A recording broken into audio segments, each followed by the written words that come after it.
Hello everyone, my name is Notepad and today we're going to go over a few games. I'm not ready for this.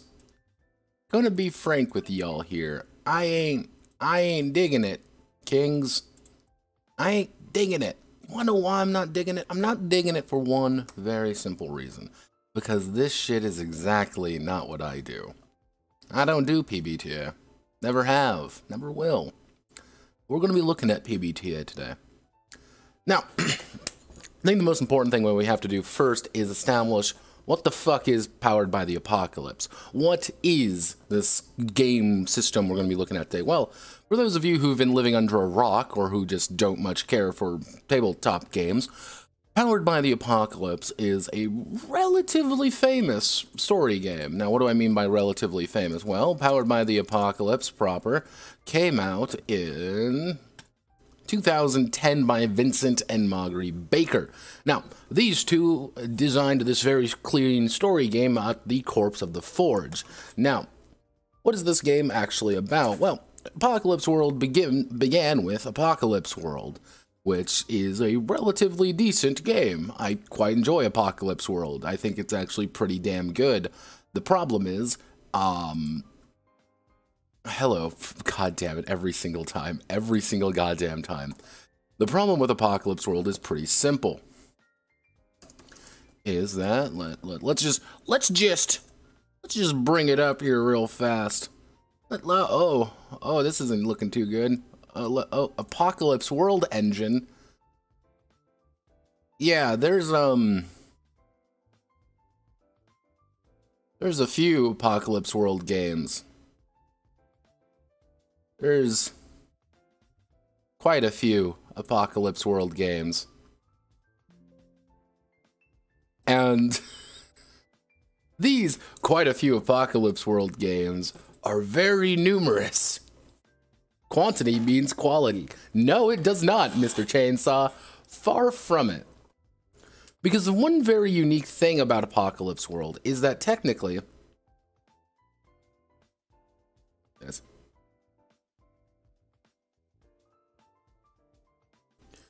Is that technically, it does not actually have a license. By sheer technicality, when we say Powered by the Apocalypse, it's kind of more of a suggestion, unlike what we would see with common SRDs these days. So, Powered by the Apocalypse has actually been perverted quite a bit. There's no set system, necessarily, just a very basic concept. And that very basic concept is as follows. Let me just bring this up here real fast. This very basic concept is simple. 2d6, 7 up, good thing, 10 up, best thing. That is how you do it. The most defining aspects of a PBTA game ultimately is this very narrative system, as well as the addition of playbooks and moves. These are the three things that kind of make up Apocalypse World at the end of the day. Now, the system is supposed to be very simple and also skews toward a success with complication. So if I roll and I rolled a 10, for example, the best possible outcome would occur. But if I were to roll a 9, well, I wouldn't really get the best outcome. I would have to pay something, or something I didn't get everything I wanted. Playbooks are... Well, playbooks are the worst invention known to human fucking history when it comes to our beautiful world of ourselves, because playbooks are, PBTA, are effectively character sheets. These are classes. In any other game, this would be considered a class. And generally speaking, they are. The problem is, with usually when it comes down to these particular playbooks, is that they are focused. You're going to play a very certain kind of character, with a very certain set of ideas and very certain set of concepts.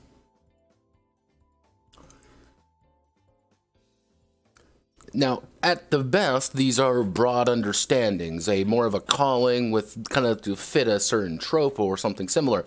At their worst, it is a character. You are handed a character and told this is what you're going to play. You're not going to play your own character, you're going to be playing your own. It's awful. 2d6 isn't really a core. Any dice system that gives you success, bad success, failure works. Technically, yes.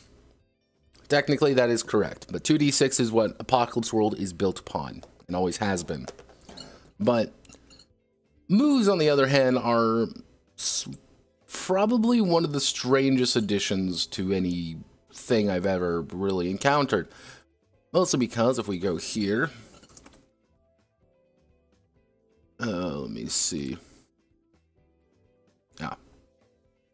A move at the end of the day can be summarized as taking an action that is narratively relevant. Now, narratively relevant could be anything, and usually these are fairly open. You might seize by force. Anytime you are doing anything that could be reasonably summarized as seized by force, guess what you're going to be rolling? 2d6 plus whatever the relevant attribute is. If you hit, congratulations, you've seized by force and resolved the effects. Now, normally these effects can be anywhere from, add plus, ask 3 questions to the GM, or, hey, a good thing happens. These are usually very open, very narrative. To put it lightly, and I'm going to be as diplomatic as I physically can here, because I'm a nice person, I fucking hate Apocalypse World. I hate this system. I hate everything about this system. I despised it since the second I read it. It was just something that I wasn't very much a fan of. It just doesn't really vibe with me or my playstyle. But Powered by the Apocalypse has unfortunately come to infect the entire hobby, and as such, we have to deal with it together as a family, a found family. Because today we're going to be going over a bunch of PBTA games that are fantasy related. Now I say fantasy related simply because I have a shit ton of these that I acquire almost accidentally. And those accidentally me grabbing these just filled up my folder, so I need to get rid of them.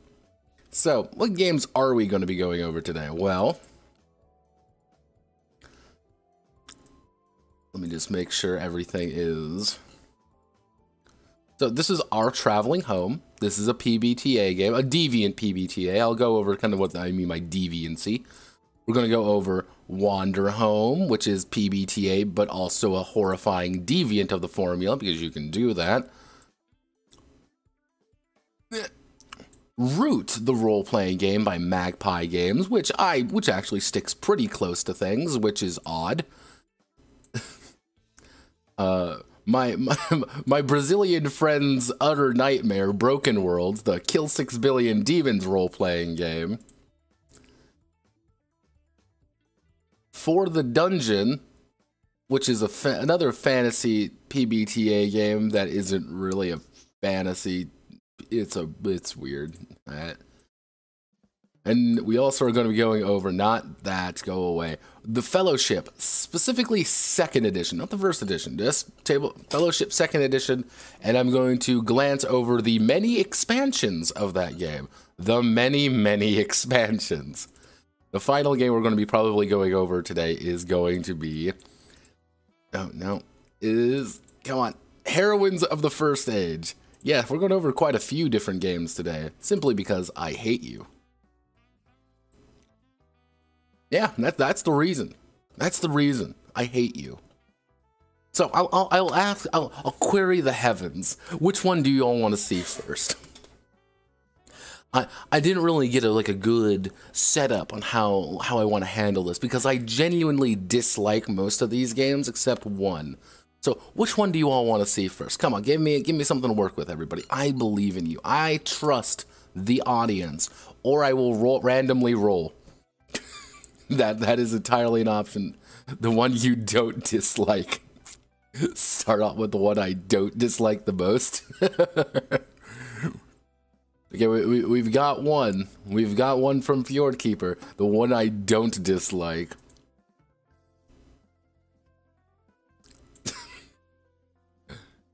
You're gonna be amazed when you reverse alphabetical order. Oh God, you're all cursed.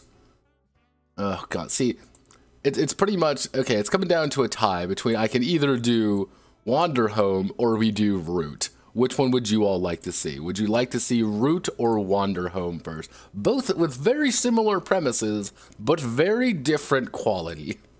I will say that. I'll leave it up to you two, because I'm going to take a... I'm hearing a root. Oof. Oh, that feels good. All right, we're doing root first. All right, you can all go away for now. Don't worry, I'll get back to the rest of you, you disaster areas. So yes, this is Root, the role-playing game, and it's very pretty. Now, what is Root? Now, if you like board games, here's the thing. If you like board games, you've probably heard of Root before. Because Root is actually a very fascinating board game. I've actually played it once, and I had a good deal of fun with it. Very thematic, very fun little game. And the idea is, drum roll please, war. Yeah, the woods are currently at war. You have to now navigate the complex realities of the Marquis D. It's the Marquis D cat or something. I can't remember at the top of my head. I'm trying to remember this top of my head. The Marquis D cat as they fight against the Eyrie, the old rulers of the forest, while the Woodland Alliance are pretty much trying to go gorilla on your ass, all while a single player plays the Vagabond. A unique character who wanders the woods, trying to find a little bit of fame and fortune wherever they go. Now, this game is fairly unique because all of those factions I just described all play differently. The Marquis D Cat is very industrial focused. The Eyrie have to deal with their roosts. The Woodland Alliance has to build up sympathy and then kind of blow up.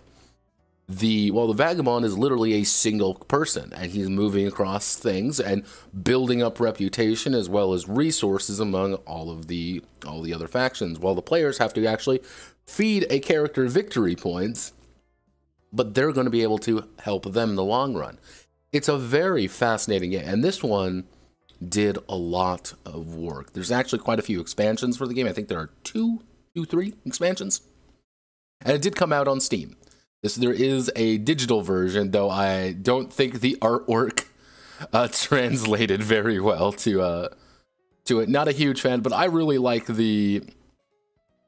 like the clean artwork to it. I think it's very, very pretty in its own right.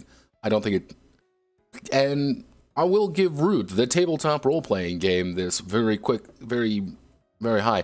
They keep the same artist. It is very visually consistent. I can really respect that. The Root did pretty good, but what about Root, the role-playing game? Well, Root, the role-playing game, is actually by Magpie. Yes, Magpie. You've probably heard of them as well. These guys do quite a bit of PBTA things, including, little games like Passions, Cartel, Zombie World, Chaos World, Bluebeard's Bride, the Kitten Wizard card game, one of the largest tabletop role-playing games of all time just by pure Kickstarter money, and Masks, and Urban... They have pretty much... Magpie Game have pretty much wrapped the shackle around themselves, and they're going to go down with PBTA. They have sworn by it. And I can respect it the same way that I can respect, someone who blows their kneecap off with a shotgun to prove a point. Like, I understand, but these guys are actually competent. Here's the thing. I like Masks. I think Masks works. I think Cartel is actually not terrible. I think it's like some of these games are actually pretty decent. I'm still not entirely sold on Avatar, though. But, like, they definitely use the medium well. There's a reason why I have effectively said I like this one the most. Here are all of the various characters. I believe Diaz wrote this one. No, Brendan Conway. Conway wrote this one. I clicked on the wrong button. I click on all the wrong buttons. Conway here. Brendan Conway is actually the designer of the game, while Diaz over here did that. So both of them are senior designers who worked on this game in particular, even though they didn't really work on much and just kept copying what they already have. But what do we... No. I'm not going to say anything. I can't say anything negative because I am a friendly person who does friendly person things. Now, Root did, now, you're going to hear this a lot. Root did actually have a Kickstarter, because of course it had a Kickstarter. And it made quite a bit of money, $602,000 of a $10,000 goal. And there were actually quite a bit. There is a lot to this game. And they added in everything they could physically want. And they added, it's a very pretty game. I believe this was fully licensed by the company as well. So this is a everything you could want kind of thing. You get all the special dice, you get the special GM board, you get the equipment deck, because it's very important you have the equipment deck. You have all the pledge levels, you have all the different clearings, which they give us. These are like as sample maps, effectively, all the clearings. And these went all the way up to, let's see, yeah, the expansion module. You have all the different buys. This was not like something small. Actually, I'm curious. Rooting the role-playing game. Root the role-playing game drive-through. Let's actually check this on drive-through. How well has this done? It's a silver seller. This is actually pretty fucking high, relatively speaking. This is pretty high. Most people backed the, if I'm looking at here, backed the $100 version. Yes, the $100 version seems to be the most. Yeah, no, literally the $100 seems to be the most of 2,200 people. Was there like, no, yeah. So over 2,000 people paid $100 for the special satchel, the hardcover expansion book, the TTRP, the full hardcover book, all of the various PDFs, and everything else. And this came out. So, Magpie has what we like to call made bank on Kickstarter. Just these guys have enslaved themselves to Kickstarter and PBTA. That is what they do, and they're going to do nothing else about it. And generally speaking, as long as they're making money, they don't give a shit. But what about Root? Well, what about Root? So, as stated, this is going to be a PBTA game. And it's pretty. Here's the thing. This is what the entirety of the art looks like. Do you like the way Root looks? Ask yourself that right now. If the answer is, no, I don't like the way Root looks, it looks weird, you're not going to like this game then, because it's going to look like Root. And it does. Very much so. We have our basic introduction chapter where they kind of go over everything. We have to figure out all the characters, all the ideas. Here's how to do the woodland. Ignore all the dead pages. Here's the Civil War. Here's the Interbellum. Here's the invasion. Here's the war for the woodland. Nobody... Like, one thing that's kind of true is that the board game never actually states any names. It's very open. And it's very... not really specific. And it's not very specific because it is a board game and no one gives a shit. Here they have to kind of address it, and they address it by saying, yeah, it just works. That is how they kind of justify most of it. It just works. If you have a question of like, wait, who's in charge of the Erie Dynasty? Don't question it. Wrong question. Absolute wrong question. Now, one interesting thing about this is that they portray all of the factions as good and bad, so you can join them, because the Erie Dynasty is the old empire, and they're all assholes, but they're also noble in their ways. The Morky state is very, they're industrializing conquerors, but they're also bringing you wealth and power. You're becoming the most industrialized you've ever have been. The Woodland Alliance are the rebels of the woodland. Yeah, passionate, disorganized, outmatched, and completely zealous. These guys are ISIS, according to the book, effectively. They're supposed, like, the idea behind the Woodland Alliance and the tabletop game is that you're fighting an uphill fight. You're probably going to get your shit rocked. You just have to pretty much play Kingmaker with everybody else to see whose life is going to be more miserable. Here, they're like, we have to make them not just the good guys, so they aren't. So they're like, oh, we have no idea what we want to do after this. We just want to cause chaos. It's like, oh. Which leads to the denizens as their own separate faction. The denizens are a pretty much everybody else, and it's like just your general measure of fame. And then we have the vagabonds. Now, in the game, there's a single vagabond, maybe 2 vagabonds. And the idea behind it, very simply, is that you are so important, so cool and awesome, that you can change the course of the war. And it shows. This game does really portray you as that. And they even comment that it's really weird for a bunch of vagabonds to work together, which is weird. So, the big thing about this is the scene framing system, as well as the conversation. We're going to see this phrase right here a few times, and I'm going to go over it right now. What is the conversation? Very simply put, when the game is referencing the conversation, they aren't talking about the basic conversational techniques that you and I have, that we have grown up learning of, basic English or basic whatever your native language is. No, what they're talking about here is that the game itself is a conversation. It is you talking back and forth to establish narrative beats. It does have a Steam version, and it's about establishing those narrative beats in which really sets PBTA to be PBTA. Because one of the big things about a lot of these games is following the fiction. And following the fiction can be very simply said, whatever isn't stated isn't real. Whatever is real is stated. If you say, all the birds can fly, then fine, we've established all the birds can fly.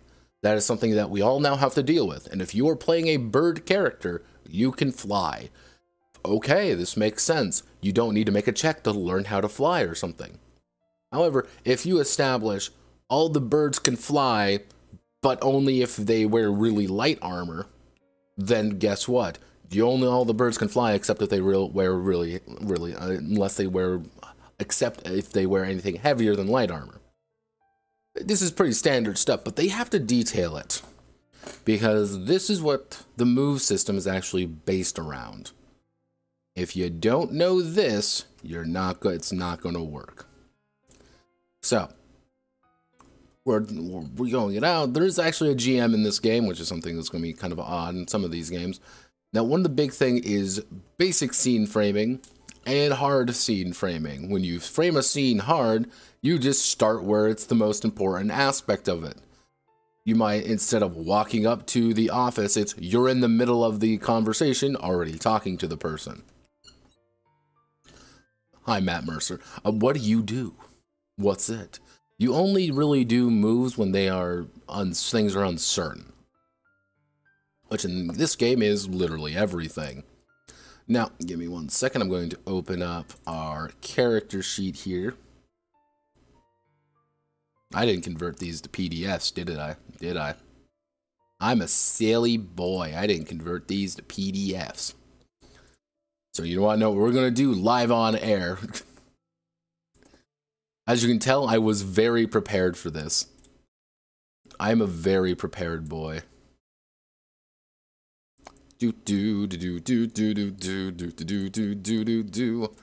Don't worry about it. Everything's gonna be fine.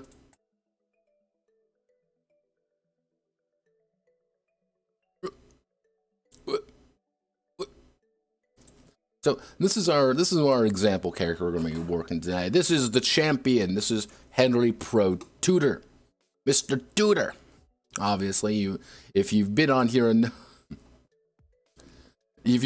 long enough, you probably know Pro here, and because Pro has been subjected to my whims more than once. And PBTA moves tend to be very anal for a narrative game. Yes, because they have to be. That's one of the big things about these particular games. This one does a little bit better, but is also not as good in other aspects. Mostly because it comes down to these systems right here, your roguish feats and your weapon skills. These are very dedicated abilities that you can do in very specific situations. Your roguish feats are roguish feats, and your weapon skills are weapon skills. You have to have a weapon to use the right weapon skill in, which I'll do something slightly different, which allow you to use that weapon skill. If you don't have that weapon skill, but have a weapon with that weapon skill, you can't use that weapon skill. You have to have the skill and the weapon to use it. A little bit weird there.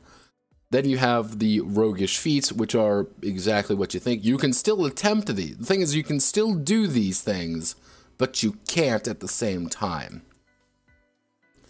What I've noticed a lot with a lot of the moves in this one are things like this. Like, oh, take one of these.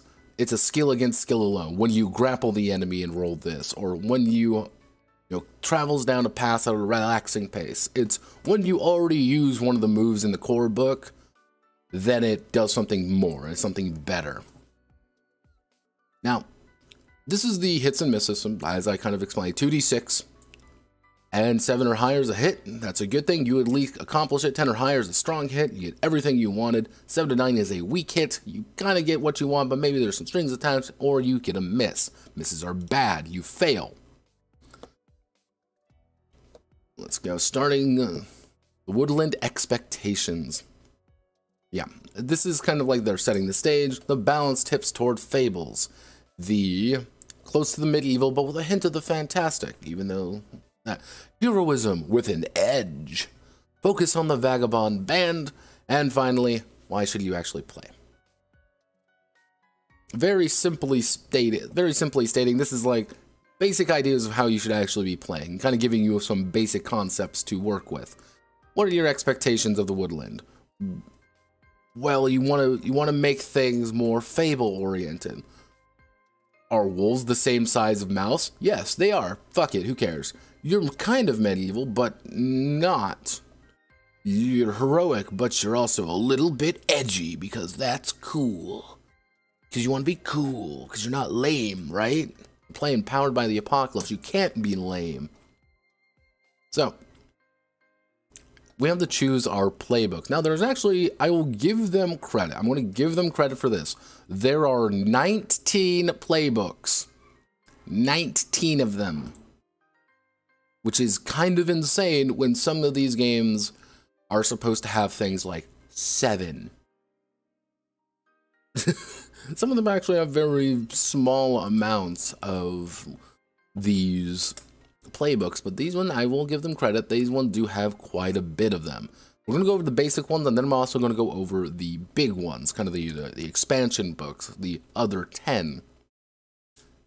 So they kind of go over the species, like, oh, well, you can choose your species and all that. So your species doesn't do anything. That's one of the big things, too. Your species does absolutely nothing outside of what the narrative can say. Beavers can chew through wood. There's no chew through wood action. If you want to say, I want to chew through the wood, there's nothing that actually says that. You just do it. Don't think about it. So, most of the time you're going to be using these two moves, Trusting Fate and Attempting Roguish Feats. That's really what you're going to be doing. So, I'm going to go over a character sheet using, this is one of the sample characters, these are one of the advanced characters, but it kind of gives you a good idea. I think these character sheets look a little bit better. The big idea is that you're going to choose your species, details, and demeanor. These mean nothing. Remember this. These mean absolutely nothing. Your nature, however, does mean something. You're going to clear your exhaustion track with these natures. Usually these are an idea of when you do X, clear your exhaustion, which is kind of like another health system in a way, which you're going to be marking out a lot to do better things.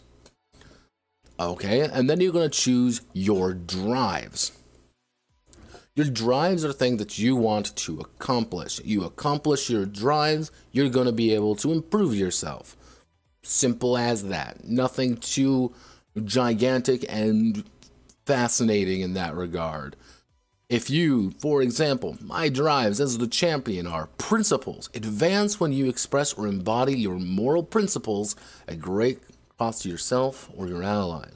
Or advance when you increase your reputation with any faction. And when you advance, you're going to be able to take additional things.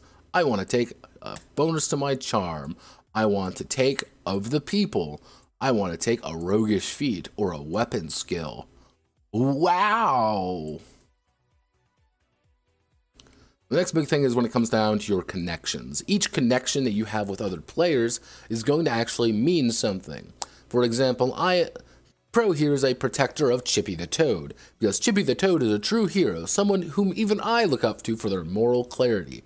What did they do to convince me of their righteousness? That means nothing. What it actually means is when they reach mark exhaustion to take a blow meant for them. If you do, place +1 ongoing to weapon moves for the rest of the scene. Anytime Chippy is in danger and I am within reach, Pro can take a blow for them. Simple as. Family. Lumo the rabbit and I are more or less siblings after years spent at each other's company. Why have we struggled to get along in the past? When you help fulfill their nature, you both clear your exhaustion track. Okay, you're done. What? You wanted more detailed? No, this is what you get. This is your first important part of the character sheet. Your moves is most of the time you're only going to get 1 or 2 moves. Now, the champion's gimmick is that they have the idea of take up the call. That they have the just and the evil tyrants of the enemy, and whoever you are the just with, they're going to get bonuses. Whoever you are the enemy, you're going to get another bonuses with them, which you can clear and change it wherever you want. And at that point, you choose one other move, and that's it. Ta-da! You choose one weapon skill that's bolded, and you start with sleight of hand already. That's pretty much it. Making character isn't actually, you don't actually really get to distribute your points very much. You get to distribute 1 + 1 to any attribute of your choice, up to +2. However, as you can see, these are already set out for you. You pretty much get to edit your character by 1. Your characters are actually fairly set out for you already, which some people are going to love, some people aren't. You actually do get a little bit of movement with the characters, I will say that. Most of them do have something like this, which allow you to kind of edit things, as well as having at least 1 or 2 natures and drives. The big thing is when it comes down to your reputation, which we'll get to, which is really, I understand why they did it that way, it's just really dumb. It's a really dumb way that they did it. But, yeah. It's kind of hard to go over most things, because when you really see these things, it's not very complicated. Because the base attributes are charm, your charisma, cunning, which is your craftiness, your finesse, which is your dexterity, luck, which is willpower, and might, which is strength. These are not what we would like to call the most fascinating, attributes ever. These aren't, things like, yeah, what's your attribute? Blood. What's your attribute? Rock and roll. No, it's charisma, intelligence, dexterity, willpower, strength. That's what you're working with. Except might's like a combination of strength and constitution. If you want something more impressive than that, you're not going to get it. You're not really going to get that in the slightest. These two are the big things on what you're going to be doing. Your nature and your drives. Your nature is something you always want to be pursuing. Your drive is going to be always a thing of how you're actually going to level up. So these are important. Out of this entire character sheet of like things to do, these are going to be the 2 that define your character the most. And if you notice, they all get 2. You get 2 of these. No, Pat, I don't want to be an advocate or an exemplar. You're going to be an advocate or an exemplar. There's no option. If you choose to play the champion, you're going to play one of these. And this is like one of the big reasons why I've never been a big fan of PBTA. Is that in an effort to make things narrative and lovely, they take away a lot of player choice. You, the player, sometimes don't really get that many options because everything's already kind of set out for you. And there comes a point where it's like, oh, well, maybe it's good to have kind of a very focused game. But if you actually want something that is rich and large and with some fascinating actual character development in it, you're not really going to get it in a lot of these games, because a lot of these games focus a lot more on, how do I want to word this, playing the game the way they want you to play it. They want you to play, Root wants you to play Root in the exact way it wants to. You aren't going to play Root in any other way. Root does not want you to play in any other physical way other than the exact way Magpie said. If you try to play Root in another way, what if you want to play a champion who is just an asshole? Just, their nature is just being a dick. They know it. They have, gone out of their way in their life. Maybe they've been hurt, maybe they just are bad people, but they've gone out of their way to be monstrous. Or they are very brutal and they want, no, you don't get to choose that. That's not your option. You're going to play it the way they want, and you're going to like it. Now, connections, here's the thing with the connection system. Usually these mean nothing. Usually these are just relationships that keep people like actually engaged, but there are actual mechanics with these. Each of these do have something to do, and these are what they are. You have 6. You're either going to be a protector, a friend, a partner, a professional, a watcher, or family. Out of all of these, the protector pretty much allows you to protect that person, which is pretty good, that you can mark exhaustion to allow you to ignore it. Friend allows you, when you help them, you can give them a +2 for 2 instead of a 1 for 1 exhaustion. Partner is interesting because whenever you do anything, when you fill this connection, you mark 2 prestige with the faction you helped and -2 notoriety with the faction you harmed. During play, you are spotted together, then any prestige or notoriety gained with those factions are doubled. That's very big when it comes to the faction mechanics, which don't do anything. When you're a professional, you can share information as if after reading a tense situation, instead of just sharing information with them because you've read a tense situation. Ta-da!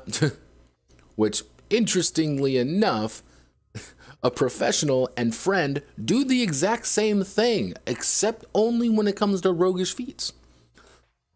Watcher is like you're trying to, when you roll a figure them out move, you can plead with them to go along with you, and then you can clear 2 exhaustion instead of 1. Because in an effort to make sure that you can understand things, they decide to have a system where you can plead with people to go with you or against you. This is literally the please keep the group together mechanic. And then we have family, which is just clear your nature, clear your exhaustion tracks. And you look at it, you're like, oh, sweet Jesus. Now, faction reputation is probably the one thing that separates this game from a lot of them. How it works is, very simply, all of the major factions, you're going to have this bar right here. This bar is very important. When you start the game, you're going to have 2 in one and a -1 in another. For example, Pro here, he is good friends with the Marquis, and he has a -1 with the Woodland Alliance. Pretty simple to understand. Technically, I should have put the Denizens here, but I didn't. Now, here's the thing. Anytime you perform an action, anytime you perform a good action, you're going to mark prestige. This is good. We like marking prestige. And when you hit the next +1, you erase everything, you circle the +1, and anytime you make a move against that person, such as trying to convince them, you can add your reputation. Now, to get to +2, you have to fill this bar up to +2. Circle, reset. So overall, to get the +3, you're going to have to fill this bar up 30 times. You're going to have to fill 30, get 30 prestige. And that's 1, 2, 3, 4, 5, 10, 15, 25, 30. Yeah, you're going to have to get 30 prestige. And that's filling this bar up constantly. Notoriety, on the other hand, is that if you take a penalty, 1, 2, 3 penalty, you reduce it. So if you had a +1, you now have a 0. 1, 2, 3, 4, 5, 6. 1, 2, 3, circle. You now have a -1. 1, 2, 3, 4, 5, 6. You now have a -2. 1, 2, 3, 4, 5, 6, 7, 8, 9. You now have a -3. That seems kind of odd, and why don't you just track it? Because these have very mechanical reasons for it. It's just a really weird way of holding the prestige and notoriety system.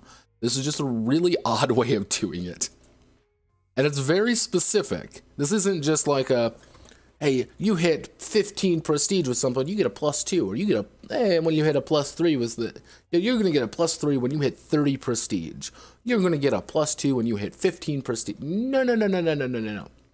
This is, you have to fill up the little bar, erase it. Fill up the little bar, erase it. Fill up the little bar, erase it. And it's like, who thought this was a good idea? Like, this is just really bizarre to me. Now, mind you, this isn't like, I've explained the entire faction reputation system, but it starts on page 53, and it goes to 55. It's a 2-page, effectively about 3 pages of telling you that, of just going down slightly, or going up slightly. And it's a mess. And it's like, why would you, like, there's a very simple way of doing this, and there's a very complex way of doing it. And they went with the most complex way physically possible for some reason. But hey, what do I know, right? Right, I don't know anything. I'm just a silly clown. I make the funnies. So every playbook comes with its own moves, which are special abilities. Don't think about it too hard. Don't. So the big thing is you have actually 3 different harm tracks: injury, exhaustion, and depletion. Depletion is at its simplest, shit you have. You might say mark depletion anytime you maybe use a move or something. It's going to say mark it. It's going to go 1, 2. You might mark exhaustion whenever you try to protect someone or try to help someone. 1, 2. Oh no, you've been stabbed by a weapon. You take 2 injury. 1, 2. If any of these fill up, you don't have it anymore. The exhaustion means you're pretty much rolling, everything has gone to shit. Depletion means you don't have any resources, and injury means you're dying. Mostly when it comes to thing like this. Pretty much, you can't really mark it, and if something were to inflict exhaustion on you, you're going to go unconscious. Exhaustion is bad because you were going to use it a lot. And mind you, you only really have 4. You don't have that much health, or you don't really have that much of anything. Roguish feats are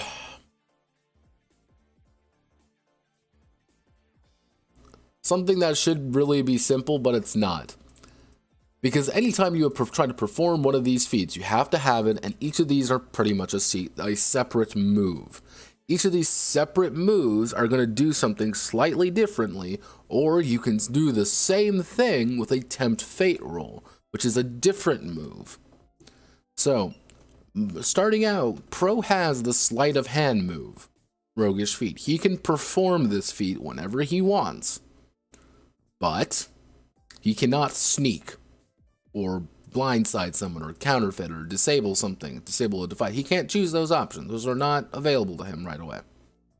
These also double for weapon skills, with things like cleaving, quick shot, storm a group, trick shot. Hell, the only reason I have parry is because I chose a move to get it. Yes, you spent a move to get it. So, weapon skills, mostly these are pretty standard. Like, there are some which, it's odd because it's like, oh, well, here's a weapon skill, here's improvised weapon. Like, why can't I use an improvised weapon already? Because this is, with a lot of these are things like, why can't I do this already? Why? Why can't I improvise a weapon? Well, you don't have a move for it. Why not? So I'm beating someone over the head with a fucking bar stool. This isn't exactly the most complicated thing in the world. You can't. You have to have the move. But when you're creating a character, you pick one weapon skill to start with. Sometimes they might be even chosen for you. And then we go to equipment. Equipment is strange because for some reason they chose to go with the system from the board game. This might have been literally a requirement, which is the idea that every single weapon and every single piece of equipment you have durability. And let's say you take some damage and it's going to do some, oh no, I can mark my armor as 1, 2. It's worn. It's worn now. A little bit banged up, but I don't take any damage. You know, oh no, I'm going to use my weapon durability and do something big. I'm going to bludgeon you. I'm going to hit you. I'm going to do this. You can spend these to do things. It's just another track to keep track of. And some of them have tags, some of them have basic things, and most of the time you can only carry a certain amount of gear. However, you have no need for any important kind of gear. This is really it. Unless you are literally helpless, you're going to have on average about 4 things to carry. Which, this is, mind you, proper Tudor armor and the Tudor smasher, both of these are full weight. This is 1, this is 2. These are 3 combined. This is plate mail, this is a giant hammer. I only carry 3. I am unfazed by it. I could like, why don't you just grab more things? Why? There's no reason for me to grab other things. Because you can just mark depletion and get small things. It's interesting, isn't it? It's like, oh, wow, all right. And then they kind of like, oh, here's all these things, because every single one of these is how you actually determine value. Number of boxes, the range, any tags, any weapon move tags, and then you do any flaw tags. And then it's like, oh God, oh sweet Jesus. And now, mind you, they want you to be like, well, here's all the character creation. Well, like, why are you a band? You added a new path. You destroyed an existing path. You changed ownership of a clearing. You defended a clearing.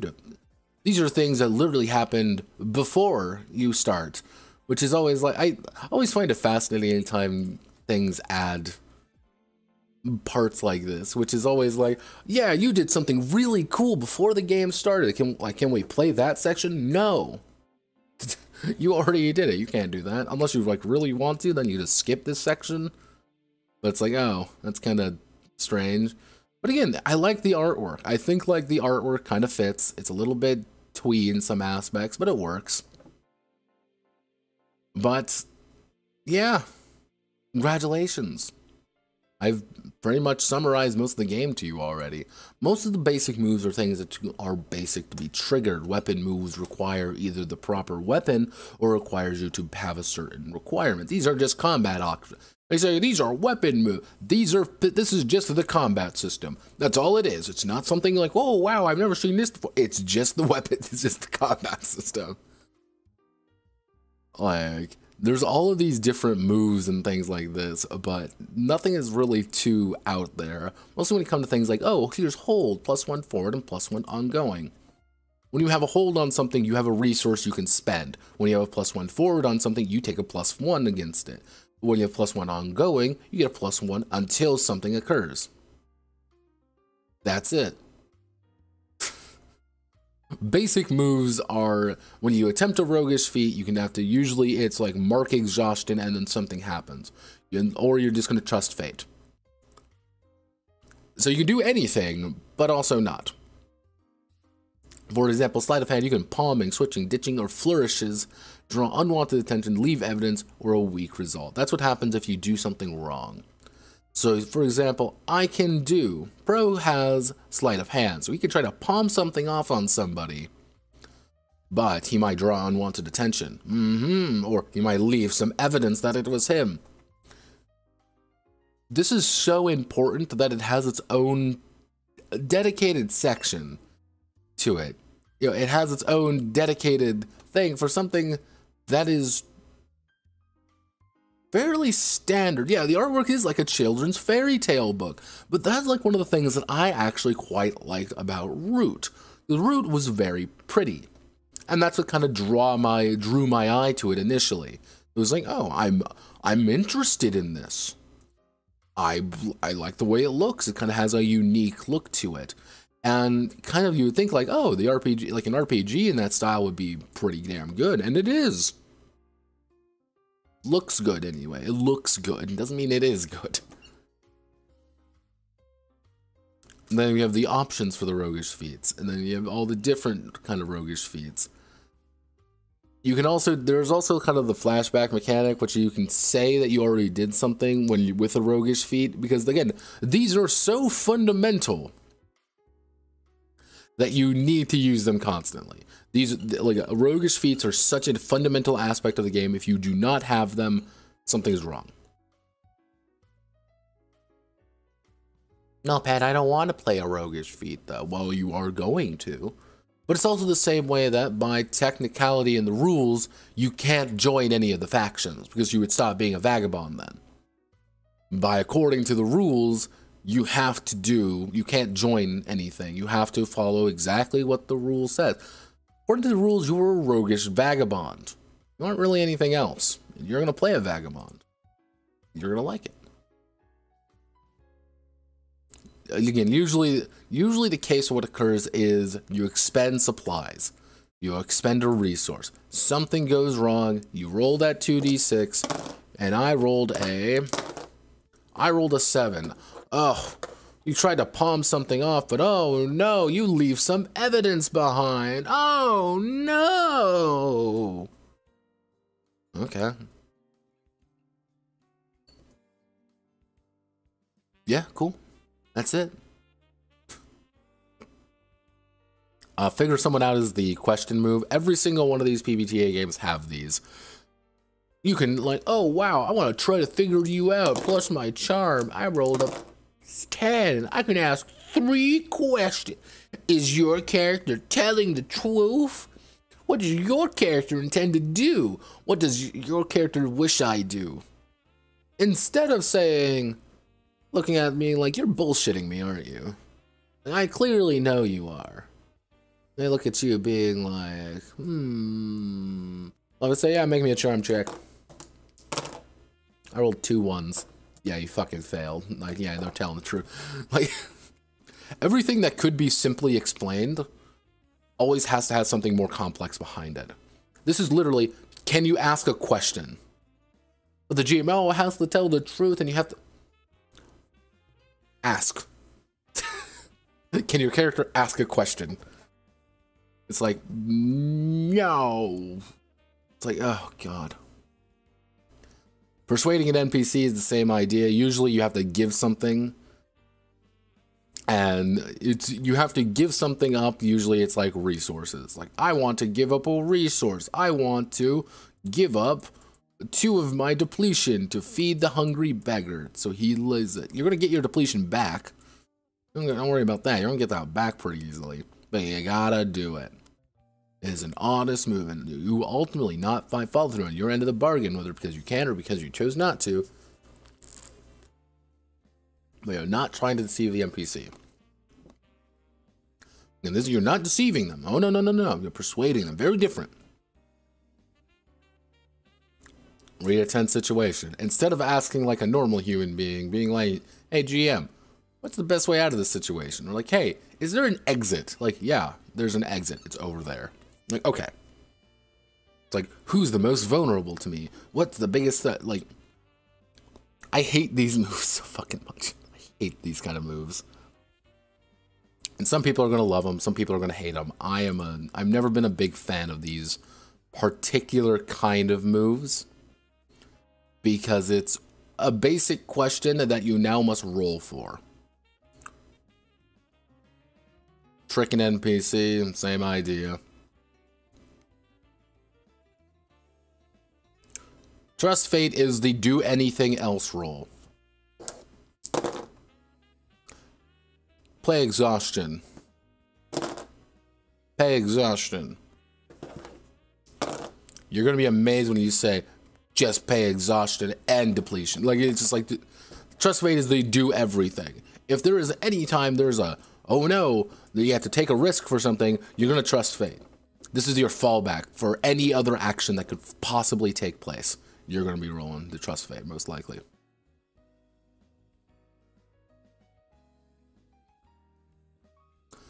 Trusting fate versus other moves. The thing is, like, to even say, like, you're going to use other moves, try to use other moves as more common than, than trusting fate, because trusting fate is such a universal move. It can be applied to literally anything. And it's like, gah! Wreck something, roll with might, you break it. Ta-da. Cause collateral damage, attack attention, end up in a bad spot. End up in a bad spot means nothing. You're like, but in the gameplay, then doesn't mean anything. Does not mean anything. This is narrative stuff. Narrative does not mean a single goddamn thing, because a single GM is going to have different opinions depending on what's happening. If the GM really likes me, putting me in a bad spot is something I can very easily avoid. If a GM's tired, that same bad spot may be something completely inconsequential. Or if they're in a pissy mood, it could be something atrocious. It means nothing. Which is like one of the big things I usually like try to emphasize with the, like, one of my biggest issue with these is that the game master has way more authority than I think they give them credit for. Because a hard bargain means nothing. What's a hard bargain? Well, to me, a hard bargain is something having to give something up. That's a pretty hard bargain in general. A hard bargain to you is me having to give up a limb. There's a disconnect, and I can't really, and most of the time, and I've said this before, rules are there for the players to help. A rule can be very easily pointed to and say, well, this is going to occur. When I am playing a game, I cannot, when I roll, my damage says it's going to do 2d4 damage.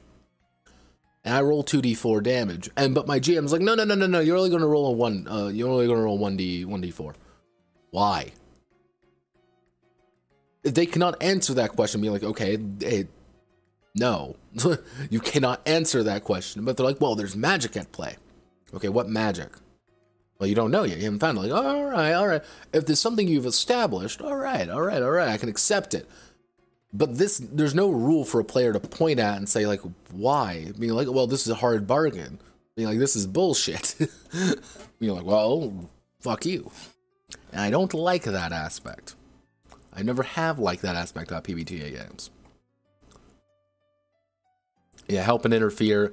Help and interfere can be summarized as add exhaustion to give a +1 to somebody else, which +1s are fairly important in this game because you may only have like a +3. And this is plead with a PC, which is the strangest goddamn mechanic I have ever seen. When you plead with a PC to go along with you, they clear 1 exhaustion if they agree to what you've proposed. You may use this move only once per session. Instead of making an actual argument, you have to offer them something. You're going to clear 1 exhaustion if you go along with my plan that another PC, am telling you to do. You can say, no. Please? Like, why can't you just do this? Like, you're replacing basic conversation with a move. And the thing is, people are going to keep saying, well, it's supposed to be more natural, you're making an argument. No. What's going to happen is people are going to look at this. They're going to look at you being like, how much exhaustion do you have? Oh, I have 3. Put my hand on your shoulder. Do you want to come with me to do this mission? Sounds like I'm pleading with someone. Excuse me, Mom. God damn it. Ow. Every time. I hit the wrong button to mute. Fuck. Ah. I have like 3 different buttons for mutes across different things. Ugh. I hit the Discord mute button, not the OBS mute button. Why am I the way that I am?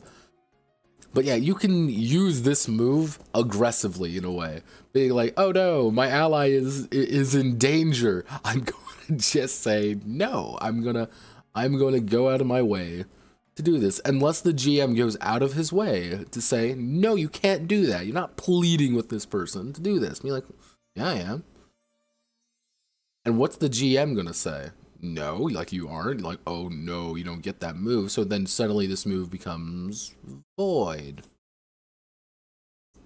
Unless the GM decides it's valuable, then it works.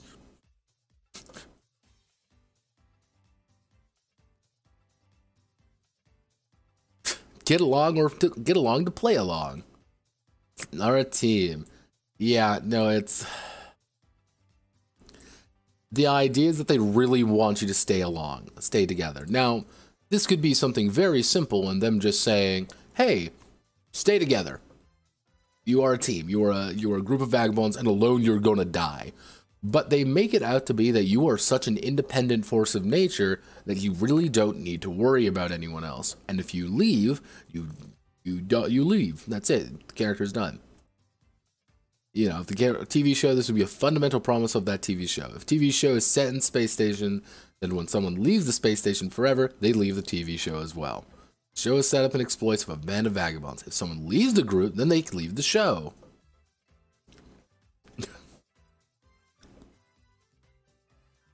Yeah, no, it's most of the combat system can roughly be summarized as make a move, something happens, with some very basic, like here's some ranges, like you're intimate, you're close, you're this, you're that. Not exactly the most complex combat system ever. So, because one of the big things is when you engage in melee, you are technically going to get hit both ways. That's one of the big things that I actually find to be interesting. Is, let me see, where is the...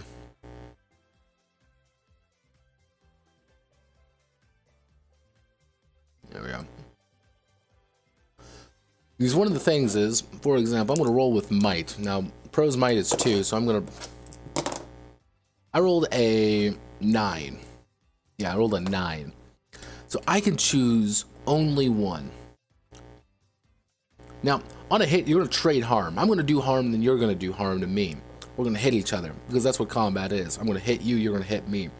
However, I could say, I want to suffer little harm. I want to reduce damage by 1. Or I want to increase harm by 1 to you. I want to impress, dismay, or frighten you. Or shift a range by 1 step. Ta-da! That's combat. You want more? You're not really going to get more. And inflicting serious harm. If you exhaustion harm, you inflict +1. Wow. Ooh. Yeah, there's also the very graphic, you know, like grappling mechanic. Because again, no game ever has ever made grappling good. This is coming from someone who tried to make grappling interesting in a game. Grappling is the most like impossible thing to do. Because yeah, this is a simultaneous action. This is completely different. No other move does this. You grab each other and you have to reveal what you're doing simultaneously. Because you could say, because you're gonna roll. You're gonna roll, and if you succeed, you make one right off the bat. You're gonna say, okay, strike a flashbow, punch you right in the nose. But then on the next one, we're gonna make a decision, and then you pull, and then they'll wear them down. They mark exhaustion, but you put that fast blow and punch them in the nose again. Okay, next time around, we're both still engaged. You drawn, they're going to exploit a weakness. You're going to exploit a weakness, and they're going to mark exhaustion on you again. You're going to mark your own exhaustion. Oh no, you're at 3 exhaustion, but you just punched them in the nose again. And they're not doing too hot. That's grappling. And you look at it, and you're like, oh, that's it? Yeah. Grappling. Cafe de Toho, please keep going. Yeah, and then target someone with your range. This is your range attack. You target somebody, you're going to aim, you're going to hit the person with your bow. Now, your special weapon moves are, these come in when you have the weapon and the tag. Cleave armored foes, close range, mark exhaustion, roll with might. On a hit, you've thrown them off balance, blinded them, or deafened them. Ooh, wow, we did it. When you just target the opponent's weapon with your strikes at close range, roll with finesse. Remember, you are hyper competent, but sorry, I don't know how to actually disarm you or confuse you. I have this giant hammer, but I can only really, knock your armor off. Why can't I hit them with a pummel? Why not? I'm a trained fighter. Why can't I?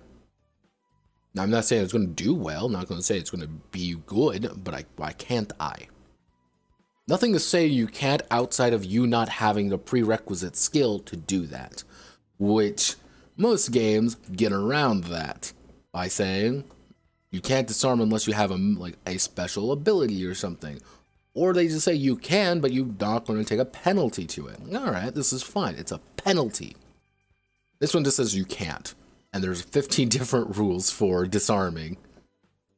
Harrying a group is, you're not trying to inflict damage necessarily. You're harrying them. They want to mark wear and tear. You want to inflict morale damage. They're pinned, locked.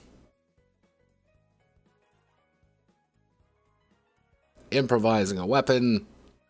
Blunted, sharp, fragile, parrying an attack with close range and hit, consume their attention. So, for example, someone's going to attack me, I'm going to parry them, and I'm rolling shit today. I roll a 10. You inflict morale, so I'm going to disarm your opponent. Their weapon is out of their hand, but in reach, and I don't suffer any harm, and I inflict morale or exhaustion harm. I'm hitting morale damage on you. You're freaking out. You're not having a good time. Your weapon's out of your hand, and I'm going to beat you over the fucking head. But you have to mark exhaustion as well. Because if you notice, a lot of these are about marking exhaustion. Mark exhaustion, mark exhaustion, mark depletion. Because this game is ultimately a wear and tear game. You're going to wear and you're going to tear.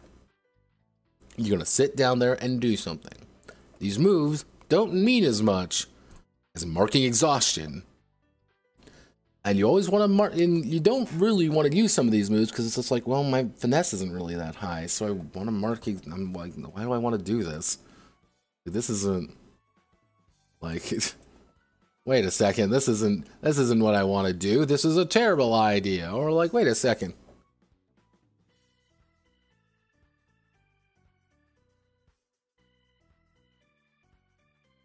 Or I think like fire a snapshot at an enemy with close range. Which I found to be weird. This was the one that kind of put me in like, what, why?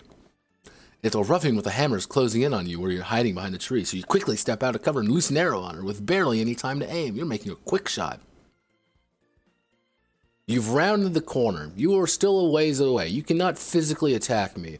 I'm shooting you at close distance. I hit the crossbow bolt, it hits your chest, you come tumbling forward.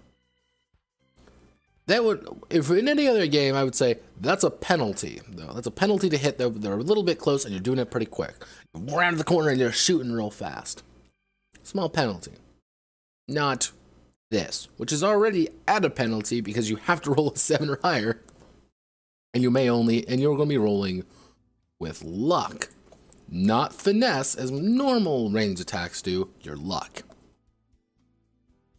So a lucky character is actually better at making quick shots than a good archer. Storming a group is how you fight groups. That's really all I can really say. Because you're not really supposed to. You're not really supposed to fight groups. Because the idea is that you fight a group by jumping in there and swinging your hammer around or something like that. But you don't really do that much. Because you're not supposed to fight groups. Remember that. You're not supposed to. But you can. It might be a good idea or it might be a terrible idea. It kind of depends on what you're doing.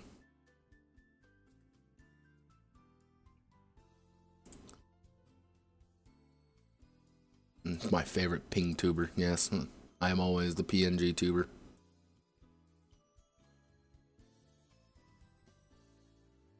What the fuck did you... No, don't look at it. Don't look at it, Notepad.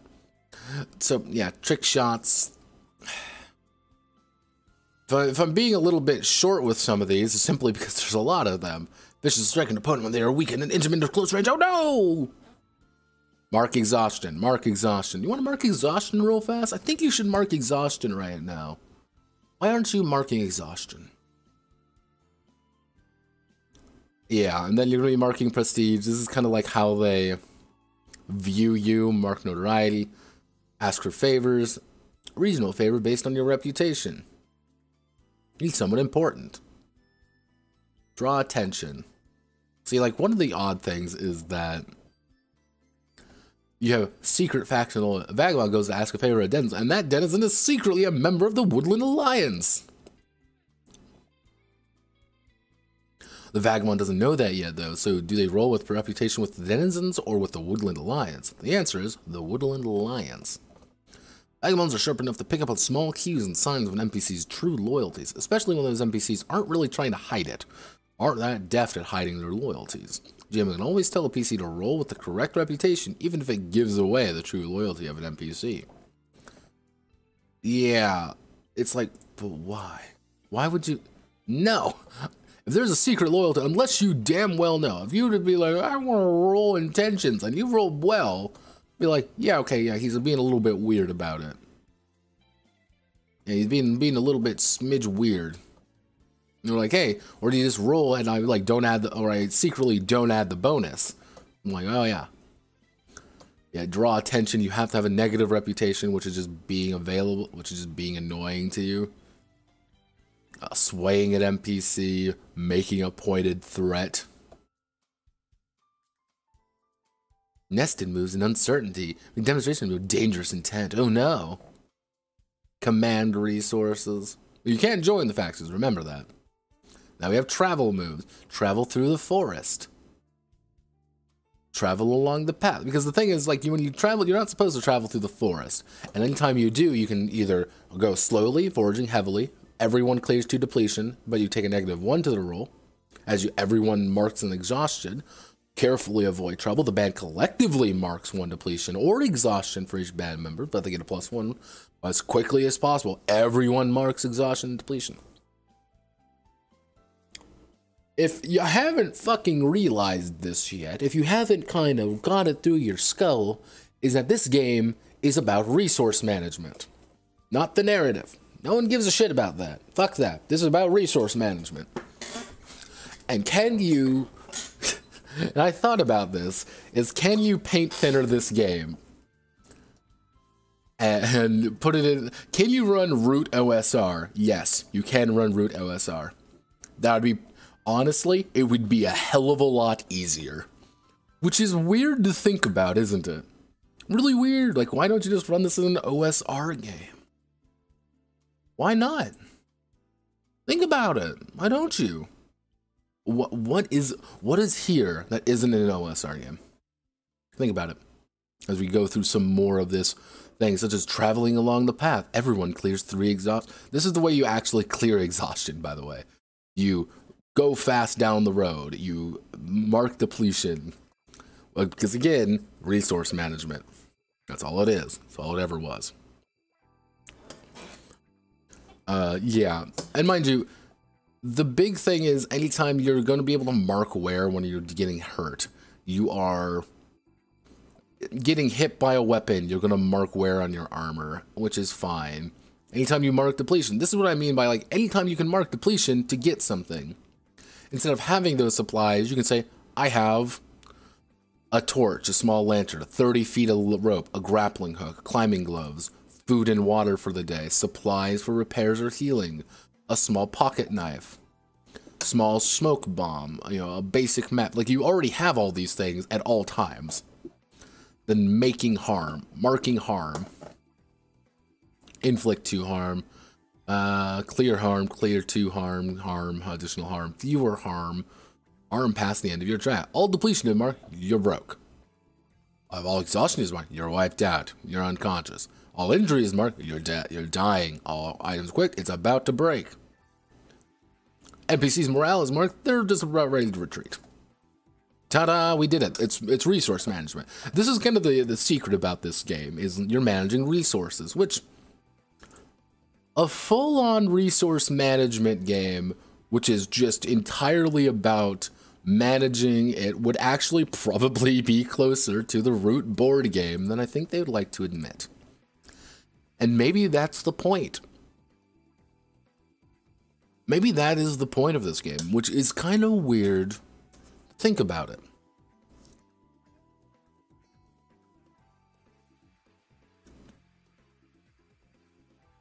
Which is like, oh, well, I want to fulfill my nature, getting some good rest. Clear 1, clear 2, clear 3, clear 4. Oh, you're clear depletion by getting new supplies. Clear 1, clear 2, clear 3, clear 4. Oh, yeah, get healing, get, repair your stuff. Like, oh, wow, it requires 4 value of supplies to increase my thing by 1. Wow, my 4. Wow, I would have never fucking thought that. This is astounding. I would have never seen that coming. These aren't session moves. I don't know why they call them session moves. I always thought that was weird. When the session ends, replace 1 drive, replace a nature, replace a connection. So the playbooks, at their very basic, the adventure is supposed to be like your diplomat kind of character. They're extroverted, they're peacemakers, they have very basic drives. Like if you want to play a diplomat, you're going to be playing the adventurer, which a lot of their moves are pretty standard. Like you aim to subdue an enemy quickly and non-lethally. You can engage in melee with cunning instead of might, but you cannot choose to inflict serious harm. You're well read. Add +1 cunning.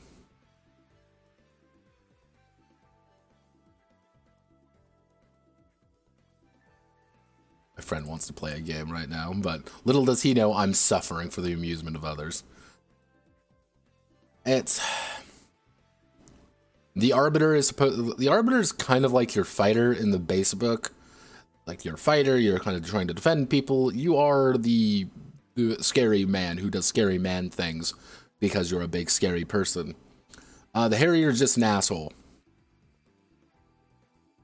You're just a dick. Take a bow, be an asshole, enjoy life.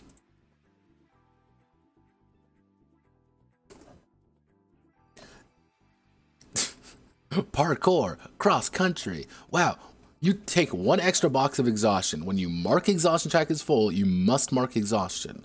You may choose to mark an equivalent amount of injury instead of being removed from the situation and going unconscious. Cool. Don't shoot the messenger. Parkour, smuggler's path. All right. A lot of these moves aren't necessarily about giving you more options, I think is the best way to say it. It's increasing the options already available to you. For example, Forager. When you travel or pass into a forest, before making any travel move, you can clear your choice of 3 depletion, 2 exhaustion, or 2 injury. You aren't gaining a new option. You are making the options available to already better. When you persuade an NPC with open threats or naked steel, roll with might. You can slip away, roll with finesse. Like this is an option move. Like when you take advantage of an opening and to escape from a dangerous situation, you roll finesse. On a hit, you get away. Choose 1, choose 2. But why can't I do this already? It's a very strange dichotomy. On one hand, why can't I do the thing already? On the other hand, I've already done you're not giving me any more options here. So it's like, why have these? Why have them? The Ronin. You want to be a samurai? All I'm saying is, do you want to be a samurai raccoon? If you want to be a samurai raccoon, go for it. You can. Pilgrim. Rogue's feet. Equipment value 11. Always armed. Knowing a lord's will. Well-mannered. Fealty. The rules of war. Rad. Scoundrel. Now, here's a secret of the Scoundrel. This is from me playing Root, like the 2 times I played Root. The Scoundrel is a bastard. Never trust the Scoundrel. The Scoundrel is going to kill you, ruin your plans, murder all your friends, and generally make your life 10 times more miserable. T, man who played the Marquis and got his shit rocked by a single scoundrel who decided that it would be really funny to light an entire clearing on fire while my entire force was there. But here's the thing, the scoundrel's a bastard. But they're still a good person clearing exhaust check when you needlessly destructive or damaging methods to solve a problem. You're chaos, thrills, crime. It's a distraction. It's a distraction. You know, create to destroy, danger mask. Better lucky than good. Yeah, Scoundrels is about being a bastard. The Thief is about being a like, the thing is, you're all bastards, which is something I actually do quite enjoy. You are the base book does have bastards in it. Like, you are not really good people, outside of, like, the Tinker, which is like, you're an adept, clever vagabond, interested in mechanism and crafting things. Cool, you're the only one who can build things, by the way. Right here, like, sort of gears and stuff, you can just fix things. Open your toolkit and dedicate yourself to making a thing. Cool. Repair, destroy personal equipment with your toolbox. It's that one condition as per the toolbox. Fulfill it and clear all the wear from your equipment.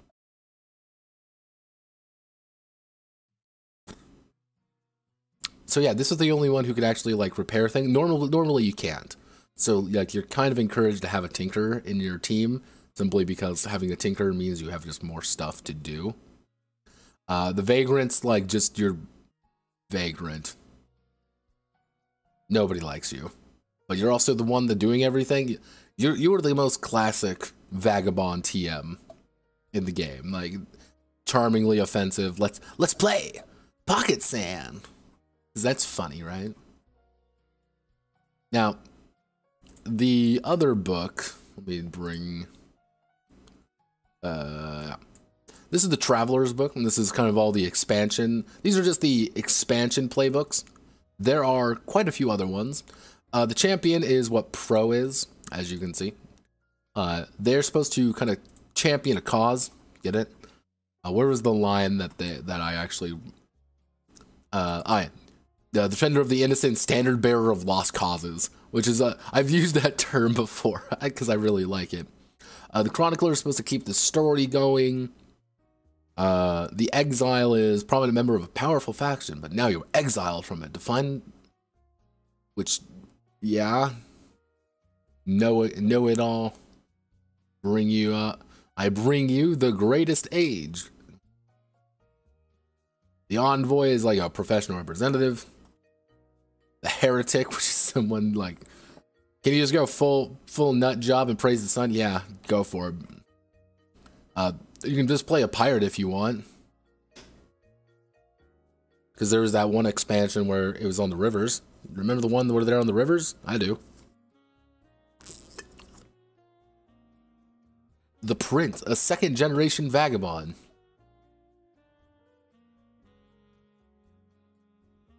Trailblazer. You know, and here's all your things about you, because you're... No jail can hold me. You're a prodigy. The Recounter.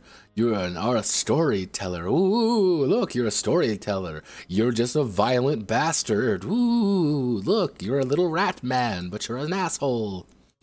Ooh, look, you're the seeker. You're a discoverer. Ooh.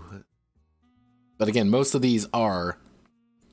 Take 2 additional boxes of injury and depletion you can mark when you confront danger within a ruin, or +1 ongoing to trusting fate and performing roguish feats. Well, cool, but everyone has 4 of everything. That's what just you're gonna deal with. You have 4. You might take an extra box if you have a special one, but no, not usually not. I did debate on making Pro the Heretic, but I thought it would be more funny that way. Make him a big old bulldog. But yeah, and then advancement equipment. It's pretty much like do things. If you fulfill your your drives, you're gonna get advancements.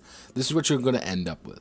You can take +1 to a stat, take a new move from your playbook, take a new move from another playbook, max 2, take up to 2 new weapon skills, 7 total, Pick up the 2 new roguish feats, add 1 box to any harm track, and add 2 new conditions. Or take up 2 new connections. That's what you're going to be doing. You're not like... You have a lot of ways to build your character, but from like initially up, you're going to be playing the same game constantly. You're not really going to be like super improving yourselves. And actually playing this for a long time, I don't know. I do not know. Oh. I don't know about that one. Like, yeah, Travelers and Outsiders, apparently it does more... more results when it comes to it. I don't have that book. I just have the playbooks, and I was like, oh, I'm not really super into it. What is equipment? That kind of goes over all the various equipment things. Because the big idea is that you're supposed to not really change your equipment all too much, because you're just supposed to add these tags to things. So you can say, oh, it's a ceremonial, it's durable, it's eagle craft. When mark one engaging man to both make and suffer another exchange of harm. Or like, oh, it's heavy bludgeon, or it's a luxury, it's something luxurious, it's sharp, it's a short, short lens, mark where to fire, quick shot at far range. It's, most of it is, but again, most of this does boil down to, when a few seconds, repair this armor after a fight. Clear 1 wear you mark during the fight if it's chain armor. Specifically chain armor. Or, hey, it's a throwable weapon. Or, this is a thief kit. Or, this is or it's just a thick shield. Mark 1, add 1, do this, do that. They kind of give you the pre-made equipment, and for some reason, like weapons are very, very expensive compared to actual, compared to...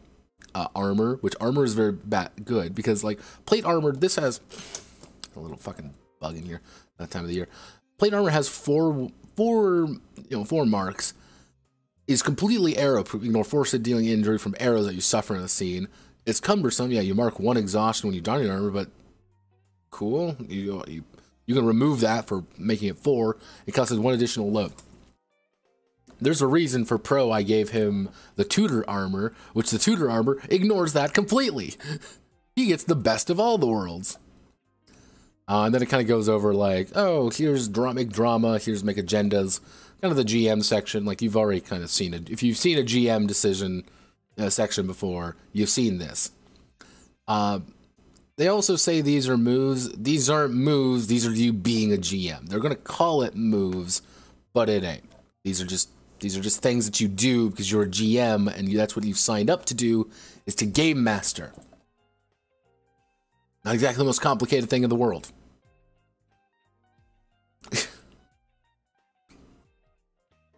Yeah, one of the big things is that most time people are going to only have they're going to have a very simplified way of looking at things, because they're not really going to be, they don't have stats or anything. They are going to have they're going to have a name, a description, a job, and a drive. Something that they want to do, what they're good at, a basic description of them, and a name. That's it. That's all they're really going to have. Because they don't have stats or anything like that. It's, you're fighting a trained fighter, and they are, they don't have 2 boxes, and they're a good fighter. They're pretty, they're pretty average. They're pretty strong. You think they're pretty strong. Not like super strong, but like pretty good. They're decently equipped, but they're pretty average. Like they're gonna run away the second things go wrong. But it's with groups, it's like you add +2 boxes above the average harm check. But that's how you make a character. An NPC, it's very simple to make NPCs, because guess what? It's still resource management.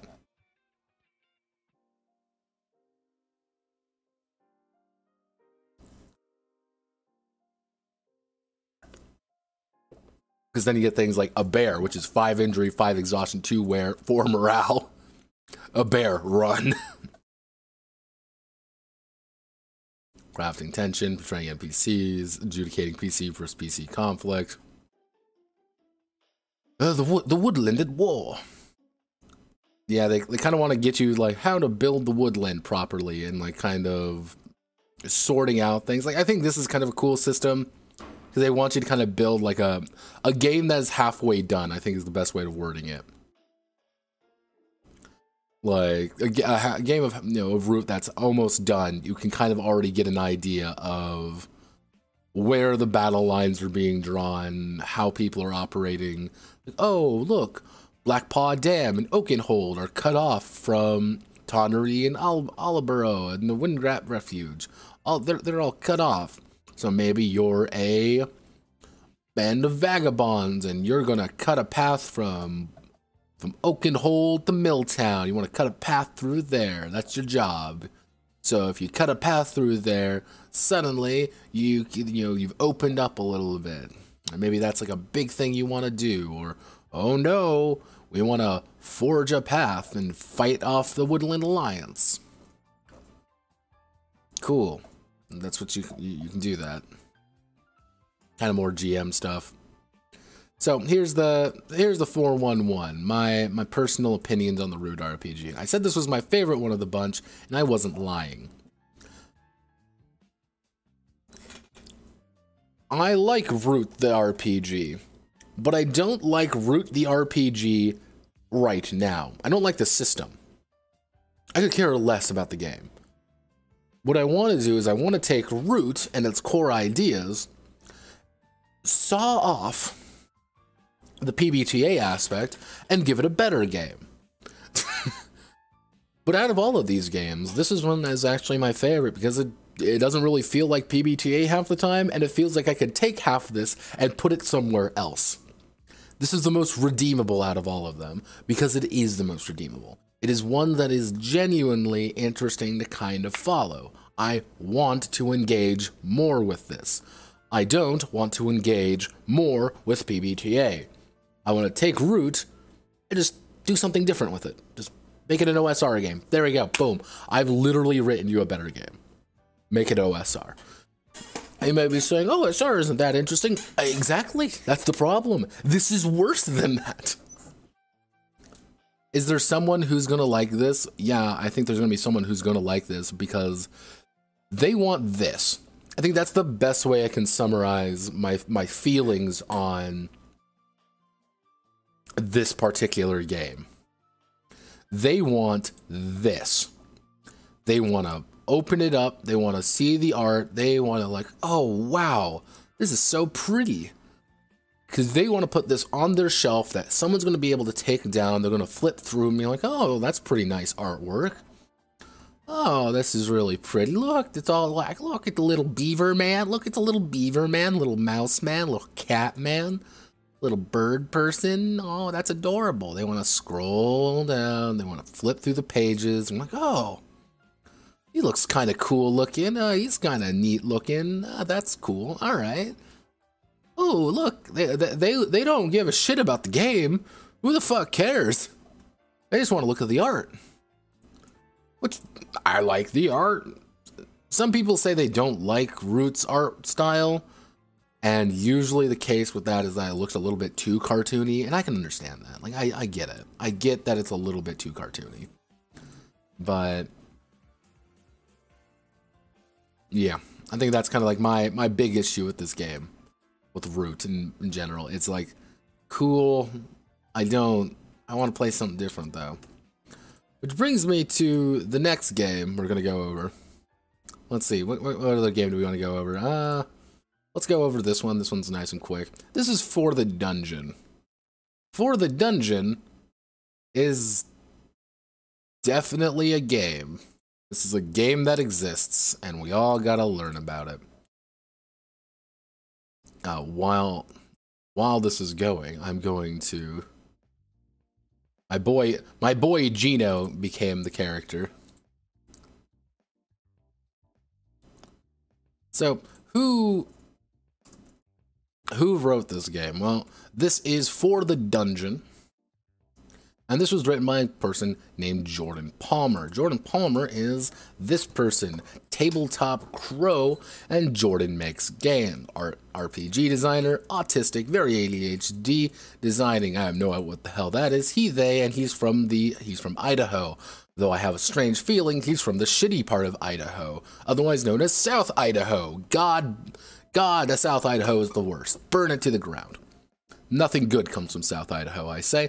But yes, here's Jordan. This is him. Now, what has he actually written? Well, he's written For the Dungeon, Arcane Academy. The cat is the dungeon meowster. Our god is dead.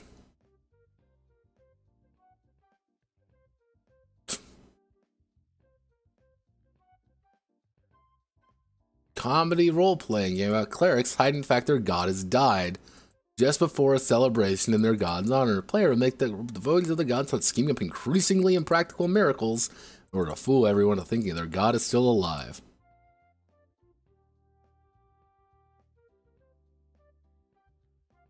Cool. The GM is the only one who will ever have to actually read it. Yeah. Danza, you were completely correct with Root, and I think the problem is you're completely correct with a lot of these games. Is that you don't really need to read most of them if you are planning just to play them as a character. His other game that he had was Perilous, which is of compelling heroes and easy to understand rules. More like puzzles than battles of attrition. Freeform character creation lets you create totally unique characters. You know what? I'll grab it. I'll grab it right here.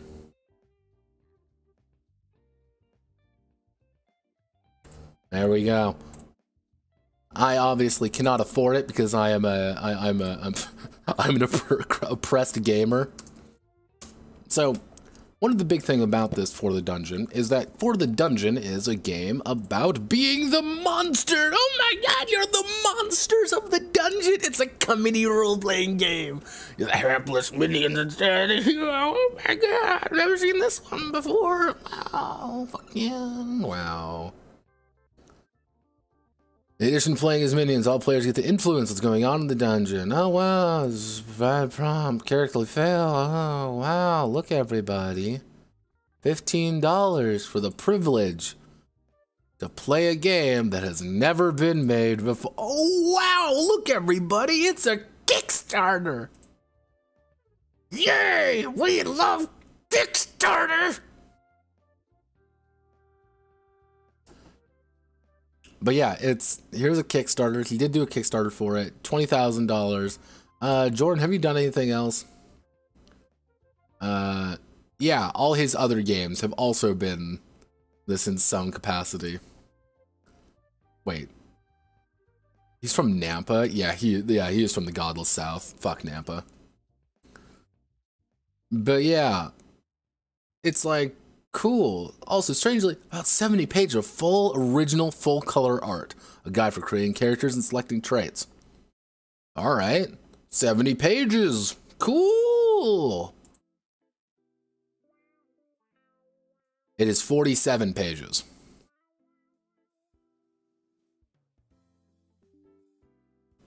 It is 47 pages.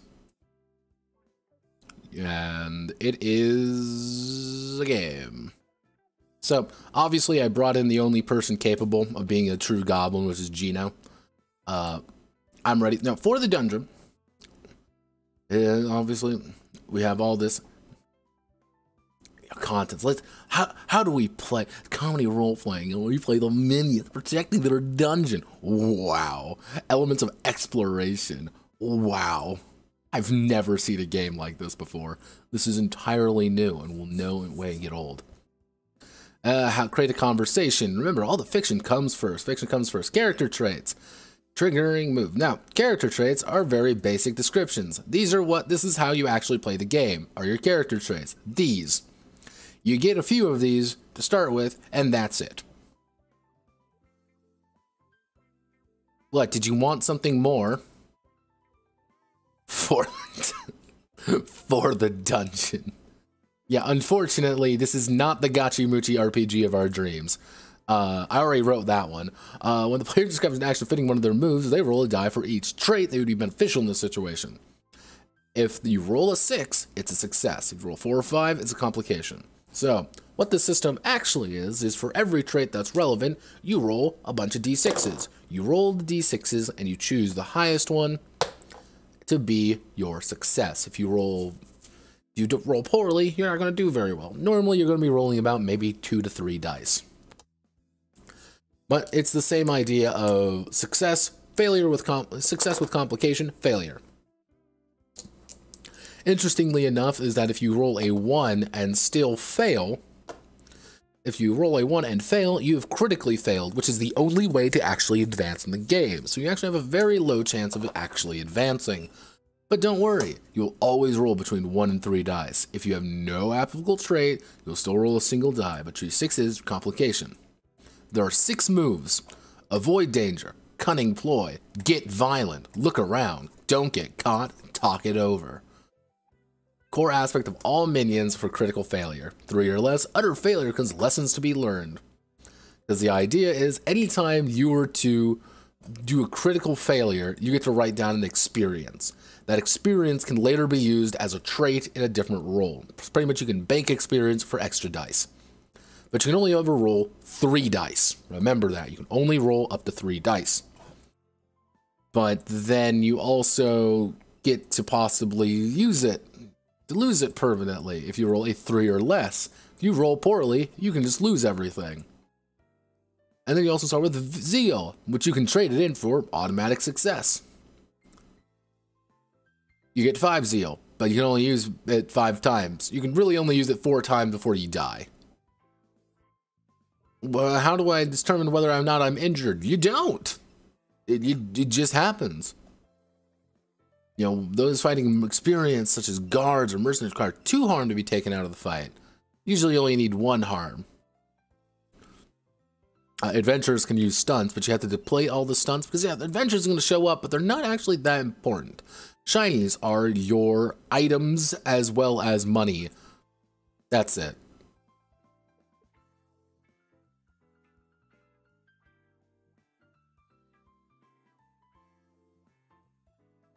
Ow, I'm sneezing.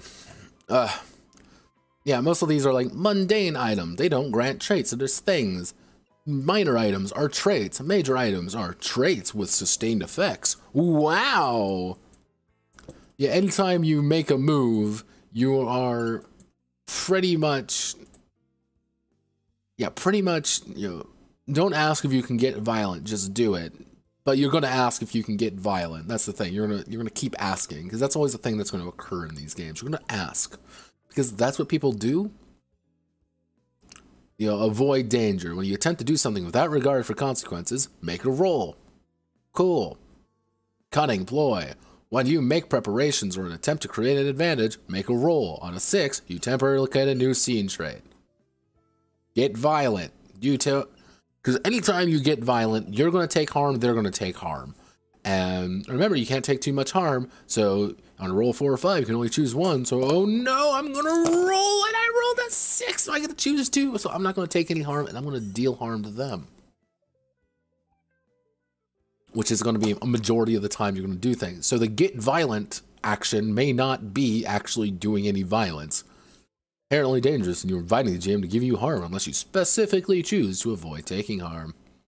Look around. Wow, I want to gather information. What's dangerous here? Wow.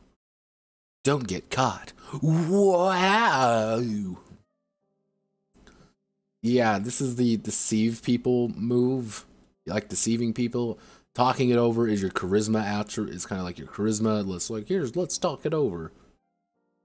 Characters. Make a character. Deciding who they are and how they fit into the world. 3 traits represent them. They're either talents, tools, or motivations. Put it simply, talents are things that you're really good at, tools are things you have, and motivation is what you are, or how you actually operate. So, Gino here is a goblin, a sword goblin. He has the talent of swordsmanship, he has an oversized sword, and he's perpetually angry. That's a character. Are you having fun yet? This is gonna be fun, right? We're gonna sit down, and in an hour, we'll all break and do something literally else because we wanted a game night, not group masturbation night. That's tomorrow. Talents are what your characters are good at. Tools and motivations always have the final say on whether a player's trait is allowed in the game or not.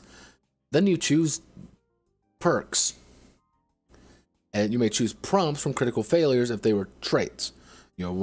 These are pretty much things that allow you to do other things. These are things that interact with a basic move. For example, a breaker. When you attempt to destroy an object or structure, make a roll. On a 6, it's broken beyond repair. 4 or 5 chooses one effect. These are your moves, effectively. You get one move.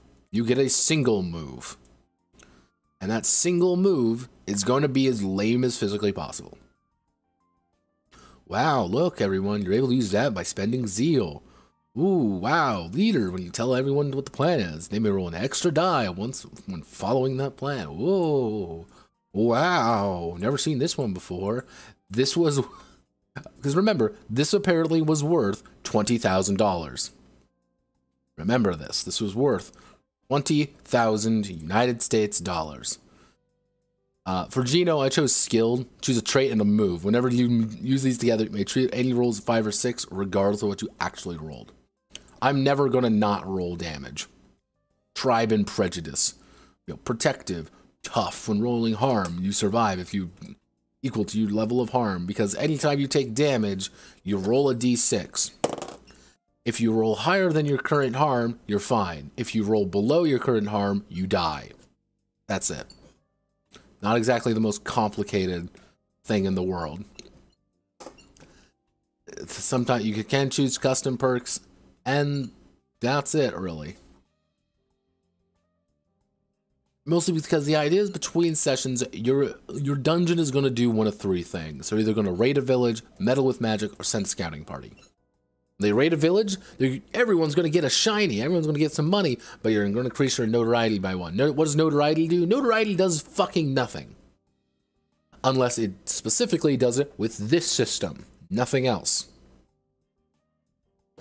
Anytime you meddle with magic, you tell the GM what you're trying to accomplish and roll a die. On a 6, everything goes right. Everything else fails, because fuck you. You can send a scouting party. Choose a single word as a prompt for the new information, roll a die. On a 6, add an undiscovered location to the world and some beneficial items. The prompt backfires and you choose some attention.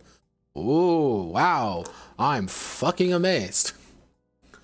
Responsibilities, gaming principles. Focus on the fiction. Embrace the chaos. All the very basic things. Consequences.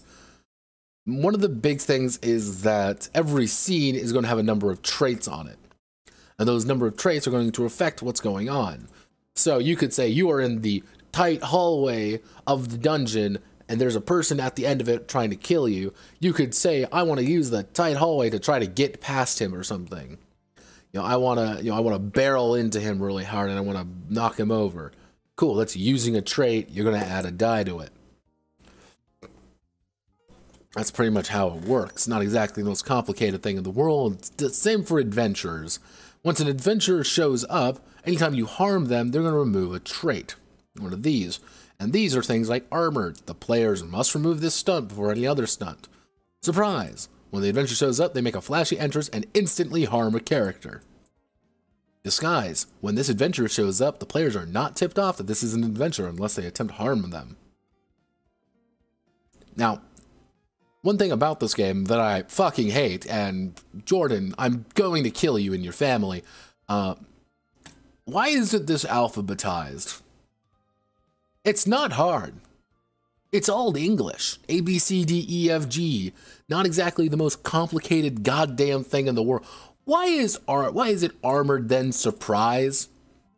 At first I thought like, okay, maybe there's like a reason for it. No, there's no reason for it. You just deliberately went out of your way, Jordan, to not do this, to not alphabetize this. Why? Do you hate me? It's not complicated, but you do it anyway. Why are you the way that you are? Why? Why do you do this to me? See, look at poor Doge. He's already in the trenches right now. You're doing this to him. You're not alphabetizing. It's not hard. Now, they do say, like, you can totally just hack your characters as well if you want to. It's designed for playing as minions in the dungeon. If you want to run a game about being henchmen of a supervillain or ordinary soldiers during a war, I don't know about, like, the connotation that he's trying to put here, that technically ordinary soldiers during a war are not very good people. I don't know if that's the case. That's kind of weird. Like,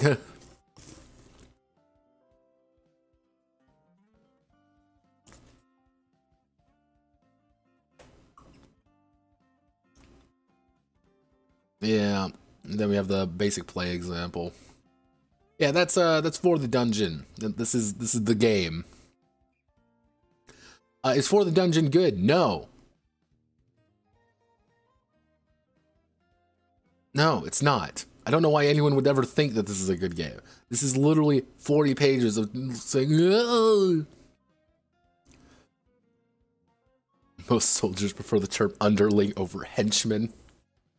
Like, the issue with For the Dungeon kind of boils down to one very simple thing, is that it is a 47-page book being asked for $15 for probably one of the least unique pitches ever. Combined with the fact that it is literally just, me succeed, yay! Everyone cheer, yay! You know, as everybody looking, yay! You know, and then, you know, then the care worker goes and be like, oh god, they're at it again. Like, who is this for? Is it just for fun? Is this like a one and done thing? Or is this like it's supposed to be an actual, is this a shit post is what I'm asking. Jordan, I'm asking this as from the bottom of my heart. Is this just a shit post? Because if it is just a shit post, you can tell me. It's fine. I respect you for that. I don't know what this is though. I don't like it very much. This does not spark joy.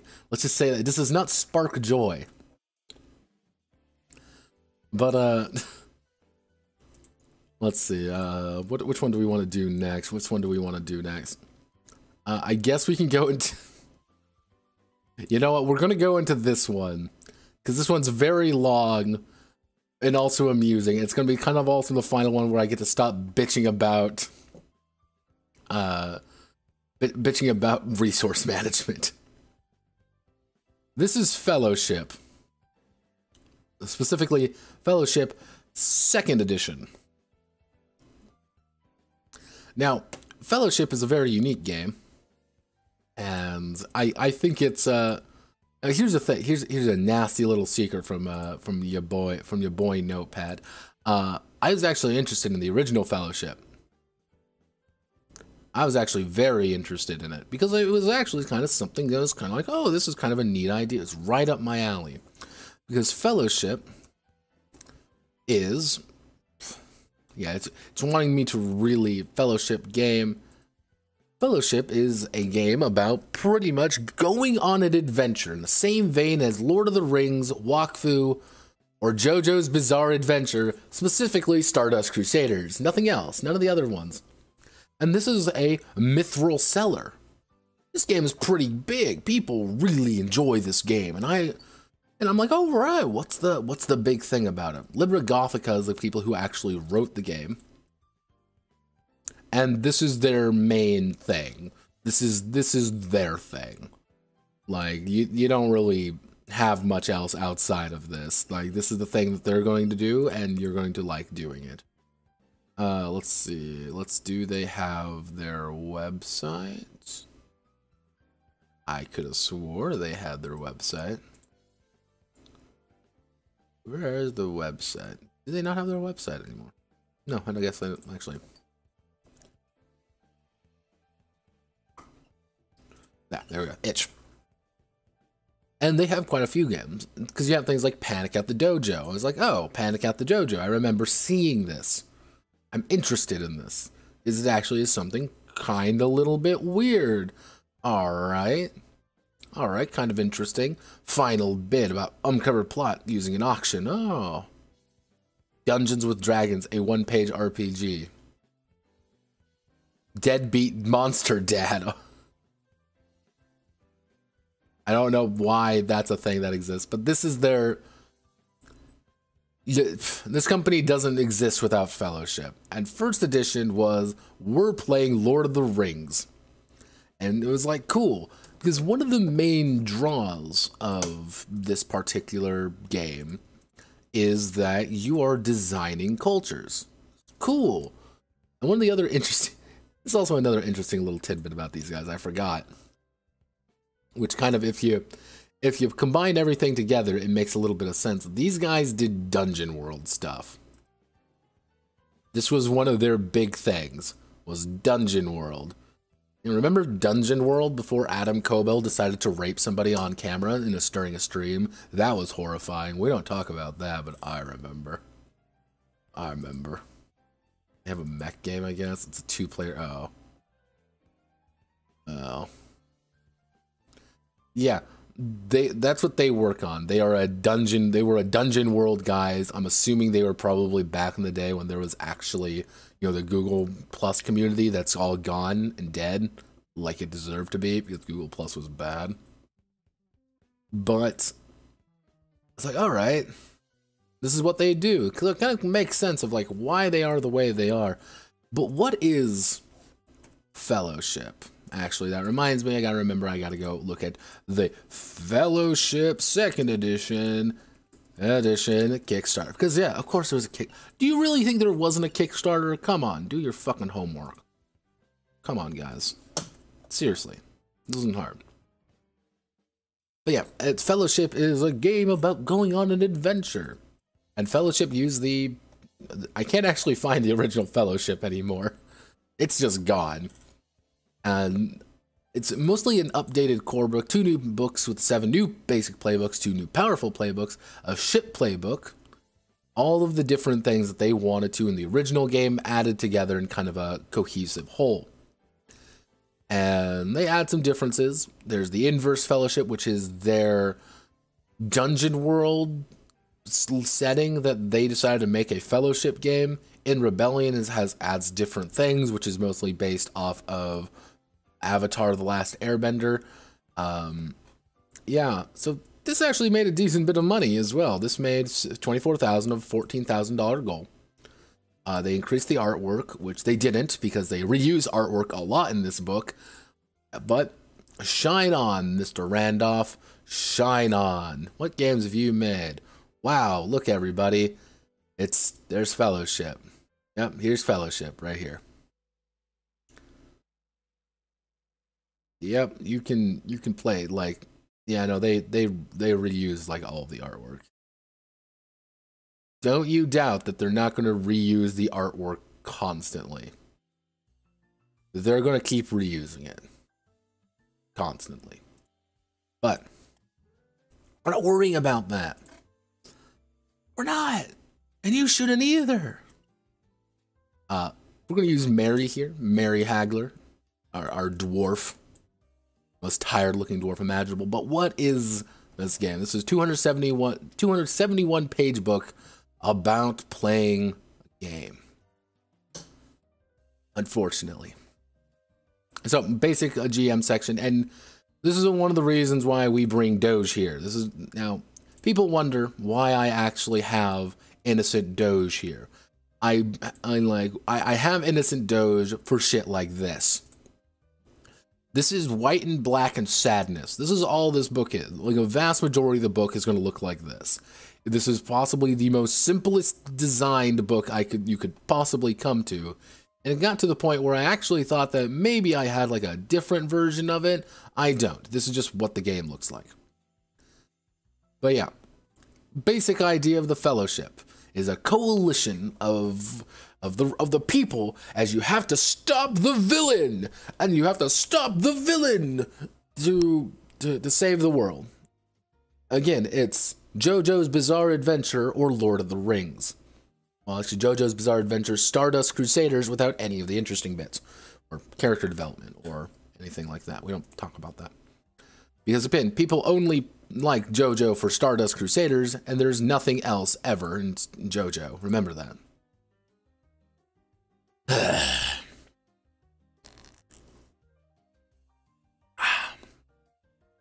So we've already kind of established how to do this. We're going to scroll all the way down. But this is the basic. You roll 2 6-sided dice and add the bonus listed by the move. Looking at our character here, this is Mary. This is going to be your basic attributes. Blood, courage, grace, sense, wisdom. Iron is specifically for dwarves. They're the only ones who get it. And that is it. Yep. Do you think there was going to be more to this? No. There isn't really. This is a very simple game. So, for example, if you want to use the get away move, you roll 2d6, add your grace modifier. The higher it is, the better. On 10 or higher, guess what? Things are going to go well. 7 to 9, oh no. Something happens, it's pay with cost. 6 or less, you fuck up, you failure. You've already seen this. So, but you want to see this. You want to see the fancy elves and Asian Maori dwarves. That's what you want to see. You want blood. How do you sleep at night if you utter something like that, as in no JoJo other than Stardust? And mind you, this is coming from someone who will unironically say part 5 is my favorite part. I like part 5. I like Giorno as a character more than most of the Joestars. I have an appreciation for... Here's the thing with me and JoJo. I don't much care. I like part 3. I like the end of part 3, though. I like the last bit when they're in Egypt. I like that part. Part 3 can kind of slow down at some points. I'm like, okay, there's a lot of stuff here, but Araki was trying new things, and I like that about it. Part 4, I understand why Morio exists, and I understand Josuke, I understand all of the characters, Koichi and all that, and I like that. I like it, I understand it. Part 5 is what did it for me, though. Like, this is what I like JoJo for. I like JoJo because there's some, like, wacky plots, there's some weird characters. That was when we saw some of the stranger stands, and that's what I really like. Then Bruno Bucciardi. I literally have a Bruno figure on my fucking counter. I have a Bruno figure. He's cut Bruno, though. Because it was a Chinese warped version of it, and he lives in a plastic cup now. But yeah, when people are like JoJo is exclusively part 3, I don't like that. Stardust Crusaders is fun, not my favorite though. Part 1 is also pretty good. I like part 2 more than part 1, but I like part 1 and part 2 of JoJo their own things. I will say that, first off. But yeah, this is what people actually going to play Fellowship for right here. This is what you're actually looking for. Look at the elf. Look, it's the dwarf. Look at him, he's a dwarf. Look, aren't you enjoying it? So the big thing is everyone's going to have their agenda, principle, and moves. Pretty standard stuff. In Mary's case, his agenda is when you consult your agendas. If you have no idea what to do, these are what you want to do. This is your role-playing aid effect. You have these 3 agendas. You want to be brave and take risks, tell us of your people, improve the world around you.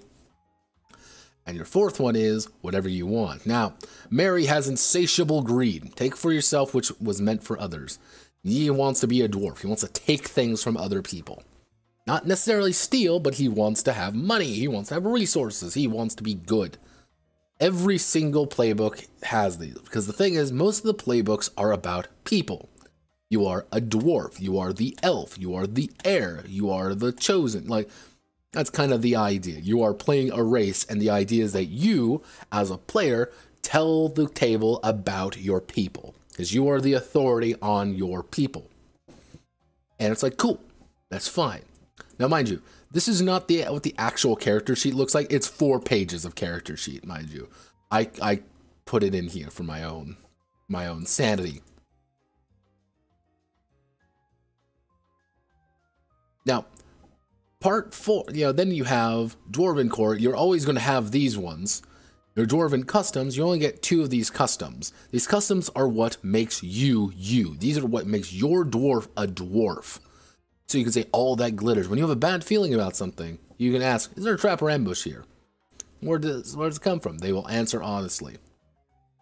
Or you can say, what good for what ails you? Whenever you item with a drunk tag, act as though it has the healing tag instead. Dwarves are supposed to get drunk. That's the idea. Drunk and high. That's the entire plan for dwarves. That's what they want to do. You have your basic bonds. You have your gear. You don't really get to choose your gear. This is gear chosen for you. And yeah, the principles are like the basic things about what you're supposed to do. You know, keep your own agenda, improve the world, all these basic things. The basic principles are actual, not really rules, but like things that you kind of have to follow, which is be heroic, create solutions, address the characters, embrace the fantastic, make moves that follows, remind us of your moves, always ask questions, begin and end with the fiction, don't steal the spotlight, but shine on when you have it. Which is a really weird thing of, this can really be summarized as, play the fucking game. That's all you need to do. Like, oh, well, you just need to address the characters, not the players. You don't need to tell people this. Because when I'm going to look over and be like, well, Dragonov, I need you to do things for me.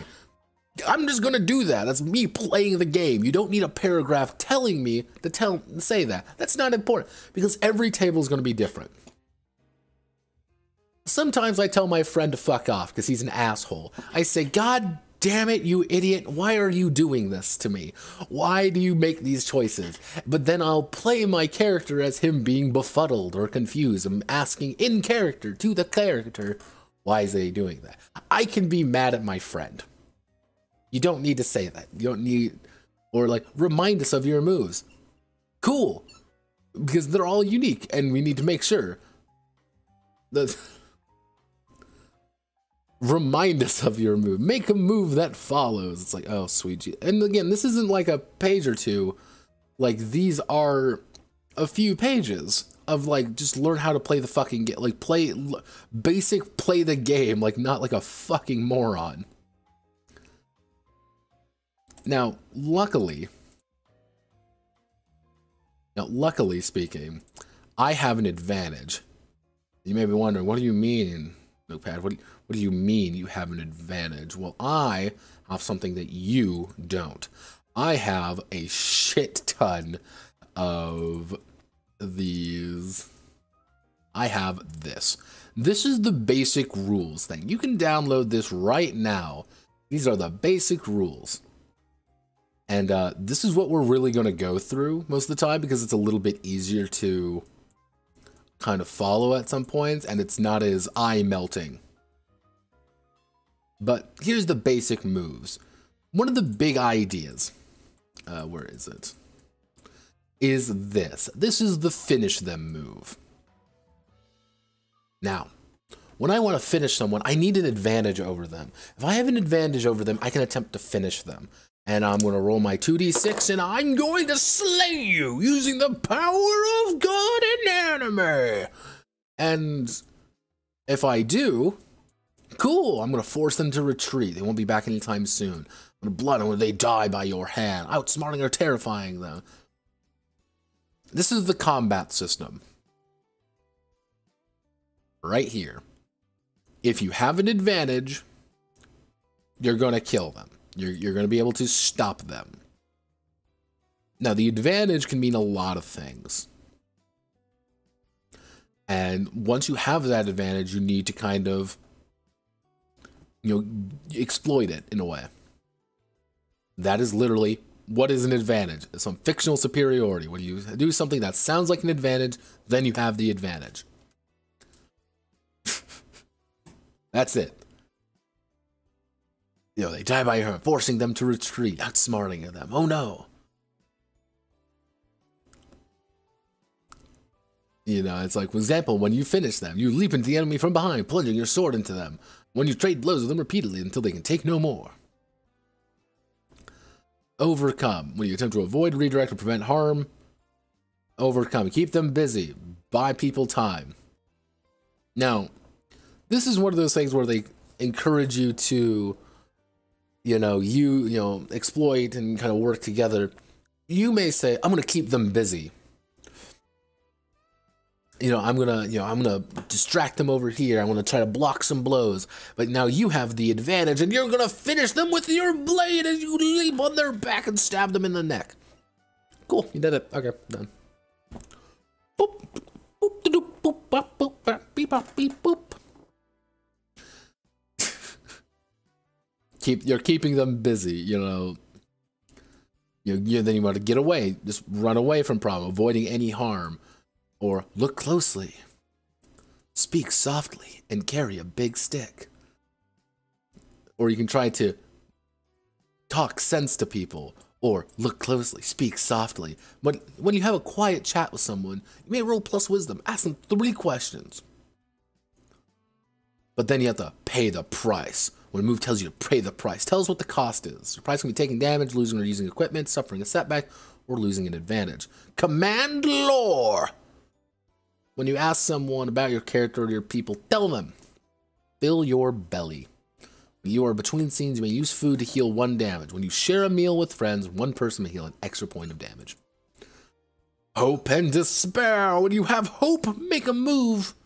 Roll 3 dice. When you are in despair and make a move, roll 3 dice and take the worst 2. When you have both, they cancel out. This is the advantage system. Do you like advantage systems? This is it. Outside the fellowship is in despair, they can't do anything meaningful. When you roll with a stat that's been damaged, you roll with despair. When I said this is not a very complicated game, it's not.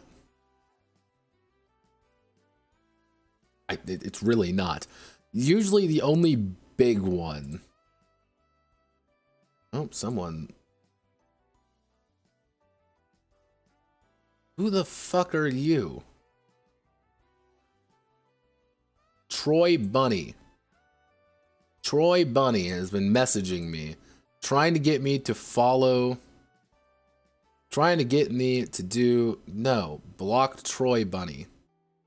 Actually, no, you sound familiar. No. Troy Bunny, you're gonna stay. Troy Bunny, I want you to follow me. I want you to follow me right now. Get a sub. Sub me right now. You know, give me that sub and I'll think about it. Okay? Come on. Do it. Actually, I will type it out.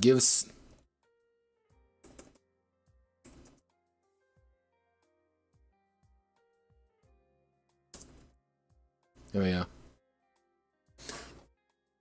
Never expect that. I'm a businessman. 5 gift subs and I'll think about going to your website. There we go. Five. Come on. 5 gift subs. Pay for it right here. And what happened? They offered. I said I would check out their website. They're not going to do it, but it'll be funny. When you earn now the big thing is the idea of earning fellowship is if there's a community and you help them out, you can solve this problem, you earn fellowship. Then you ask one of the 3 fellowship moves, which are mostly going to be giving you shit, helping you out with something, or pointing you in the right direction, and ending. When the move you pick lies, as long as you keep fellowship with that community, fellowship is lawful if you betray them, or they revoke the fellowship, or if the overlord destroys the community. Effectively, what this is stating is be friends with people, go to place, go here, and go do things, and you're going to get friends. And the more friends you get, the better you're going to be. Forge a bond with someone over something you did or shared together. Record a new bond with them on your sheet, describing how the connection you two now hold. Bond is a single sentence describing how you feel about them, what you've done together. If you already had a bond with them, you can add another bond. Yeah, if you forge a bond with someone outside of the fellowship, they will join your cause. As long as a bond holds, you can always give something precious to someone to immediately forge a bond with them. Forging bonds is something you should do constantly. When 2 players do something cool, touching together, they should forge a bond. When you make a new friend, forge a bond. When the enemy help an enemy out, forge a bond. Bonds are super easy to make. Fellowship should be making new ones constantly. This is one of the most important aspects of the game, is forging bonds. You want to forge bonds with people, such as, now, obviously, Mary has 4 bonds with people. You know, he owes Pro a life debt. I would rather die at Gremlo's side than anywhere else in the world. You know, Manly is my drinking buddy, and Manlet is a friend to all dwarves. Because he is one. Don't worry, Manlet. I respect you. Well, I don't really, but because you are a Manlet, and remember, everybody, we can't trust manlets. That is the first rule of just about anything, is never trust a manlet. Now, the bonds that bind us, bonds with each other, work together side by side, they roll with hope. When one of them must pay a price, another may choose to pay that price instead. Now, the idea is that if you have this bond, you can work together. You're going to be getting something. You benefit from having bonds with other people. However, you also have, oh no! When your actions harm an ally, erase one of your bonds with them immediately. If you have no bonds with a member of the Fellowship, you cannot work alongside them without getting each other's way. Pretty much, if you are helping each other, you're going to get benefits. If you have no bonds, you're not really helping each other out. So, for example, that's the wrong word, Mary here, if I'm working together with Pro, Gremlo, Manly, or Manlet, I'm going to be able to roll with hope. If Mary and Pro are trying to fight off the orcs, well, they're going to get advantage on it because they're working together. If Gremlo and Mary are running away from danger, they're going to be able to get a bonus together. If Manly and Mary are drinking under the table, they're going to get an advantage. If you don't have one, let's say there's a fifth person here, you don't have it, you roll with despair. So you always want to have these bonds. You're always getting more bonds. Bonds are what good. We will get to companions in a minute. This is the stupidest fucking mechanic in the world. I don't hate it, but I don't like it either. And oof, oh goodness. Give me one moment.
Okay, I'm alive. So, also I should say this to everyone currently here. If you have questions about either this game or any other things, wait, is this Toho Cafe? Yes, this is Toho Cafe. I wanted something nice and vibey. If you have any questions about anything, feel free to ask. I'm here to answer questions. This is I can tell you about things, but if you want me to go over something in more detail, do so. Or if you have questions about something else, tell me. I will go over them. I do actually like the Toho Cafe. I like these albums. I think this is Cafe de Toho 3. But yeah. The big thing is that you want to have these bonds with people, as well as your companions and everybody else. And when you hold a bond with the Overlord, they do not become your companion, but you still hold sway over them.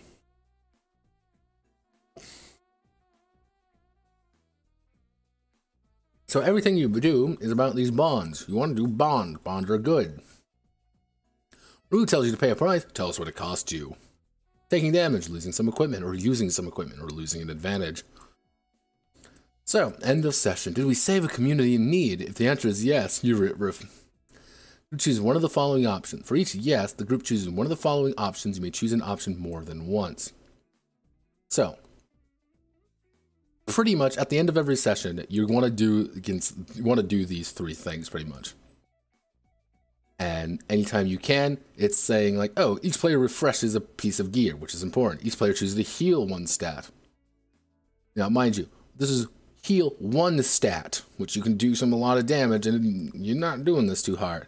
Fellowship and the Overlord each choose one player to level up. You cannot be chosen to level up if you're the highest level player, already been chosen to level up. At least 2 players are tied for highest level. Anyone can level up. Nobody actually levels up until all choices on who to level up have been made. Level up. When you level up, increase your level by 1. Choose one option from your playbook's advancement list. Okay. This is where it comes one of the stranger bits. Recover. When you spend a week in a place of safety, you can recover. Remove all damage from your stats. Reset all your gear to the starting values. The place you have fellowship with is always a place of safety. If the Overlord has any damage, they heal 1 damage now. While you recover, the Overlord marches on. They now advance their plans, and the Fellowship can do nothing about it.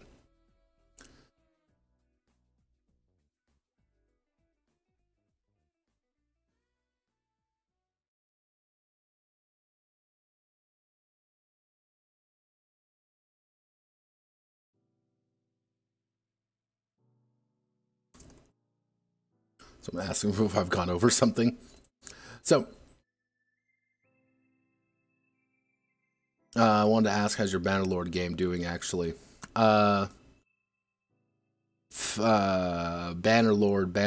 game, that would be, Project Flagbearer. Flagbearer has been done for a while now. That one did pretty good. Though, hopefully, an anonymous patron has appeared and said that they would be interested in paying me money to make an actual Bannerlord game. So it's like, well then, as my little jingling coins go around. Well then, well, hello sir, please give me money. I'll do anything. But yeah, so. Basic idea. Now, this is an odd thing. I want you all to think about this real fast. Just sit down and... To recover all of your gear and your health and everything, you can do 2 things. Wait till the end of session, in which you'll maybe be able to restore 1 health, 1 piece of gear. Or, recover.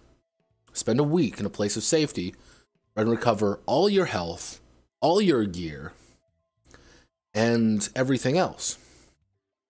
But the Overlord restores 1 health, and they march on. They advance their plans. What I'm hearing is that this is a gear rush. You gotta go fast. Everything's going fast. Damn, Notepad's making a licensed game. Well, not really. not really. I wish that were the case. I would love to make a licensed game, honestly. But no, he wanted to make a licensed game, but then it didn't pan out, so he doesn't really know what to do with it. So he's like, can you work on it? And I'm like, yeah, I can do that. I've actually been thinking about reaching out to actual companies and being like, I will make you a role-playing game. Come on, give me that money. Come on, give me it. But yeah, it's kind of up in the air right now. Hopefully things pan out. I'm hoping. I'm dreaming. But that's kind of like one of the very odd things about this game is that the Overlord is constantly advancing their plans. And you lose when the Overlord succeeds. That's kind of the thing. Like, you're going to lose. So you're always constantly needing to continue forward. You always are marching forward. You always need to keep going. And it's like, all right. The big thing is to enemy and companion stats are different, but use the same ideas. You know, when you heal, you remove mark from your stat, take out its damage. You know, when you tell all damage, further damage, you down. If you decide you are dying, describe death for us. As a hero, your soul is valuable. What does death offer you in exchange for your soul? Do you take that offer? If you do, you are most certainly dead. If you die, you can rejoin the game at level 1 next session using the same playbook or a new one. If you are taken out in the presence of the overworld, they will make you an offer you can't refuse, which is different. They ask you for your service or something you hold or the end of your life. You can take it or leave it, but if you refuse, you must roll plus courage. If you survive being taken out, you can continue to play starting the next scene with all your stats still damaged. Sharing moves. Yeah. Taking a move. Take a move. You cannot take a move that cannot be shared. You cannot take a destiny move. When you make a move. Yeah, because you can very easily also, if we go down here to, not dwarf notes. No, not here was the advancement section. Did I not put the advancements in? Dwarven advancements. So take another dwarf custom or 2 dwarven gear options. You cannot choose gear options you already have. Take another dwarf custom. Ask another player to share a move with you. So with any of the other playbooks, you can say, can I have this move? Or can I have this? Or can I have that? Or you can share customs. Cool, that's kind of a weird way of doing things, but it works. Again, it's odd, but alright. Now companions. Companions. Ooh, companions. This is an odd duck. Okay, this is one of those things you gotta explain. So, a companion is an item. This is the thing. A companion is an item. When you have a companion, you can use their stats here. For example, we'll use a dwarven gunner. Dwarven riflemen are famous throughout the world for their excessive use of black powder. You can name the person, and then any time you use one of their attributes, they're being used to pretty much make a move, you could say. For example, the dwarven gunner is making a shot and he needs to use it, so we're gonna mark his sturdy rifle. We've marked the sturdy rifle down. We've marked the powder keg down later on. Companion is an extension of your character sheet. While you have them, all your stats are available to you. For example, an Elven Archer has the stat Perfect Shot. You can damage that stat at any time to have them do a single thing that could help you by taking a perfect shot. It's tripping up a charging enemy, or blocking an attack on you, or taking out an enemy sniper. When you're working alongside a companion you have bonds with, you can always have them take damage in your place. When you would take damage, if a companion takes damage when all their stats are already damaged, they must erase one bond with them. If you have no longer have any bond with the companion, they leave your service. It's going to be the form of their death, or they give up journeying due to danger. They no longer have anything to do with you. So,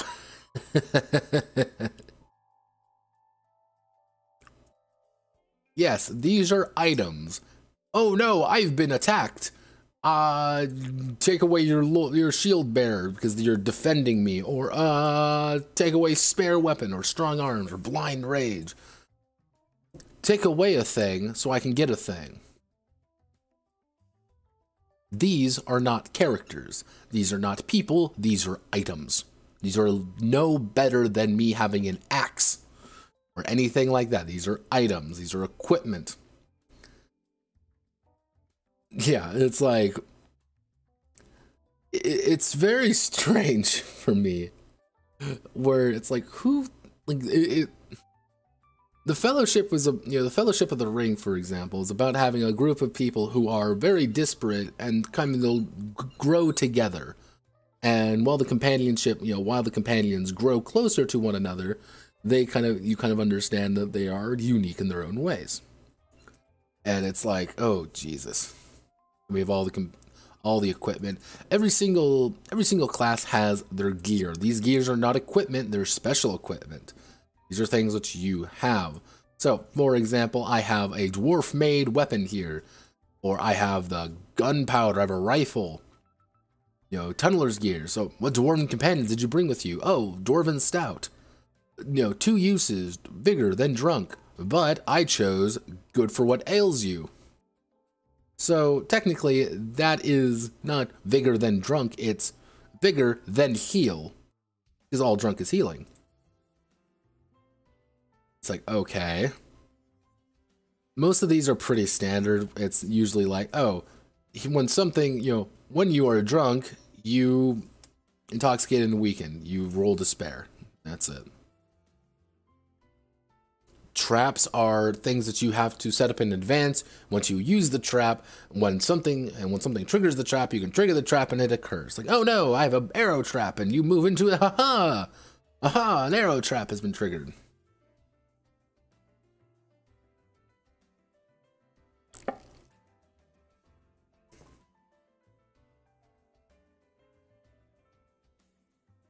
Now, all the playbooks are broken down into 3 types. There's basic playbooks, which are the dwarf, the elf, the halfling, the heir, the orc, and the squire. And destiny playbooks, which are pretty much like advanced playbooks.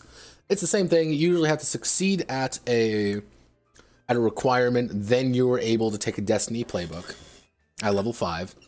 Then power playbooks.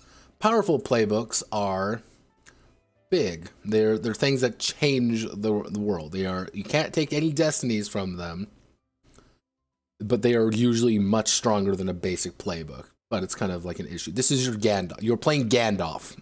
That's a power playbook. Now, framework playbooks, team playbooks. Now, the idea behind these ones are like, these are the premise. This isn't a playbook. This is just a premise. This is just a premise of it. The team playbook is used cooperatively for the entire fellowship. Level up like any kind and give the fellowship power as long as they can take care of it as a group. Yeah, there are no team playbooks in this first book, but the rebellion of the ship can be found in future books.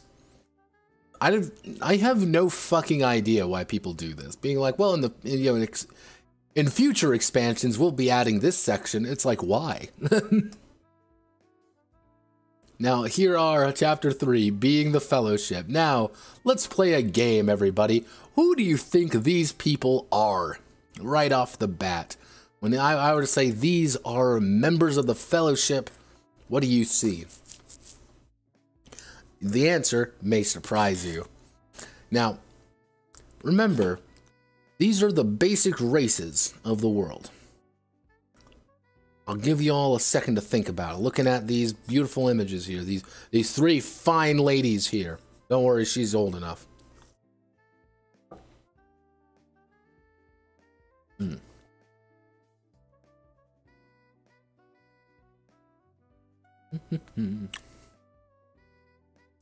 Oh, did you not guess the orc? Oh yeah, no, sorry. That's the orc there. Oh, you can't tell which one? Oh, I mean, isn't it fairly obvious? This is the orc. Wait, we gave it away. Oh, there's the elf. Oh boy, there's the elf. And this child is a halfling. You can tell she has exposed feet. Yeah, the racial hey, that's racist. Yeah, some of the racial design is a little bit interesting here. Now, we got to pick our playbooks, obviously. Choose our moves, choose our gear. Then we got to create the Overlord, establish the people's lore, pick the Overlord's bomb, pick player bones, and you're ready to play. So these are the dwarves, obviously, as you can tell by Golem, Orangutan Legionnaire, the Falmer from, just the Falmer from Elder Scrolls, and this cyberpunk lady with dynamite and an FAL.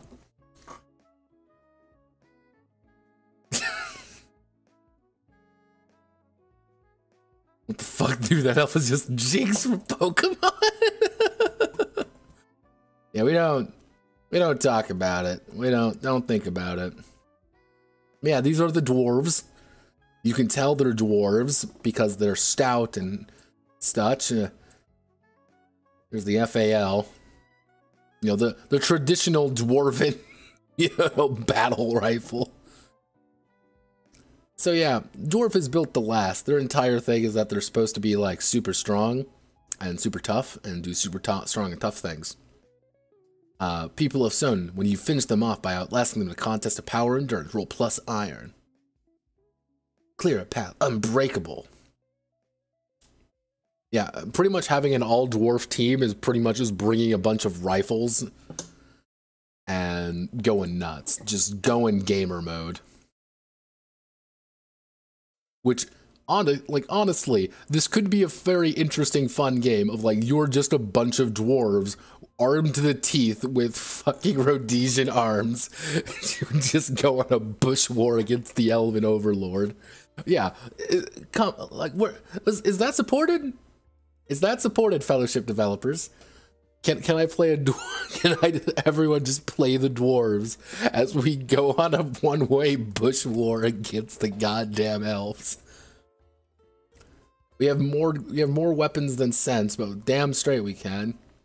Now, the big thing with dwarves is that they get things like gunpowder, rare and strange materials. You wear heavy armor.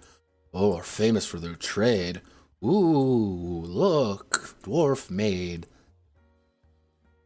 And this is like one of those things like, oh, well, you can choose whichever you want. You want a gunner or a blacksmith, you have one bond. A tunneler or the guzzler, one bond. I chose beer because it's funny. What is the possession you hold most dear? First claim you've ever crafted, a family heirloom, a symbol of peace and trust between dwarves and another civilization. Choose another player. You have an unbreakable bond with them. Write it now. The initial bonds, dwarven customs. Yeah, because the idea is like, these are what define a dwarven person. And it's like, oh, well, our civilization is all built on, all that glitters, or we're earth friends, or greed is good, or we're examining interesting items, or we're warriors and stuff like that. The entire idea is that you are building the culture. Hello, Luca. Battle of Bimbesi Place. Yeah, when I think dwarves, I think weapons of the Bush War. Yeah, I don't know about you. I mean, come on. You know, when you advance, you're pretty much getting stronger. That's the entire idea. You have all your basic ones. Now, this is what I mean by the artwork is going to start getting reused pretty heavily. Because, as you can tell, this is an elf. This is also an elf. This is an elf. This is an elf. I don't think that's an elf, but...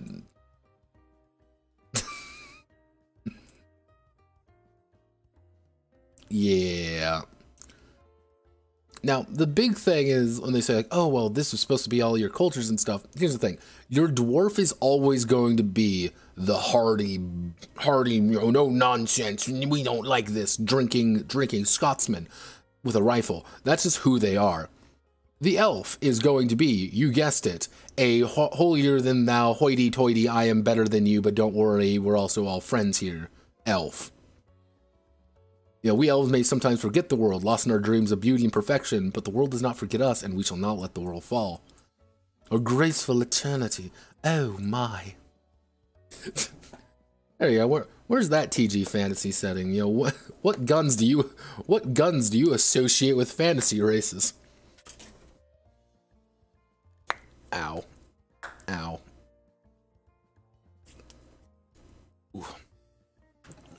Yep. Lauren, Manuel, Martina, Prinkin, Andrealia, Lucien, Erwin, Tanis, Celebrimblin. I can't pronounce half those. Greenleaf, Lady of Light, the Star of Radiance.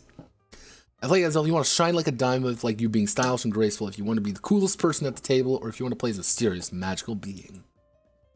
Yeah, no, you're gonna play Legolas. You want to play Legolas? You're gonna play Legolas. These are like one of your agendas, like something that you want to do. Then you have like elves can all use magic. You can touch the world lightly, but you have to choose like what is an elf. Choose the option that best represents your people. Your wood elves, star elves, merfolk.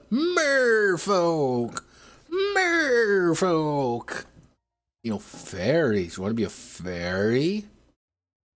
Ooh, look everybody, you're a fairy. Elven bread. Tell us whether brought to you from danger. Same idea. Which is gonna be, you're gonna be amazed when you learn, guess what? You're going to be taking the exact same shit as everyone else, pretty much. almost everybody has this half, like the half X thing, which is like, oh, you're just taking like an agenda from another playbook or something like that. You can't share the move, but you can't really not. So let's say if you have poetry in motion, you can give that move to somebody else. So if you want to min-max, just... It's Shadowrun and it's awful. Oh no, don't worry. We haven't hit the real bad parts yet. Here are the halflings. There's this cat person, a tiny little halfling that rides a giant boar, a dwarf, because remember, this was in the dwarf section. The same image, and then a leprechaun. Don't know why people... Like, why did you choose a leprechaun? Out of everything, why did you choose a leprechaun? But yeah, you're a halfling. Let me see, do you have... there's a Stella. Rose, Robin. Okay, you didn't put in there right away. And then you have all of your various attributes. The little folks sting like a bee. What is a halfling? A clever storyteller, determined survivor, mischievous tricksters, traveling nomads. Ooh, halfling gear. When you start with a trusty handheld weapon and the halfling packed lunch, 2 uses. Food. For each use, food feeds 3 people. And the companion you brought on your journey. You can bring a carriage with you for some reason. I have no idea why you would ever bring a carriage with you, but you can. A riding spirit and a trained mount, a couple of friends. You want to play literally the original halflings, well, hobbits from Lord of the Rings. You can totally play all of the hobbits from Lord of the Rings at once and have Pippin die repeatedly. Just cycle out Pippin every now and again. Oh my god, Pippin's dead. What do we do? Don't worry, here's a new Pippin. He just comes back every now and again. Choose a luxury you couldn't let go. A halfling pipe. You could just choose more halfling pipe leaf. Yeah, pipe leaf. Like, more pipe leaf. Do you want to... All I'm saying is that you could just get shit-faced. If you want to play the weed halfling, play the weed halfling. Go for it. Nothing can stop you, and nothing will stop you.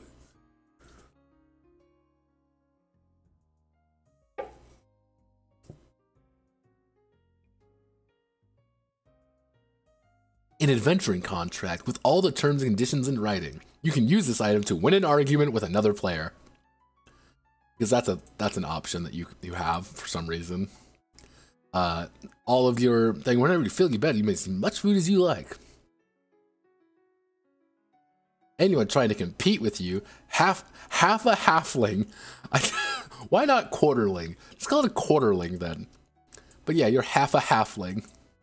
Lived in a shoe. You could change size at will, shrinking down to the size of an apple or growing as tall as a good chair. But you usually stay at a happy medium you're comfortable in. Talk nonsense. Wow. The courage of halflings. You are never in despair when rolling courage, even if it's damage. Oh wow, look everyone, we're reusing art again. I love reusing art. Yeah. See, the funny thing is, like, halflings get things like riding dog. Dogs are a man's best friend, but only halflings can ride them. Traveler's carriage, usually drawn by a pony. The war wagon. And oh, look, here's the whole weird pot-headed halfling thing. Here's Gandalf and company. Yeah, this is just what these are. Gandalf. This is the power playbook. Their entire thing is that you are a savior of reality, and you're also trying not to be doom and gloom. And do not trifle with wizards! Wizardry! Because when I think Gandalf, you know, someone, you know, powerful and, you know, touching, you know, with angels and nightmares, and we're learning about the end of days, I think this guy. This is who I'm thinking of. I knew this guy in college. He's a nice guy, actually. Kind of an asshole sometimes, but he's an architect, so of course he was. I see this. even Gremlo down here, I do not see this character right here in jeans and a fucking t-shirt as Gandalf. But yeah, that you could select that as Gandalf if you want. Your blind prophets, angelic principled academia. Servants of the Dark Lord. Harbinger gear. Harbinger. The air. This was one of the other ones which was weird. The air can be from anywhere. Remember that. The air is kind of technically from anywhere. You're just the heroes of the thing. Here's a giant snake woman, a tiny elf, legally distinct Aragorn, and a Russian lady in an Ushanka that is far, far, far too small for her head. Also, Aragorn, what happened to your jaw, my man? Oh, God. Yeah, the air is the good piece. Aragorn, Marth, Durandal, Caesar, Macbeth, Farador, Arwen, I don't really consider Macbeth to be a hero, the hero of days, but, what do I know? Marceline, Nemorora, Rose, Vera.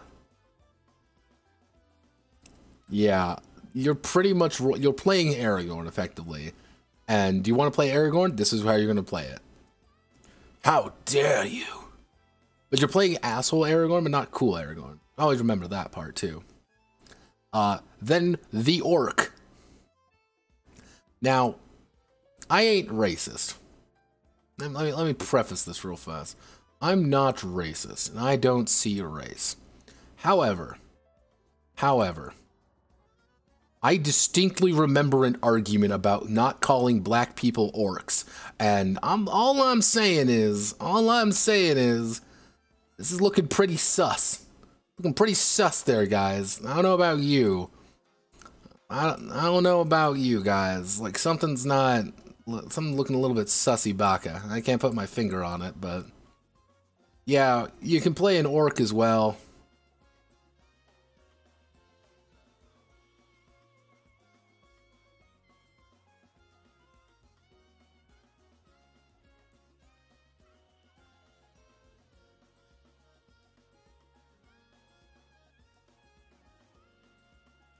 Do you see an issue here? It's like, ugh.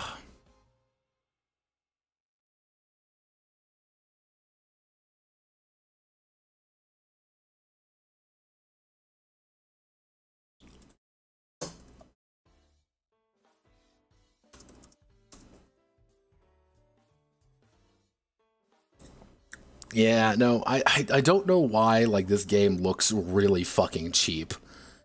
Because, like, yeah, oh, the Squire, look, he's back. It's the little squirrel fucker from the Halflings. I don't know why.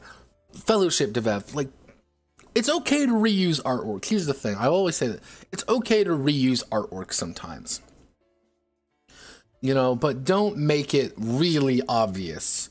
And use it at, like, the beginning of the book and the end of the book. Like, oh, every character gets maybe every class, maybe like every playbook gets like a single character. Kind of say like, this is what they roughly look like. Then put that, and then put them in like a lineup, and like, here are all of them, or put them in like a group shot together, where you can kind of see like, oh, they all kind of merge together. You can kind of see it. We've gone over all the races, we've gone over all the playbooks, and now here are them all together. Cool, that you can work with that. This isn't doing that. This isn't doing that. This is literally just reuse this copy and pasting the exact same shit repeatedly. And it's making this look really cheap.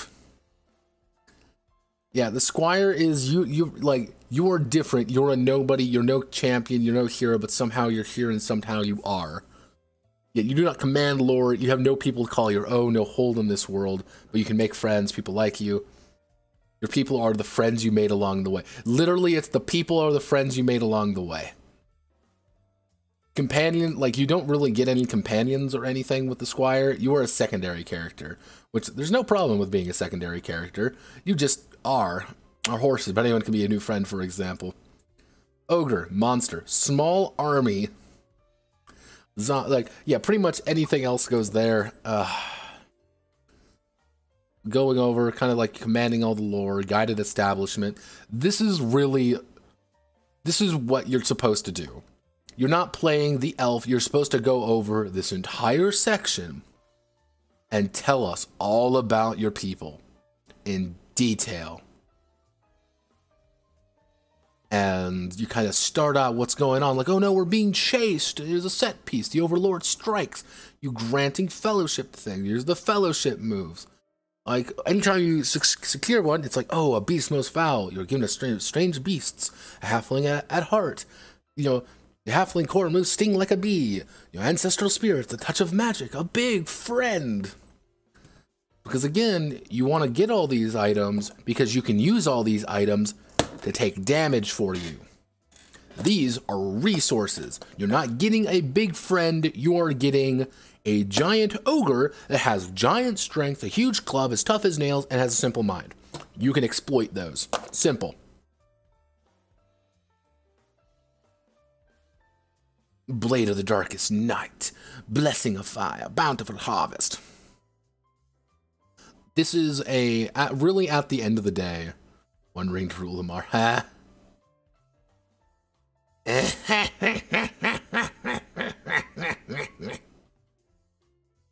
Yeah, like there's a lot of these, and I like. Here's the thing: like I like a lot of these, and some of these are pretty interesting. Each time you lose this, you leave this community, you gain a fully outfitted war elephant with riding platform, armored and bladed tusks. Tusks and screaming armored platform. Yeah, can support a small building on your back. The APC of the fantasy age. Finally, it's time. Yeah, Destiny kind of goes over like the Destiny playbooks, kind of like how they work. Again, a majority of them are like you have to take you have to do a thing to get a thing, and most of these are like this. It's becoming a cyborg because you remember that part. Like all I'm saying is, you remember that part of Lord of the Rings where Legolas gets cyber eyes and kits himself out and becomes Johnny Silverhand. Yeah, I remember that part. You remember when Johnny Silverhand joined the Fellowship with his giant fucking hand cannon and shot one of the Nazgul? I remember that. Did you guys read the book? Of course you fucking did. Of course none of you read the awesome new version of Lord of the Rings with Johnny Silverhand. Of course you didn't. God.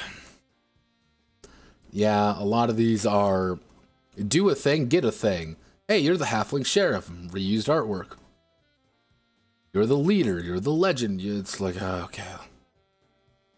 Cool. This is fine. This is great. Awesome. Let's, come on.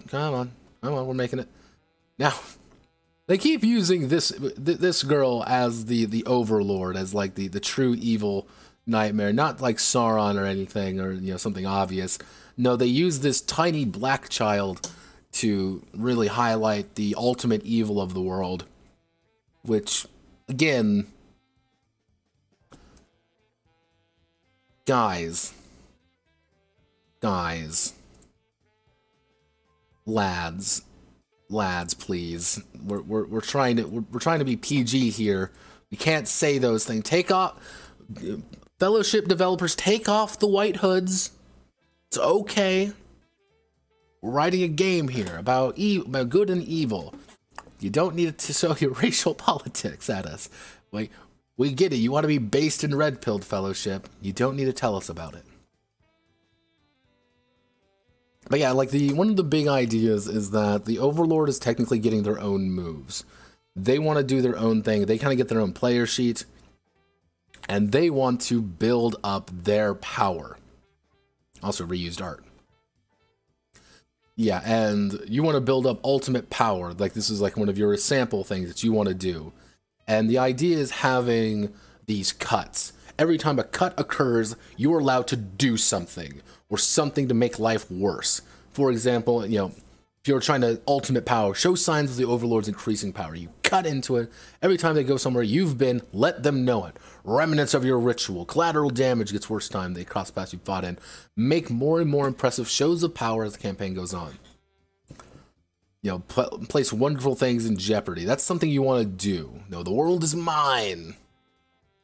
See, this is a man I am intimidated by. I'm not fucking with this guy. Like, I'm rolling up, we're the heroes of the day. This motherfucker shows up with his giant crystal sword. I'm like, Jesus, we are in danger now, everybody. This man is going to fuck our day up. He is ready to kill us, and we're gonna go on. Let's do this. Let's show him the error of our ways using the power of friendship, because he's going to violate something if we do not. Probably us. You'll watch the world burn. Then here's like this completely different piece of artwork. I have no idea why this like completely different piece of, like, relatively speaking, the artwork's been fairly consistent. Kind of like this, kind of has this cartoony vibe to it, and then you see this, which is very different for some reason. I really don't know why. But yeah, basic moves, which, again, they must roll plus courage. You're just doing these things. Twist the knife, again, there's another reused one. The Overlord's core stats. You get a lot more. Like, you get all of these as your stats. Statue and choosing, short phrase describing your powers. These are pretty much anytime you get damage, you're knocking these off. So if you take 3 damage, for example, in the fight, you might talk off, flight, juggernaut. You might say flight, mythical, and like unknowable or something. You might mark those off. Now no one knows. No, not everyone knows what you are and what your planning is. But every time you heal, every time they rest, you can get one back. You might be able to get back, you might be able to get back unknowable. No one knows what's going on. Oh no. Now, when you advance your plans, you may heal a damage stat instead. When you advance your plans, you may swap an undamaged Overlord stat for a new Overlord stat. When you seize a new source of power, gain a stat of your choice. When you gain or lose a source of power, write down the stat of which the source of power is tied to. If you lose or regain that source of power, future takes it. Because this is like the main idea, is that you want to go to sources of power, stop the sources of power, so they don't get them anymore. Because you're just going to get stronger. When you take damage, they must first pay a price for each undamaged stat you have. If you would be destroyed instead of damaging one of your stats at no cost to your attacker, if you take damage or are destroyed while none of your stats remain, you are finally defeated once and for all. There's no coming back for you. You want to fight because you can. And they understand this. You are going, you are very hard to kill. Like, if you start out the game, you are damn near impossible to kill. To the point where it's almost insane. Which, yeah, like, mind you, when advance your plan, choose one of them and move it up one step forward. You might have 4 plans, but they're only 3 steps each. We're advancing a plan.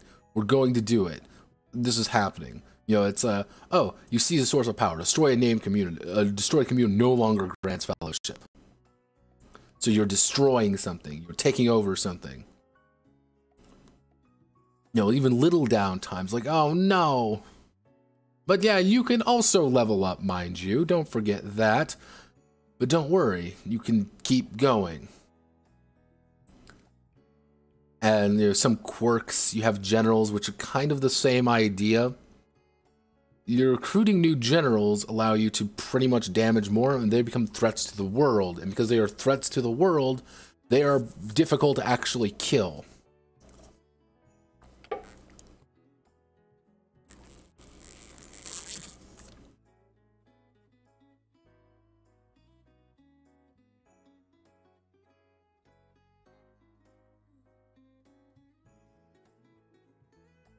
Yeah, choose 2 defenses, a clever plan, a powerful special attack. Yeah, a trick up your sleeve. Use this to produce anything you could possibly need right now. A traitor.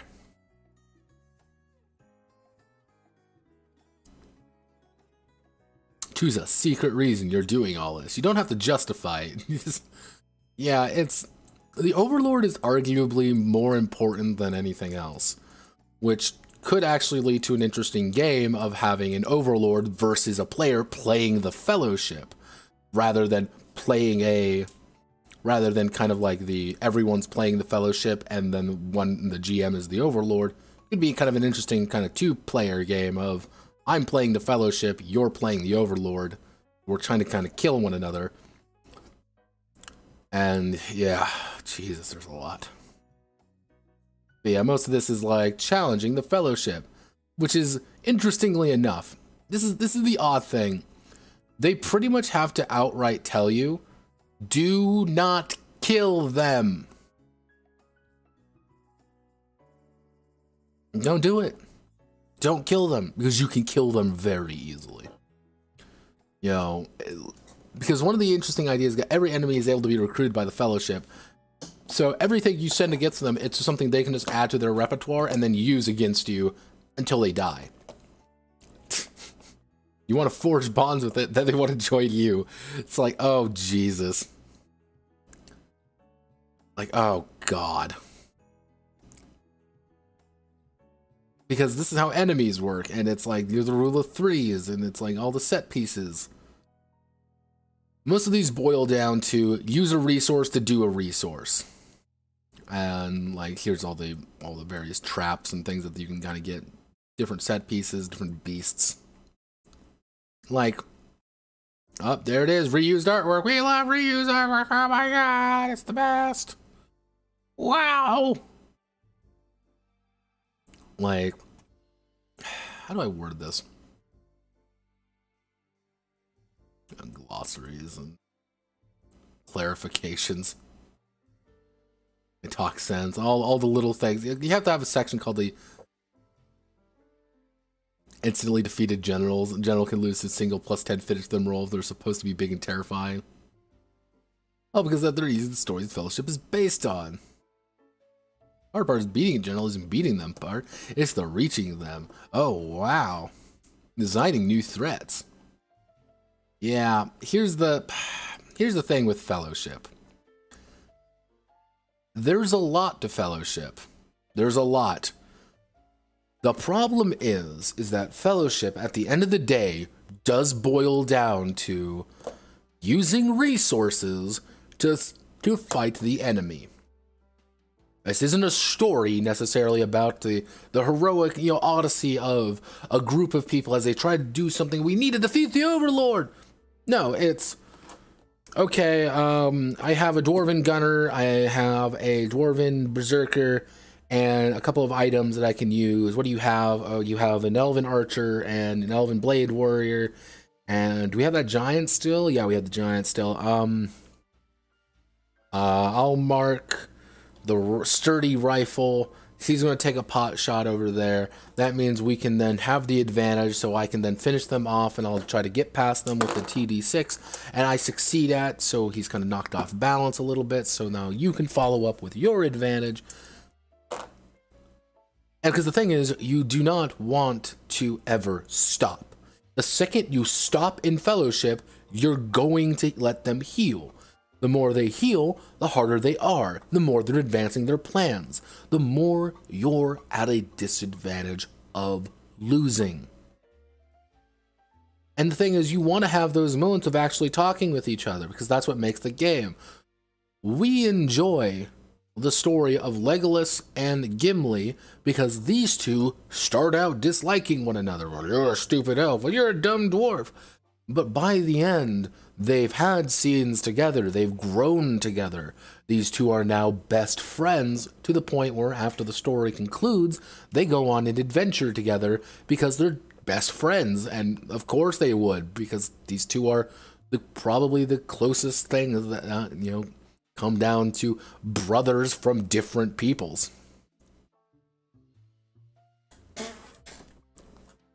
And that's where the interesting part is. Sauron didn't heal between battles, just like, oh, sorry guys, I gotta fucking heal. No, like he was this omnipresent threat that you had to deal with, but he was always present but not worrying. It was about the adventure. And this one, it's kind of, you want to optimize. You want to optimize the adventure, which is kind of a weird thing of saying. But that's kind of what it boils down to, which sucks. I'm not a huge fan of it. I think it's bulky for the point of being bulky, to the point where it's kind of annoying. Now, mind you, there are more. Trust me, there is, oh, you want to play the Inverse Fellowship? It doesn't really have that much artwork in it, but at least it's not reused artwork that I know of. though I would not put it past him to literally reuse the artwork entirely from his Dungeon World books. Yeah, like here's all of these new things. This is a full 198-page book that you could probably play by itself.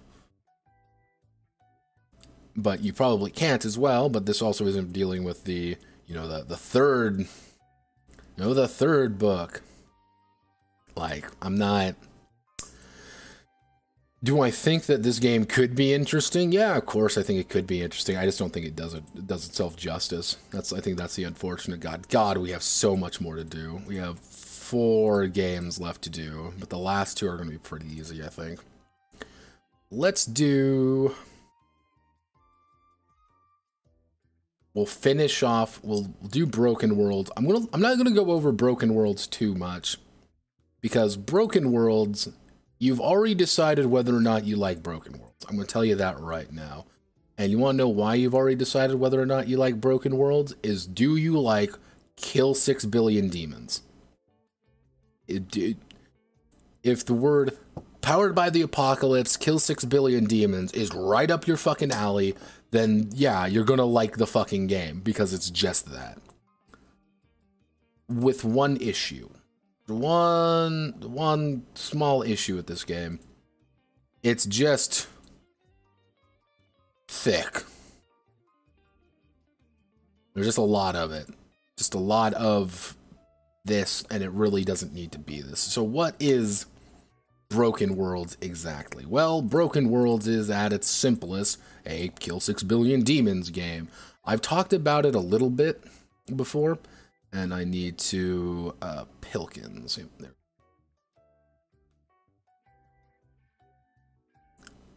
I do actually have an entire video of me going over why I dislike kill 6 billion demons.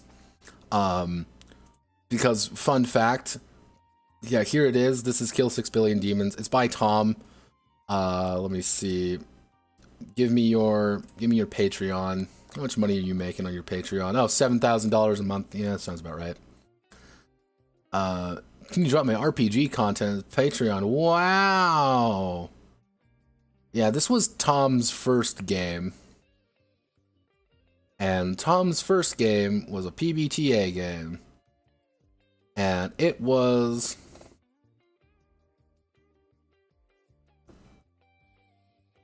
definitely a thing. It was definitely a thing. Like the problem with Tom, and I'll say that this is the thing with Tom. Tom likes things.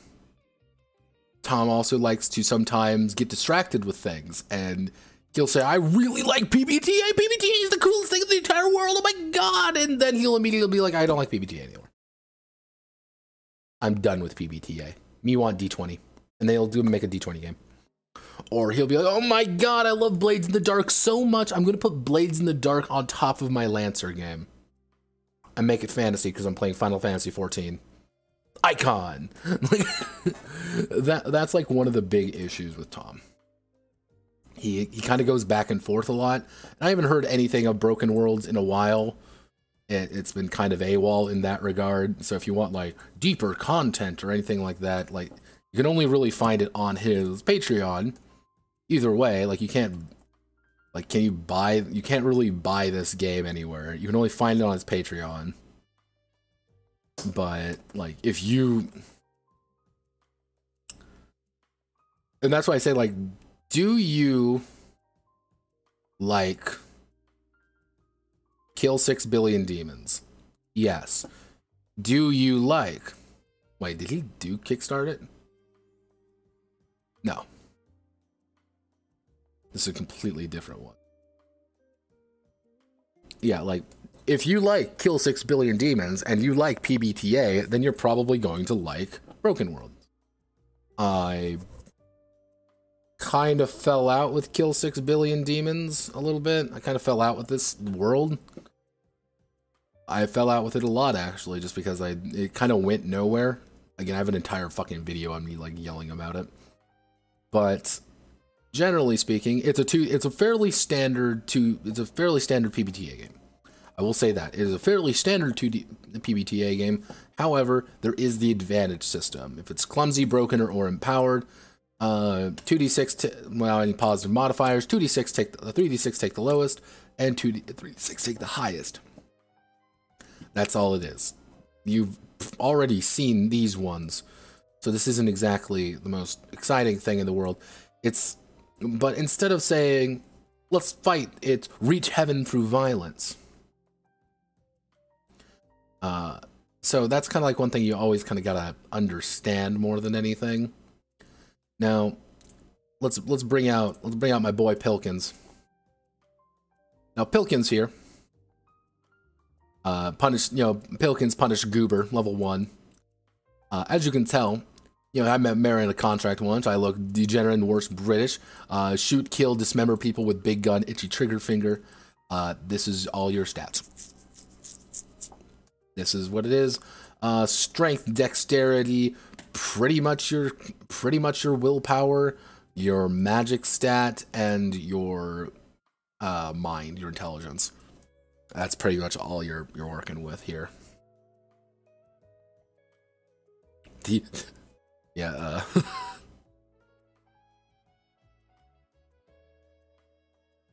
And unlike other RPGs, damage, wounds, and stamina depend on what kind of weapon character you're playing, not what you're wielding. Yeah, your weapons don't really mean jack shit. All the stuff you have doesn't mean jack shit. All that matters is the tags your weapons have, but your tags sometimes also don't mean anything. So your giant ass gun, so wielding your wielding an AKM in this game is no different than hitting you with a stick, unless you have range. And that's exactly what Tom wants. Tom's okay with that. You're mostly going to be dealing about like 1 to 2 damage. And that's about what you're expected to do. Anything more isn't really what the plan is more than anything. So there's 4 races that you can have to deal with: humans, servants, angels, and devils. Humans are the most numerous. Servants are pretty much anything. Angels are golem, flame golems. Devils are devils, except evil monster things. I don't even know if I should do like a quick summary of Kill 6 Billion Demons lore, because I can summarize it very simply as picture Hindu, Buddhism, and everything, every religion at once, mashed together and put it in sigil. That's what it is, because Tom really likes sigil, so he made Throne. That is literally it. And inevitably, someone's going to be saying, what? No pattern on! The black flame, the white flame, it doesn't fucking matter. Doesn't fucking matter. Because one of the biggest issues with Kill 6 Billion Demons as a role-playing game is that a vast majority of the actual content does not matter. A vast majority of what you're actually kind of given isn't something a normal player character is going to be dealing with. Which is kind of one of those very odd things, which nobody ever counts the fact, like, what do people eat in Throne? Nobody answers that sometimes. They just say it just works. Like, no one really cares. You want to learn about the gods. You want to learn about all the vast geopolitics. But you always have to remember, this is the important thing with any of you big setting people. This is Notepad's tip. People are not going to give a shit what happened 10,000 years ago during the first battle of Aratur, when they are not near Aratur and it has no relevance on their life. It's really cool to understand that 10,000 years ago in the Battle of Aratur, the god Bingo did something cool and it shaped the rest of the world. Does it really matter? Does it really matter? If you were to say, well, Bingo made it so that he established a golden empire that is still around today. Okay, we have a reason. We understand that literally this empire is built off pretty much the blood of gods. Cool, that's something that we can work with. We can now tie it together. If it means nothing, don't talk about it. And a vast majority of what Kill 6 Billion Demons goes over doesn't actually mean very much in the long run. white flames and black flames, those are important to the lore and important to some of the kind of broader themes, but like the actual moment-to-moment character development stuff, it doesn't really mean that much. Especially when you're playing a game, it's like, cool, I just want to know what we're doing. Bonds, proficiencies, gear, moves, burning will. You write down your ultimate desire. Single sentence in the burning will box. Desire can be anything as simple as to see my master avenged, rule this land. It's optional, because everything is optional in these games. It's always fucking optional. I fucking hate when they do this. Yeah, it's... A lot of these are very funny dice for funny reasons. You know, it's like, oh, power dice and break dice. Gain power dice for doing things. You can add power dice to do cool things. Cool, awesome. Oh, well, they might get a break die when you can spend break die, not roll break die. They can spend break die to make your life more complicated. So it's a Benny system. You added Bennies. Yes, okay. Atom, well, the many moves you talk about Atum, which is the refined soul flame of essence of each individual, as opposed to the great flame of the gods and the flame immortal, the eternal god you sin. Many believe the separation between Atum and... Okay, what is it? Atum is observed by modern medicine and thrown to flow through many channels and meridians within the body, precise knowledge of how the soul flame functions. But what is it? Oh, it's the ways that can be aligned to unlock a person's hidden potential or key to various schools of martial arts. Okay, so it's a justification for martial arts. That's all we need. Cool. They make it sound like, oh, this is going to be like an important thing. It's not. This is lore. 95% of this is just lore. And if you're, that's why I said, like, if you really like the lore and everything, cool. If you don't, then you're not. I also noticed a lot of the... He does use a lot of the artwork from the comic, just in the black and white variant, and I will give this, Tom knows how to draw. I've always said this, he's a good artist. The only problem with Tom is that he gets distracted very easily. And for every scene like this, that's kind of a cool punch-up, it's a lot of people standing around looking at each other and being sad. Broken rolls, clumsy rolls, dealing death. Okay, we already went through all of these. Rest. Quiet hours. Everyone can heal a little bit. Cool.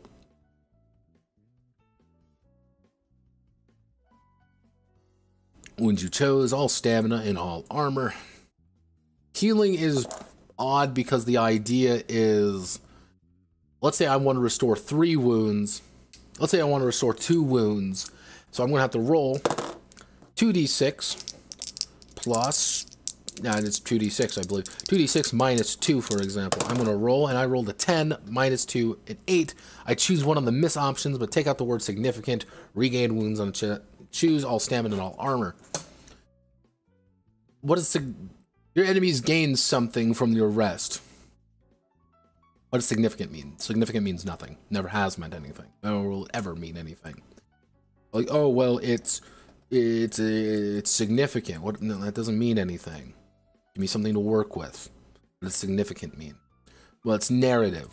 Don't use that narrative bullshit argument on me. I hate that argument. I hate it. Because every GM is going to be different. Every single one. Is it significant that they gained an ally? Which ally is it? Is it just someone that they knew? Or can the GM just decide they gained that ally instead? You don't know. Because significant has no definition. So it means nothing. Again, if you don't add something, it means nothing. When a player is reduced to 0 wounds, they are shattered. That's how you can actually die. When you reduce to 0 wounds, you roll breath. And if you miss, you die, or you have to make a Defy Fate move. Defy Fate, when you attempt to Defy Fate or avoid death, make a clumsy roll. Are claimed by death or reincarnation. Tags, name tags, all these tags. Do you like tags? Most of these do exactly what they think they're going to be doing. Most of it's like, oh, here's narrative combat. Here's also a structured combat system. God damn it, Tom, make up your fucking mind what you want. Just make a decision. We're going full narrative combat, we're making structured combat. Don't go back and forth. Purity in design. Make a decision, stick with it. This is the preferred way of these PBTA games, is narrative combat. Not the structured combat stuff, because structured combat requires structured moves and requires structured ideas. That's the important point. You got to understand how the distances, what lengths are, because if one character says, well, I want to move across the entire room, okay, you can move across the entire room, but another character says, well, I want to shoot him before he does that. Okay, but the other one said he's across the room already, and you said this, but you get to do it at the same time, but somebody else wants to disrupt you. You gotta have reason. This is the important part. A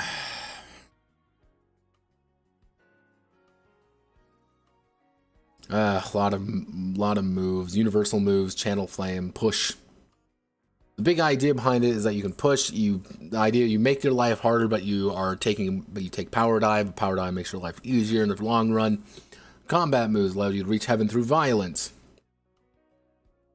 which allows you to then take called shots if you make the roll broken. But if you try to solve it with acuity, but impossible acrobatic feats in combat. Wow!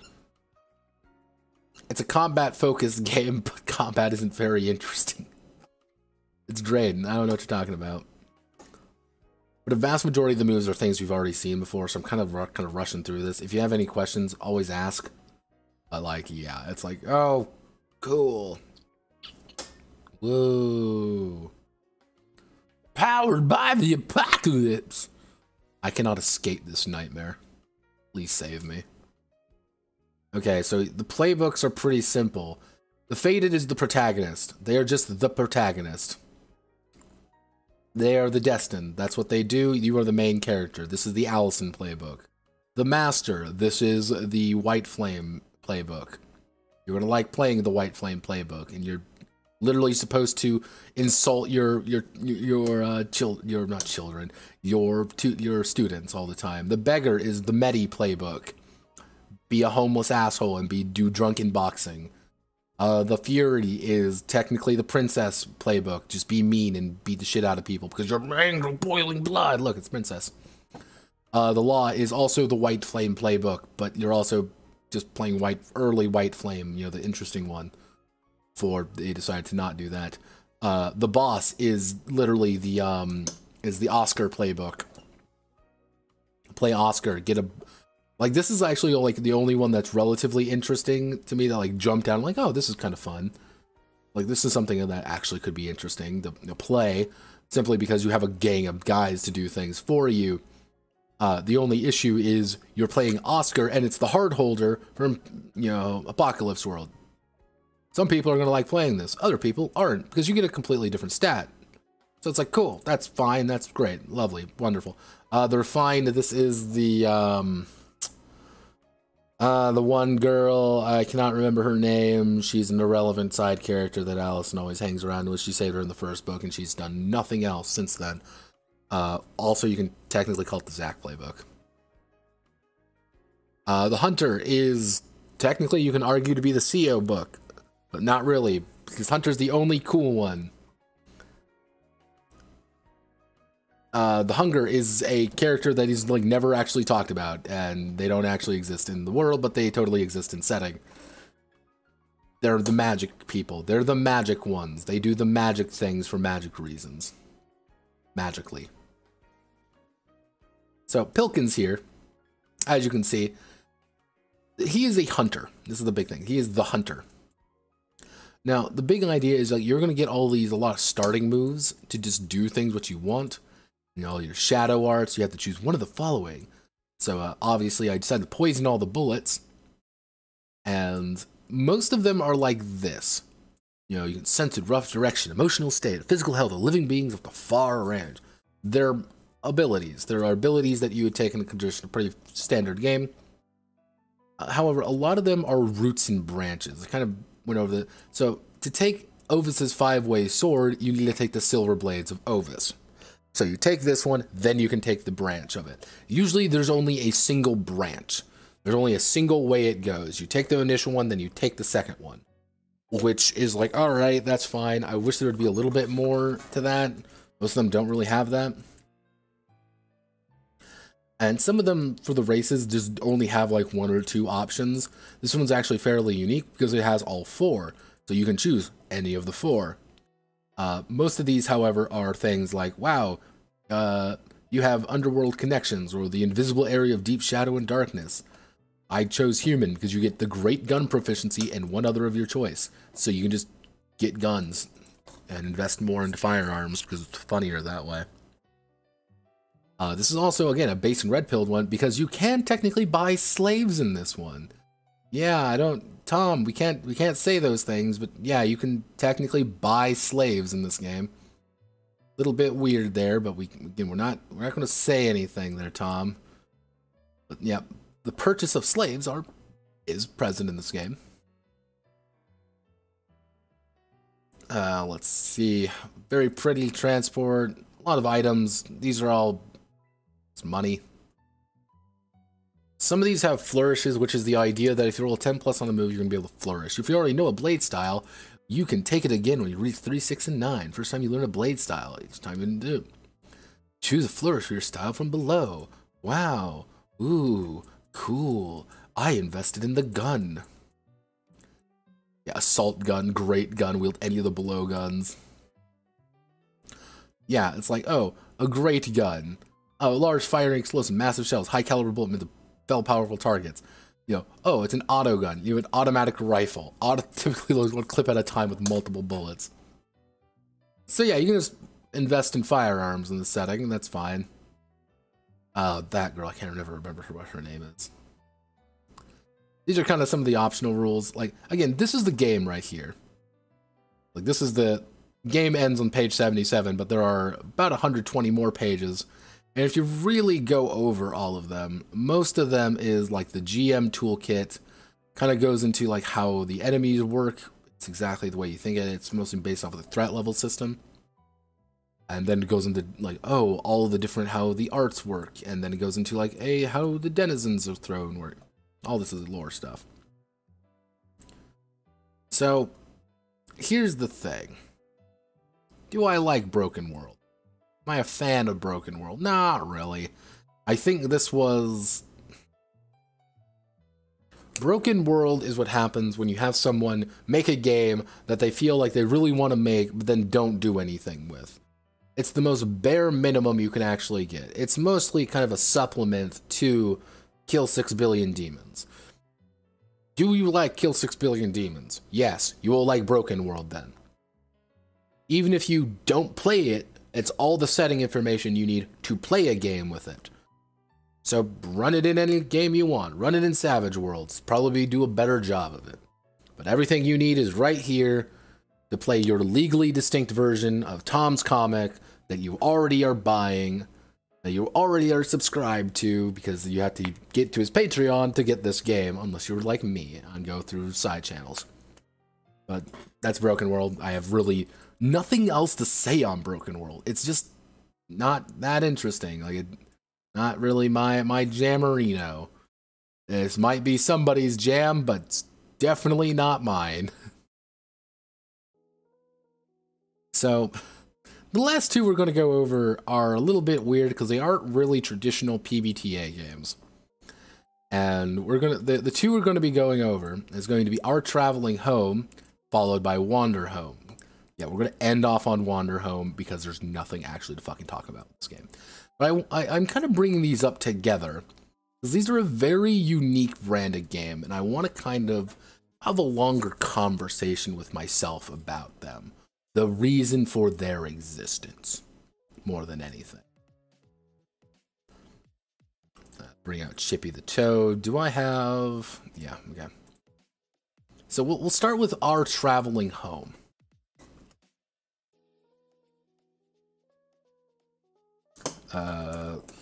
Why is Gilla popular, people ask?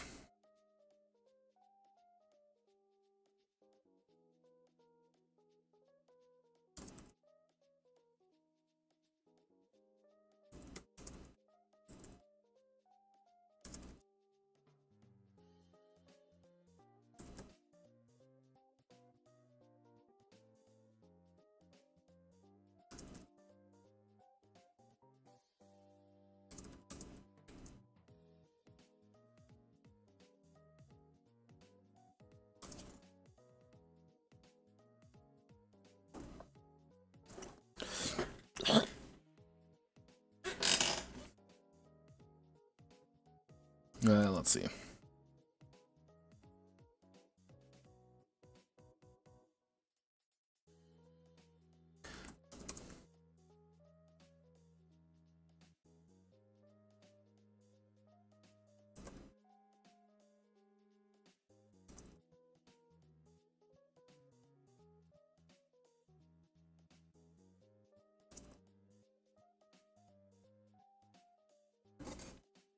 So, Our Traveling Home. Our Traveling Home.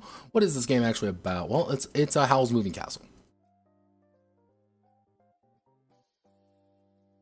Yeah, it's Howl's Moving Castle. Dude, that's really it. That's all I can really say about Our Traveling Home. Generally speaking, like, one of the issues with Our Traveling Home does boil down to the fact that it is quite literally Howl's Moving Castle with literally nothing there. Made $22,000 CA. I believe that's, let's do CA, Canadian dollars, because CA to USD. That's coming out to about, exchange rate, about a little over 18 grand. Roughly speaking, it's been a little while. Canadian dollar is actually a little strong, technically a little stronger than the US dollar, but the US dollar is actually valuable to actually be used, and they're from Toronto, unfortunately. Ash has done has done one other game, which is Ruined Empire, an anime-inspired RPG campaign sourcebook, which is really a lot of words, and I don't know why they put anime in there. This isn't really anime-inspired. I'm not really feeling it, but if that name sounds very familiar to you, it really should, because Ash is someone we've gone over before. Yes, we've talked about Ash before. We've talked about Ash. You want to know why we've talked about Ash?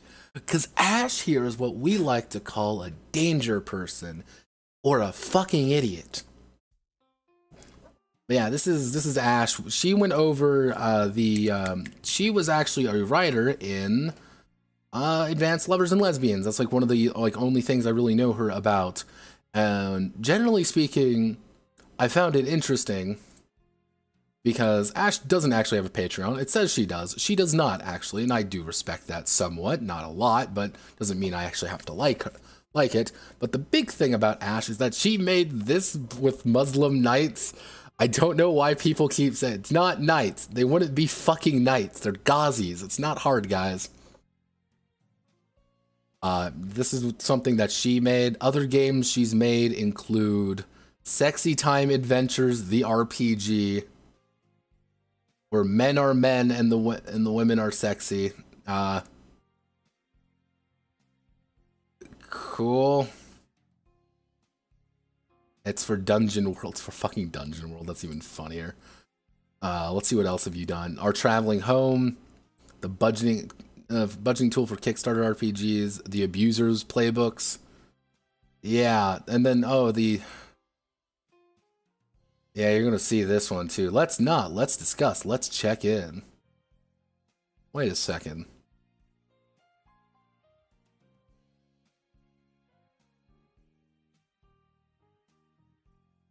I know. Why does it sound from? Oh my god!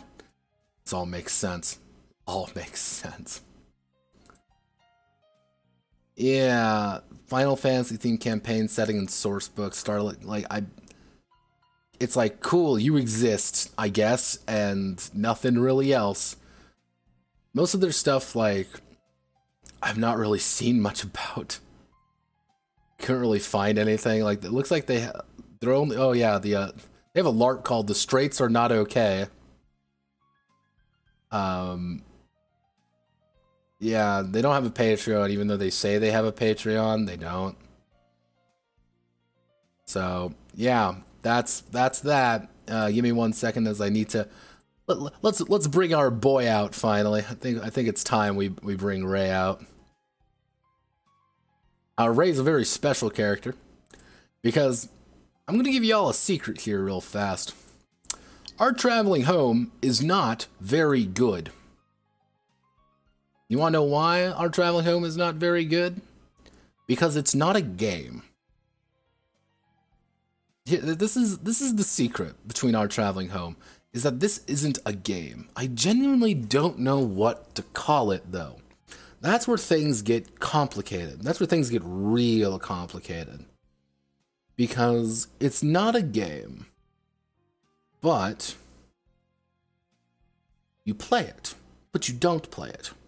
Very bizarre thing. I can't put my finger on why, on what it actually is. And I want to know. So, at the end of the day, this game, and this has been a highlight, a game about queer romance, found family, and finding healing through belonging. Our Trailing Home was written, designed by Ash Kreider, blah, blah, blah, 2020. This is a very important date. Remember that, 2020. Now, table of contents. Now, the interesting thing about this is that Our Traveling Home is Howl's Moving Castle. That's just what the game is. This game is Howl's Moving Castle. To the point, I'm going to put this here. Just so everyone kind of understands that this is, in fact, just Howl's Moving Castle. Just remember this at all times as we're going through this. There's nothing else here. This is Howl's Moving Castle. So, what do we do in this game? Well, my friend, we are in disaster. There are two countries almost going to war with one another. Stop me if this sounds familiar. Two countries almost going to war with one another. And you are a wizard from one of these empires, from the Enzelian Empire. And you have been retreated to the woods with your apprentice and a band of merry misfits as you try to survive this haunted land. Now, the big thing about this is that there is the Enzelian Empire. The wizard is from Enzelia. Because there are dedicated characters in this game. Very dedicated. And we're going to learn about that. The Republic of Dordogne. You know, kind of, they don't like wizards very much. The Wild. Wild, a place of untrammeled. Untrammeled? Is that a word? I can't even read. I just said that was untrammeled. Yeah, that is a word. Not deprived of freedom of action or expression, not restricted or hampered. That's a really, okay. Is a place of untrammeled beauty, wondrous magic, and terrifying dangers. Magical creatures in the woods run deep in these unpredictable currents, cause the number of unpredictable hazards.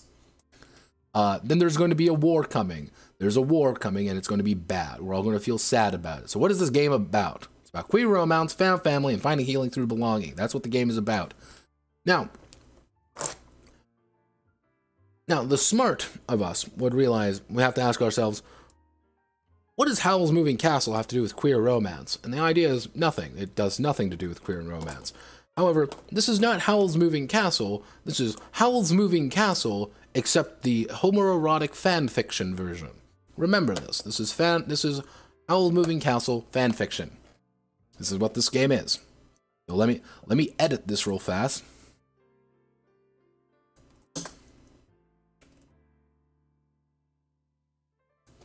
There we go. Just so we're all on the same page of what we're getting into. So, what do you need to play? Well, it's a GM-less game. Yes, this is a GM-less game. You have no GM, but you will need a facilitator, someone who's read the game and is prepared to guide the group through playing. So you need a GM who will be playing along with you, because they know how to play and nobody else does either. 3 to 4 players, for a total of 5 players, including a facility, but it can run with 4.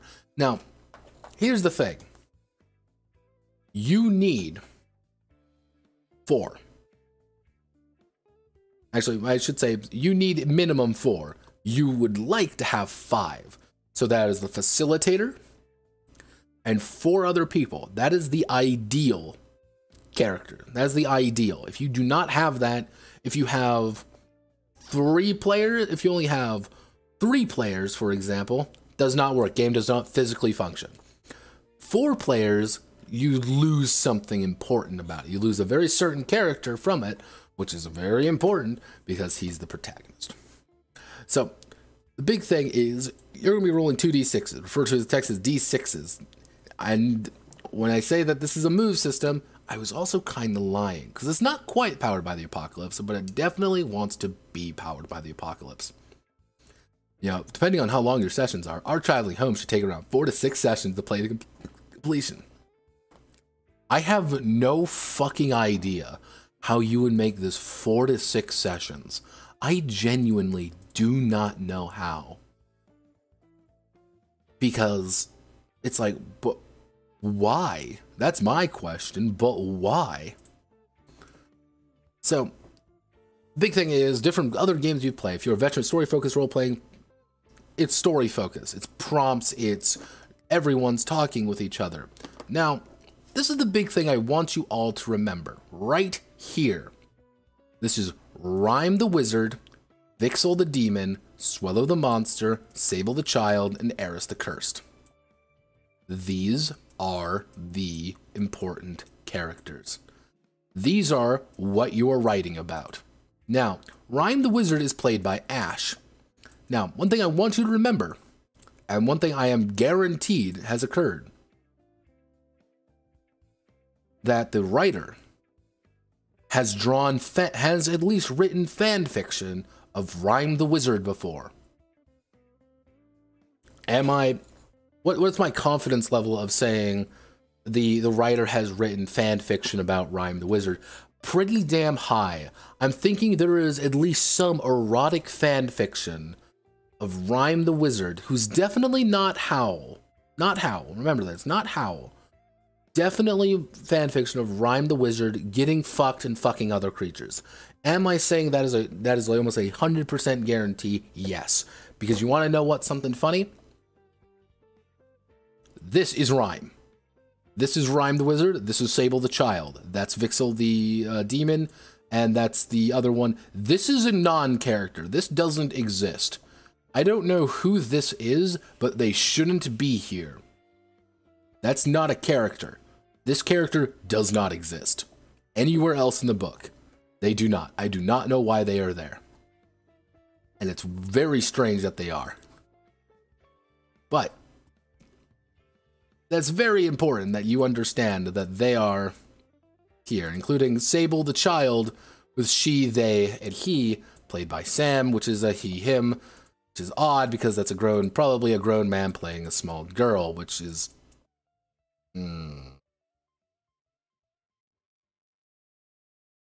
In a world where demon and witch are both valid genders, who's to say what it means to have such a gender? Because yes, this is very important.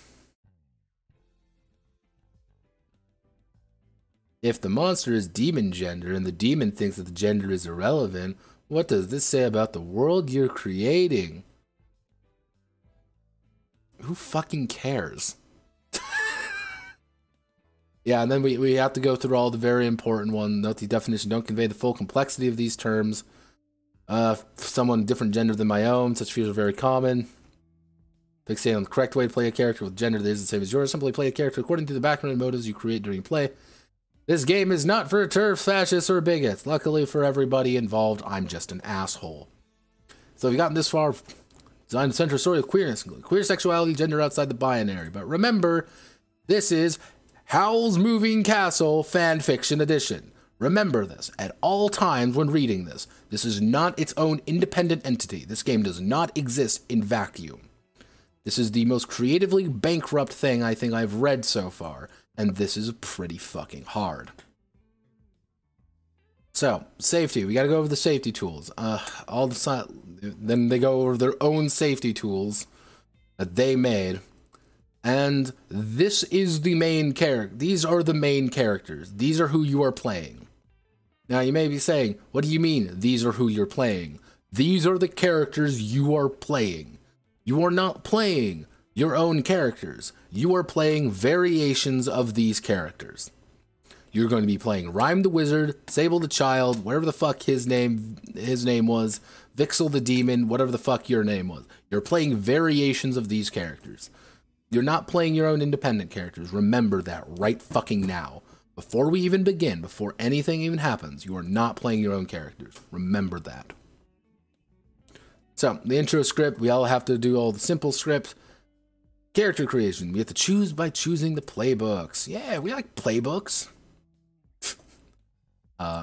Obviously, I brought Ray the Accursed in. I thought it was only the most appropriate, to bring in the monster, which is, the monster is the sample, is the one that can most easily get disregarded. Doge, get away from him. Innocent Doge, get away from Ray. He's mad and frustrated. So,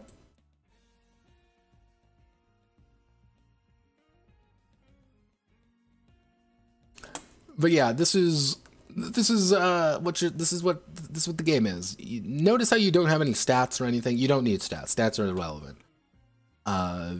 All of these irrelevant. Nothing matters. First thing you should always understand about this game, it does not matter. Now, we go here, we go to the OTHC. These are the things clearly labeled PowerPoint presentation, which is even funnier in my own mind. I got this from the exact itch.io as well. So, yeah, these are the playbooks.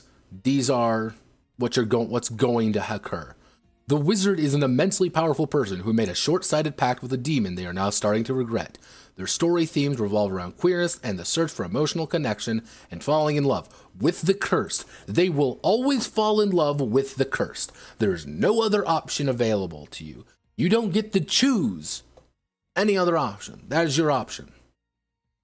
The demon, a powerful supernatural entity in control of a particular element. It's Cinder. It's Cinder. It's from Howl's Moving Castle. You already know who this character is. This is Howl. This is the fucking demon. I can't remember his name. Then the monster is an untamed demon or witch of the wilds. We already fucking know who this character is. It's the witch. Oh no. Revolve around learning to trust and care for others, confronting the consequences of their past monstrous actions, and finding healing through belonging. The child is an orphan who was taken in by the wizard at a young age and is now studying as their apprentice. Their story's themes revolve around coping with the strange and dramatic situations beyond their control, questioning the boundaries of your relationships, and alternatively expressing attachment and needing the care from others. Yeah, I don't know.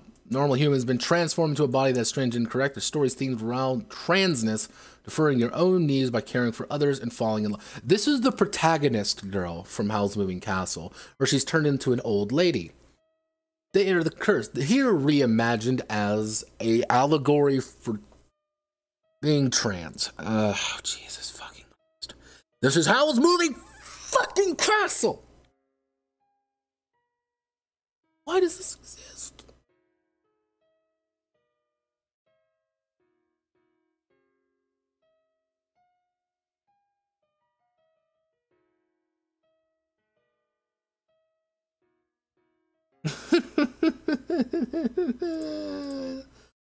It's Howl's Moving fucking Castle. But yeah, those are your playbooks. All of the playbooks need to actually be in the game. It is important that they are. If they are not, something has gone wrong. The game is breaking down. Then you kind of go over like, oh, what the world is about. Like, some questions. What's the home? What's the wizard's home? What's the home's huge and inspired? Obviously magical. Demon moves around the wild, make it harder for the outside world to find you. Because it's Howl's Moving Castle. This is what the demon does in Howl's Moving Castle. So obviously we need it here. We need Howl's apprentice. Everyone needs to do it. And each one of you has your own space inside the home. What is your personal space like? Got to understand what all the outside world looks like. What's the wizard's enemy name?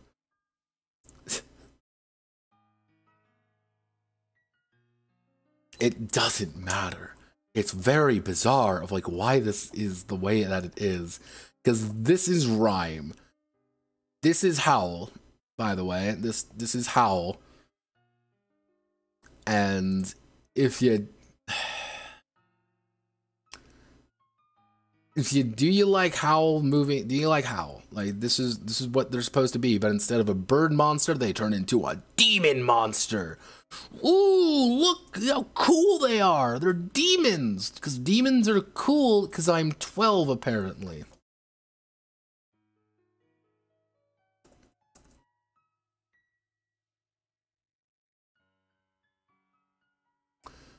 They're fucking 12, and this is what's cool. Long ago, you bargained with a demon for power. Now you're bound by its fate. You do wondrous things with its power.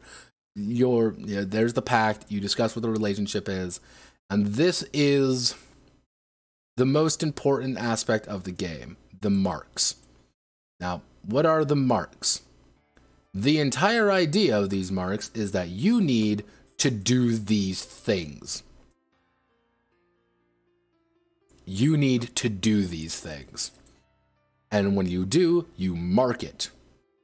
Overextend your power to reveal your nature of your demonic form. Deflect responsibility for a situation you created. Share a painful truth about yourself to the cursed. Use your power in a flash way to impress the cursed. This is the first act of Howl's Moving Castle. Remember that. This is the first act of Howl's Moving Castle. This is the second act of Howl's Moving Castle. Because this is not a game you play. This is not. Why would it be? That's not how it goes. Now, you should always do one of these following, because this is what Howl does. And this is the demon, but don't worry, instead of a fire demon, it's a water demon. Ooh, water demon.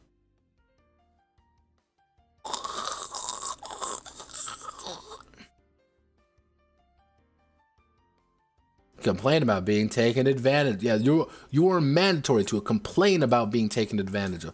Warn the wizard they're in danger. Convince someone else to take care of the wizard.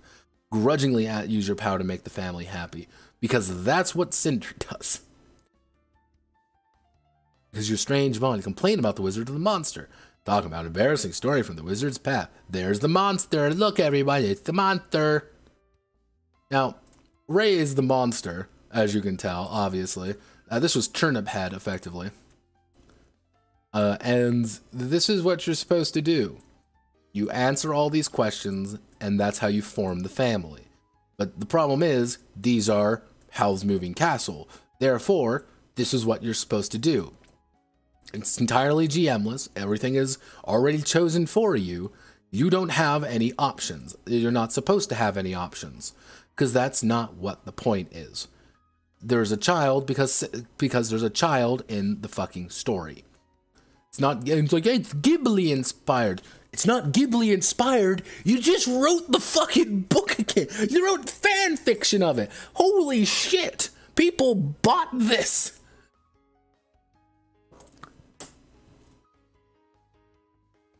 People paid money for this. Because guess what? It was on Kickstarter. People paid money for this. And it's like, who the fuck are you people? Are you just fucking...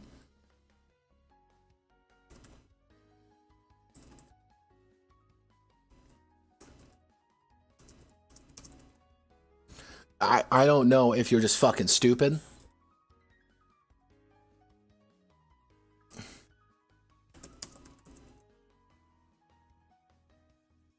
Or what? Let's see.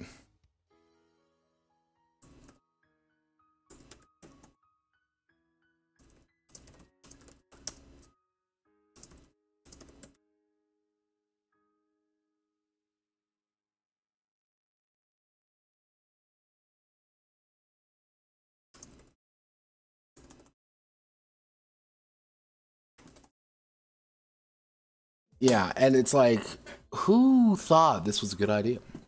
Was it you? Be rude to someone. Turn back to your old self. Because again, that's what occurred in the story. That's what occurred in the movie. Taken by the wizard. Here's all this. It like bluntly expressed doubt about someone's place in the family. Complain about having to contribute to household labor. Bring alarming news from the outside world to the family. Lift everyone's spirit, but turn tedious into a game. It's like, I hate you. Like, I genuinely hate you. Because this is the worst shit I've ever, like...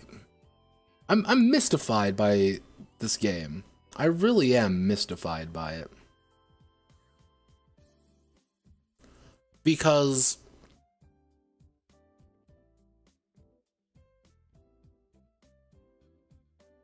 like what is this game? Because the entire idea is that you're not really doing what you're doing is you're playing mini games. And the idea of Act 1, you're going to have a list of mini games. Normally you're going to play about all of the mini games in order. After you finish Act 1 with the climax complete, Act 2 begins. As with Act 1, players will form a shorter list of mini games played each one once. So, minimum, you will always have a stupid argument, a budding romance, chore day, goofing off, home improvement, magical adventure, midnight confession, special family meal, a trip to the market, and the climax. You will always have those occur. You will never not have those options occur. And guess what, everybody? You need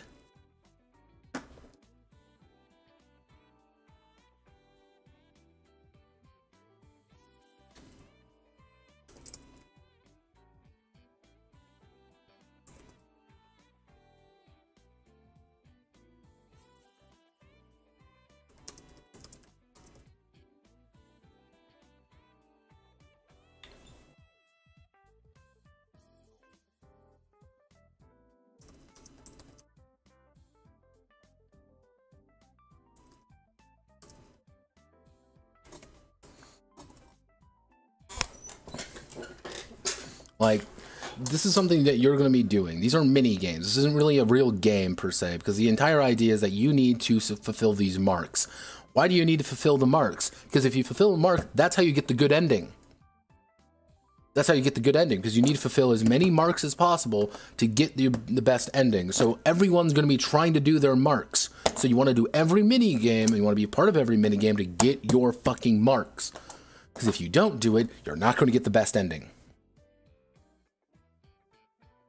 And they even say, like, here's literally a suggested, a suggested way of doing it. This is literally all of the, like, they are literally handing you, play the game this exact way. Do it in this exact order, play these characters the exact way that you're supposed to, with the exact, precise things in it.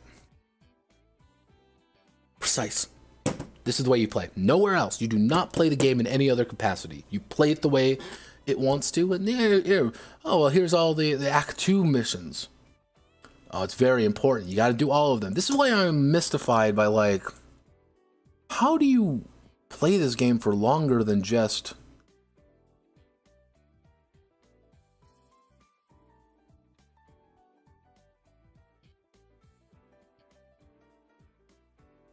How do you justify the existence of this? Because the more marks you hit, the better ending will be. It's okay, but you always get the best ending. The rules for minigames are only guidelines.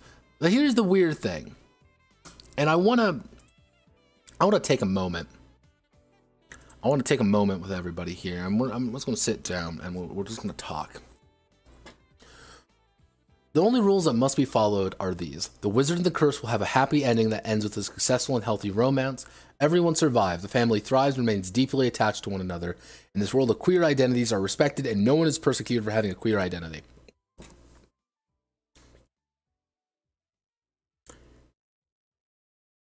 There isn't a story. There isn't a story here. There's no risk. There's no anything. Because you've already said, right off the bat, what the ending is. We already know what the ending is going to be. You've already told us what the ending is going to be. Why do I care? There's no threat. There's no danger. There's no tension. Because here's the thing. This is the big thing about games. This is when it becomes a very complicated thing. And I want to get this thought because I was thinking about this the entire time. One of the big things about having a game is that there are participants, there are risks, and there are win states. Win and loss states. When you play a game of basketball, someone's going to come out on top. Someone's going to win, someone's going to lose. There's risk, there's game. I'm gonna pass the ball to you, and you're gonna do a layup, and you're gonna hit the backboard. It's gonna work great. There's mechanics. There's something going on. When I score a 3-pointer, I'm gonna score 3 points. When I get a 2-point, it's gonna be a 2-pointer. Do a layup, 2 points. All right. Okay, we've established very early already what we're doing. We understand what the point is. Dungeons and Dragons, there is a risk, there is reward. We want to go down into the dungeon, kill a bunch of goblins, and steal their money. But we know those goblins are going to be tricky and they're going to try to kill us. So we need to tactically think about it. And I'm taking a risk putting my neck out there for you. I want to shove the wizard out of the way so he doesn't get hit by the goblin attack. Oh no, we need to do this. And even down to things like what we've already gone over. You don't need to make a game violent. Hell, you end up with things like Golden Sky Stories, which is a diceless game. But there are risks that you don't know the outcome. That's one of the big things about these things. You do not know the outcome and you have to play the way. Because at the end of the day, Golden Sky Stories is a resource game. You don't want to get into fights because there's no reason for it. But you're choosing to do things, and it's chaotic. You don't know what's going on. You're a bunch of stupid animal kids. Of course you're doing dumb shit. Maybe you don't understand how to interact with the modern world, because why should you? They're the least competent people available. But our traveling home does something so bafflingly strange, which is remove the ending. You don't fail at this game. It is impossible to fail. You will never not succeed. There is only in one situation that you will ever truly fail in our traveling home. And that is if you go out of your way. Every single player goes out of their way to not hit any marks. If you choose to completely reject playing a fucking Howl's Moving Castle beat for beat, or you just don't mark it because it's entirely up to you whether or not you mark it, you're still guaranteed. Everyone's going to be happy. The wizard is going to end up in a happy relationship with the cursed. Everyone is happy with one another. What's the point then? What is genuinely the point?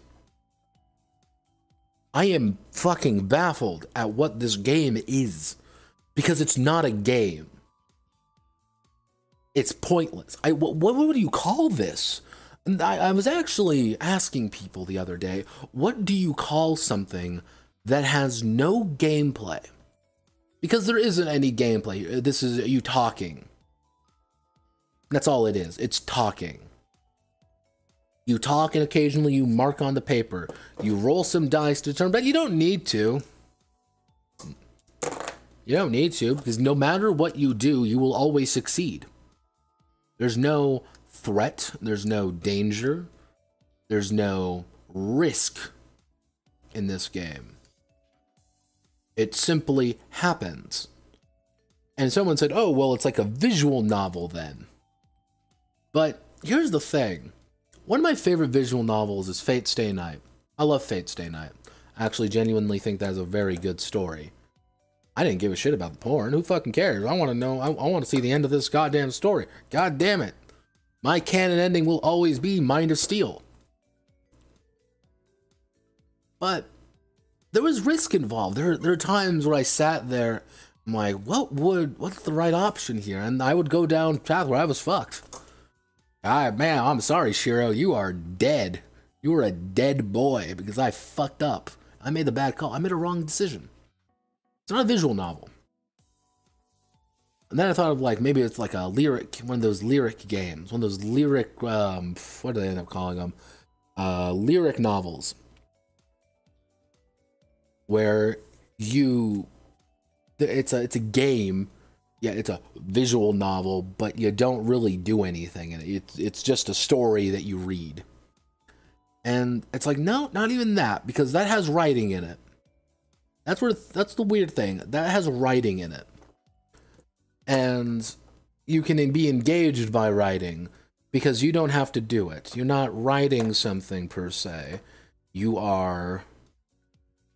So what do you call something where you don't where nothing you do matters, but you're just talking? It's just this conversation. Convos? Is that what we call them? A conversational mistake? Like, I don't even know what you would call this, because this is literally published Howl's Moving Castle fan fiction. I'm baffled that this exists more than anything. I'm truly baffled. Everything else in game prompts can be considered a very strong suggestion. It doesn't really need to be. It doesn't need to exist. Because most of these are like this. Are like, oh, you enter an argument. There's an argument. Two characters are arguing. When the argument starts, give it a minute to play out before intervening. Where are you when the argument starts? What does it get heated? And why do you know that you're correct? De-escalators. Breaking up the argument. Talk down. How do you cool down heated feelings? Try to convince de-escalators that you are right. Apologize for your part of the argument. Like, if anyone, write down what you learned from under the scene of I learned. Because that does its own thing. Because one of the big ideas is that you need to do the I learned section. And when you, most of these is right here. Then write down, review your marks. If you hit one of your marks, tell everyone what mark you hit and cross that mark off. Then write one sentence about what your character learned from that scene, the I learned section of the character sheet. Alright. But it's okay to, be as liberal interpreting as, you've hit a mark. You can just hit a mark whenever you kind of feel like you did. Okay. Wait. Previous hit marks by allowing them to use their I learned to get either a bonus. So, your I learned lessons are meant to be a positive lesson for character growth. Unlearning happy way. It's satisfying to take care of other people. I can use humor to manipulate people into doing what I want.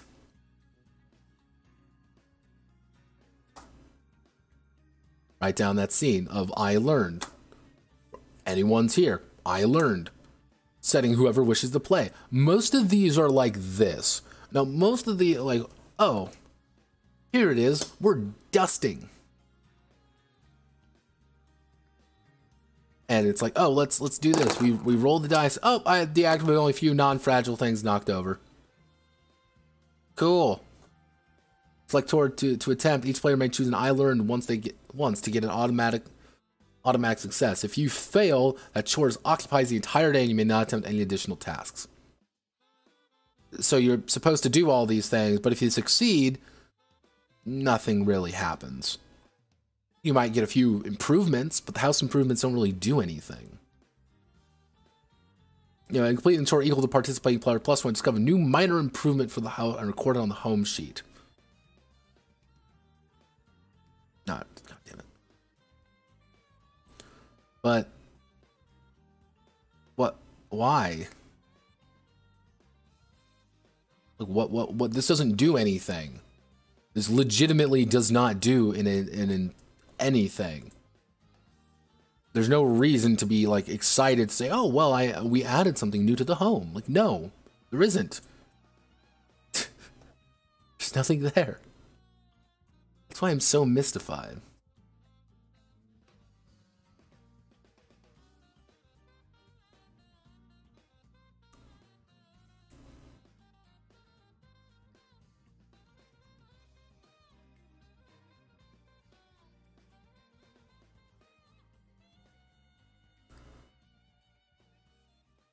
Oh, Jesus. Yeah, it's like goofing off. Anyone caused mark during write down and learn scene under I learned.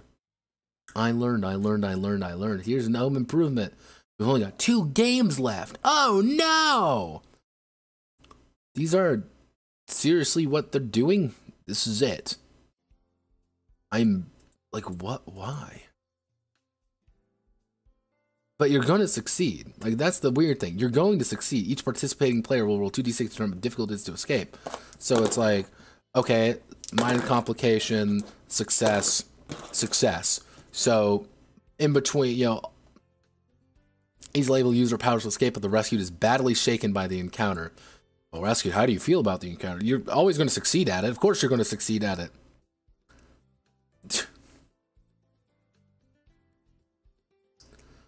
Like, it's...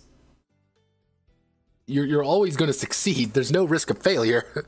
Even if you fail, you succeed. And it's even a good thing if you fail in this one, because, you know, attacking the paladin causing a small portion of their demonic form to be revealed, which is a good thing. Mind you, you need to get the best ending, overextend your power, reveal your nature to your true demonic form.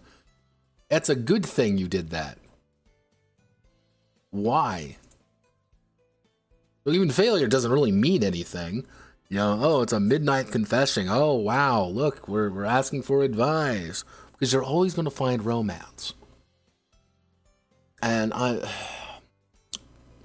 what the game is. You're playing Howl's Moving Castle, the tabletop role-playing game. Well, actually, no. That's a fucking insult. It's Howl's Moving Castle fan fiction that you're being forced to read. That's what this is. This is not actually a game. I refuse to call this a game.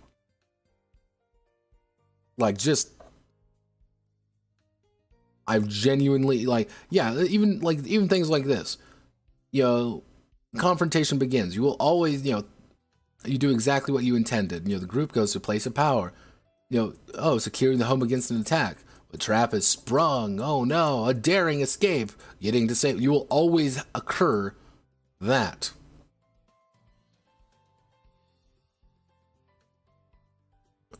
You will always do that. And then the Act 2 games are completely different because this is what happens to Howl. This is literally just Howl, and I hate this game so fucking much. I hate everything about this game. I don't even know. I can't. Again, I keep calling it a game, but I know it's not a game. Because this is what happens at the end of fucking Howl's Moving Castle. They turned into a dragon this time, but no. No. Stop it. Stop it. Why? Stop you. Just end it. You know, then you get things like, oh, well, the total marks, you get a bunch of points. And because, like, this is how you spend to get the good ending. You need 10 points to get the good ending. So you just want to complete all the marks, but every character can only get about 4 or 5 marks. And pretty much only get 4 marks. So you need everybody to get their marks. And everyone's going to get their marks. Because everyone gets 8, and guess what? There are just enough to make sure that everybody gets their marks. Because if you don't do it, you don't get the good ending. Because think about it. Okay, so let's see. Let's do some math here real fast. So let's see. There are, let's say there's 5 people. 5 times 8 is 40. Yeah, 40. Yeah, like, you have a good amount of time being like, you don't even need to get everything.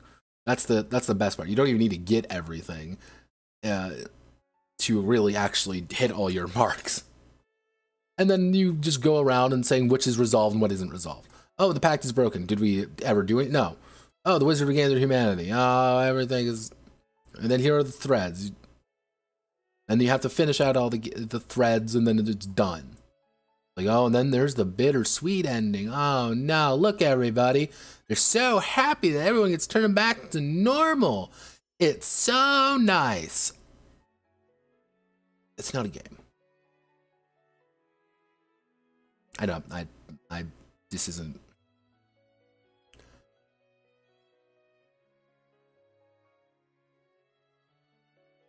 This isn't a game.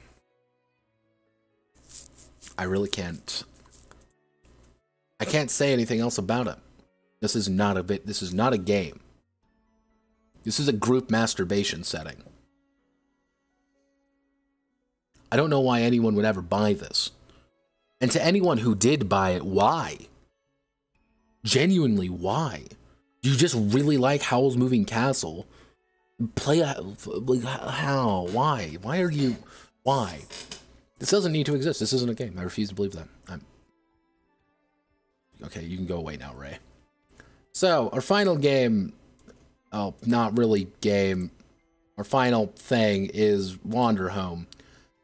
And I'm going to sum up Wanderhome pretty quickly, because it's 272 pages in what I can only call the most pretentious, fucking terrible writing I have ever had the displeasure of reading. I hate Wanderhome.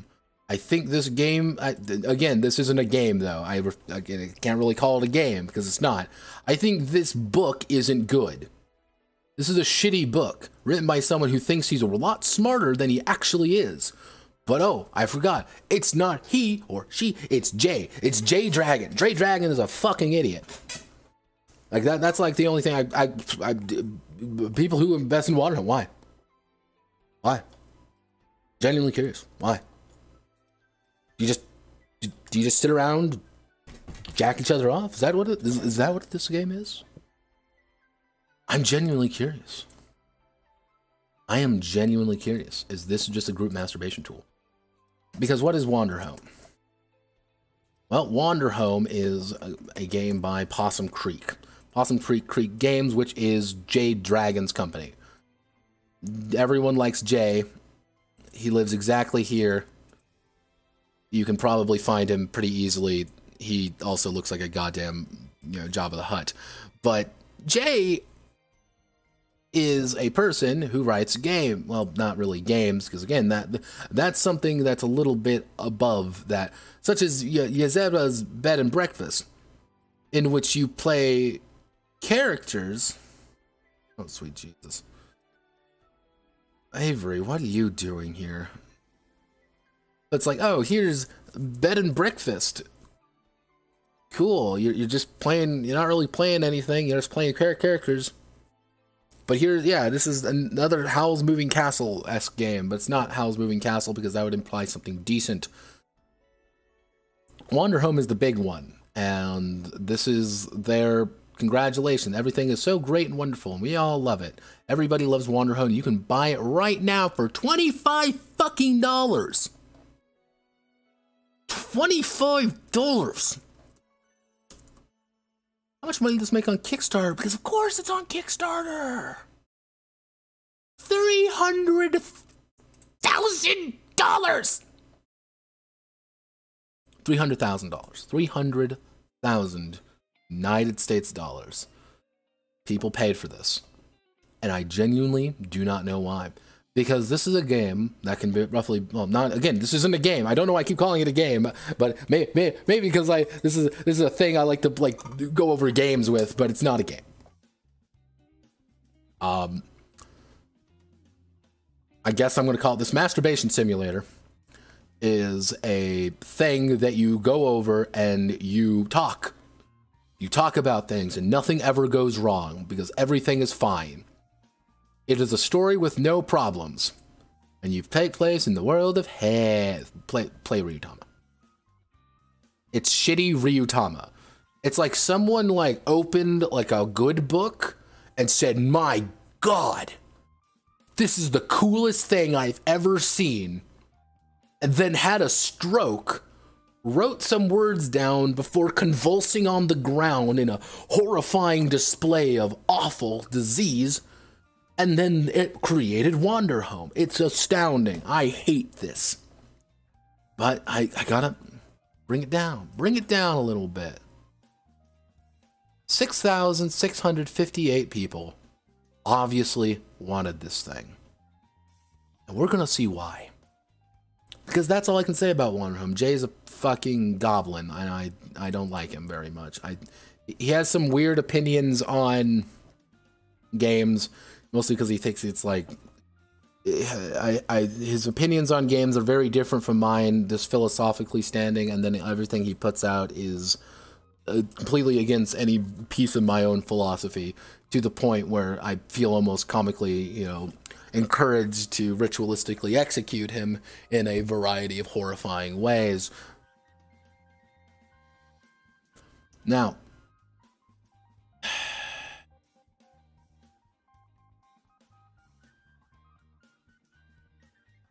Now, the problem with this game, I'm just gonna read the first bit for you, just because this game is pretentious. And I hate this. I hate this. When I went over this, I was genuinely cringing the entire time. The road has a song all on its own. Press your ears against my chest and you'll hear it. It is always with me, soaring across the mountaintops and sleeping in the gutter where the small forgotten gods live. It tangles through my hair and sits heavy in my boots. Some days that song roars through my bones louder than any storm. Other days it hums its tune so quietly it forgets it's even there. But I will always hold it tight to it. I'll throw on my cloak and grab my walking stick and set forth once more. I trust the song, I trust the road, I trust that someday I will arrive at a town and lay down in the grass and know that this is where I was meant to be. The road is a river and it carries me home. Inside this book you'll find that you hold in your hands is the start of a new journey.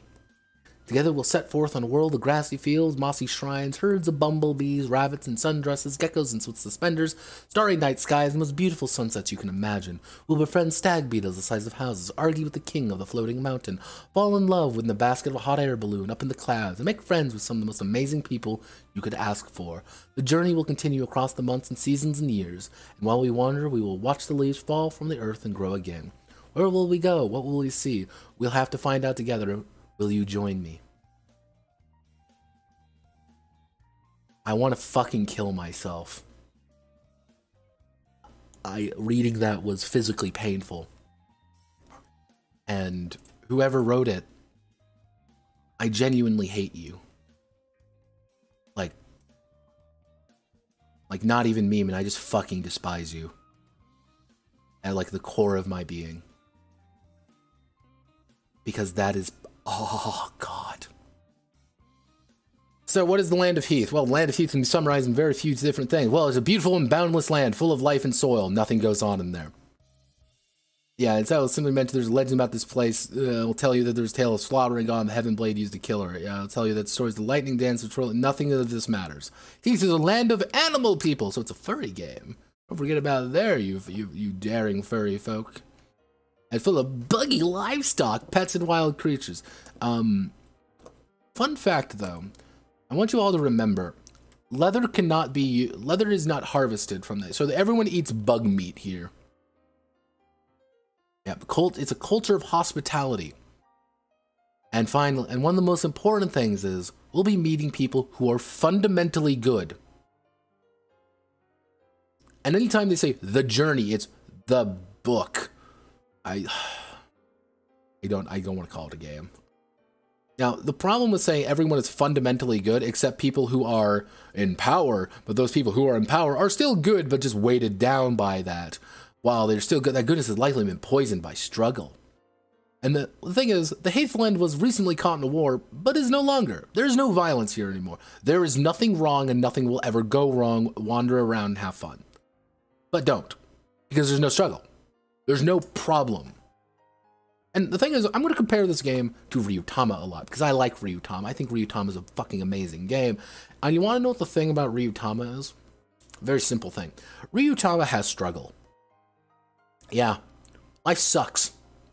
Because you need to get to, you are currently in Pear Town, and you need to get to Apple Town. You got a cart full of fucking goods, and you got some traveling companions. Let's fucking go, everybody. Let's do this. And you're hiking. Vast and open world full of nothing, but you already know what's there. You're walking, you're having a ball, you're shooting the shit with your friends, and you find people on the side of the road, and it's like, oh god, what's going on here? You in danger or something? Oh god, the road is what? Problems occur in Ryutama. Nothing occurs here because everything is not really a problem. That's one thing I want you all to remember. It's further, we'll talk to earlier ones, the narrative threads. Everything is written like this to build a reality. Like it is painful to read. It is painful. Yeah, and then we have the journeying tools. This is why I said, which is odd, because if you look here, this came out in 2021. This game does this thing. It does this thing as well. Let's do this instead. I don't want to do this. Let's do this instead. You have the power to do that. Let's take the safer path. Let's not talk about this right now. let's not have my character lose this thing I care about. Instead, I'm going to let go of something I don't mind losing. Do we want to? Do we want to tackle what just happened? Do we want to grapple with themes of health in our journey? Do we want to have trauma in my backstory? Why? Who fucking cares? Just do it. Make a character. Discuss like human beings do. 95, this entire section, by the way, can really be avoided by talking like people. It's an astounding thing. Where to next? We're at a fork to a road. Where to next? So it feels like we're stuck in a rut. We should talk about what kind of journey we want this to be. Where to next? What do you think?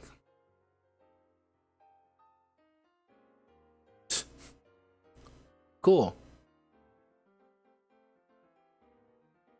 I've been focused too much lately. Do you want to keep a moment with character and the shopkeep? There's a couple different paths we could take. What do you think? Hold on. Before we travel to the village, I need to use the bathroom. Hold on. I didn't want to cut back on the scene with Fisher. I still have more I want to say. Hold on. What happened earlier made me feel minimized and spoken over. We should talk about it. Here's the issue with this. This is called, what I like to say, this is called narrative. Things are going wrong, and you can fix this by having the meta-narrative. The meta-narrative is very simple. Hey, before we actually leave, can I ask the shopkeeper a few questions? Yeah, you can do that. What's up? Or, hey, before we hit the village, I need to take a piss. Cool, do it. This is called normal human speak. Normal people speak like this. I'm having a dialogue with you right now. I'm telling you words, and you are responding. This is how conversations occur.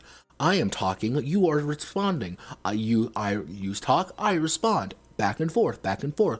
We are talking because we are engaging. This is human speak. Jay, are you like a Gillum? Are you a monster? Are you a lizard person? Jay's a lizard person. That's the only explanation I have. Jay is in fact a lizard person. And because he is a lizard person, I don't think I have the explanation of why this game just doesn't not a game. Why this thing just doesn't vibe with me. Which is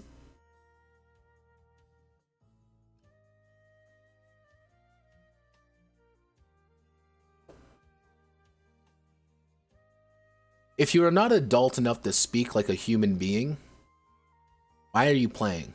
Don't play this game. If you are seriously not old enough to hold a conversation, you are a baby. You are a tiny baby child. You don't need these. None of these are things you should ever need. Because normal people don't speak like this. Normal people do not. And then you have things like, no one can ever make you do something you don't want to do. And some aspect of the journey doesn't fit with your needs. You can always change it. No, I don't want to go to the swamp. No, I don't want someone to treat my character like this. No, this passage from the book doesn't seem right for the book we're on. Let's change it. You have the option to say no at any time for anything going wrong. No, I don't want to. Why? No, I don't want to. Why, though? You said something stupid. Now they're responding in kind. Well, no, I don't want them to speak like that. I said something smart. No, you didn't. Which, mind you, this is so important. It's on the front page of the character sheet, for God's sake. This is here. You can just see it right here. No. And, like, they even say, like, oh, here's the safety checklist, XCOS, script check, lines and veils, and some everything fucking else. They want you to go over it and want you to use it. And there are a lot of different playbooks, which we're going to go over all the fucking playbooks. Don't you worry. And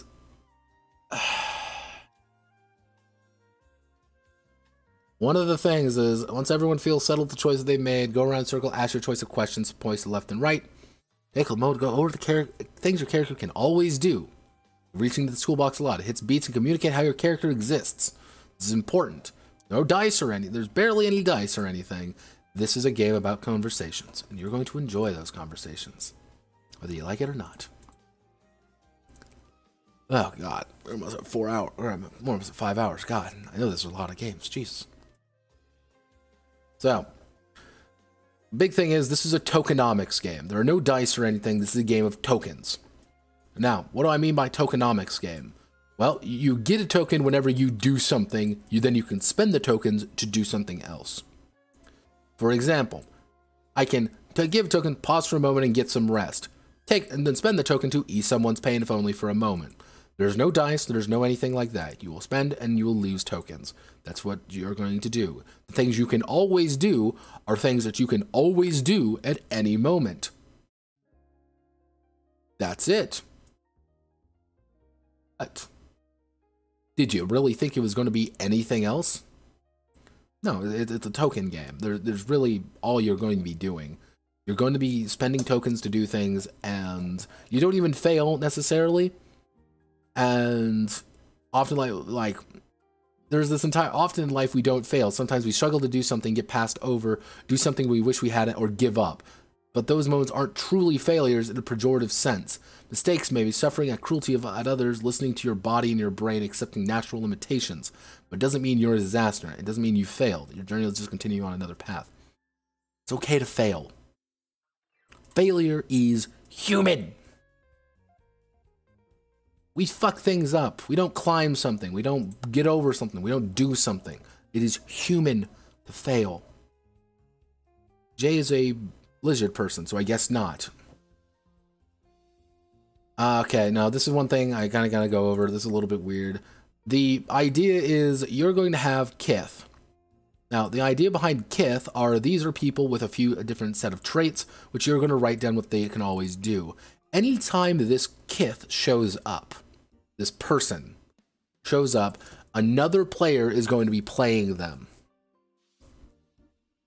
And that other player is going to talk about it. And they're going to write down some notes, and then when they're gone, they're gone. If they show up again, another player can take it and read it and go over it. That's a big thing. That's literally all this is. The traits are the important part. This is the big thing, these traits. The traits don't do anything. Remember that. The traits don't do anything. They are all examples. What you can do. Maybe, if you feel like it. But you can always do everything. So there's no struggle. There's nothing forward or backward, necessarily. You are doing something to do something because you want to do it, and nothing can stop you from doing it. Now, you also get the same thing with actually, no, wrong one. We got to go up to the place. The initial place is also thing. You are going to have to choose natures. These natures are things that explain what's going on here. For example, we are in the British Mercantile Guild's offshoot, the ANA, and what we know is that it's a literal lagoon that is hollow in nature. It has aesthetic elements. What's in there is folklore, animal, who's actually there, and the small and forgotten gods. And we can always do these things. Now, what occurs is that a player will take the place and adopt a nature of it. And it's going to explain everything that goes on with it. If someone chooses to play the hollow nature of this place, they are going to be describing all the aspects of the hollow nature of the British Mercantile Guild's offshoot, the ANA. At all times, they will be explaining it. That's what they have. That's their little area. But someone else can take it at any time if they want. And they just give it up. Because again, it doesn't matter. It never mattered. Giving the world a voice, voicing our characters, kind of voicing Kith. Again, just nobody really has any attributes or anything like that. So you just kind of do it whatever you feel like. Now the big thing is the guide. This is literally an option to let you make this a GM'd game. Which, honestly, I don't know why you wouldn't, because this would be kind of weird if you didn't. Play a guide allows us to introduce, like, you can play without a guide, but it's like, why? Just take a fucking guide. And that's pretty much it. Wherever the road takes us, you're always going to go from place to place. Mix these natures along with familiar for surprisingly sparingly. These are the special places, not the scary places, the special places. And then you're like, oh, journeying solo, here's large events, the great arc of the year. Because don't you forget, there's a yearly cycle system, and every few years, a phenomena occurs. And when the phenomena occurs, shit's fucked. 5 seasons. This is where things get weird.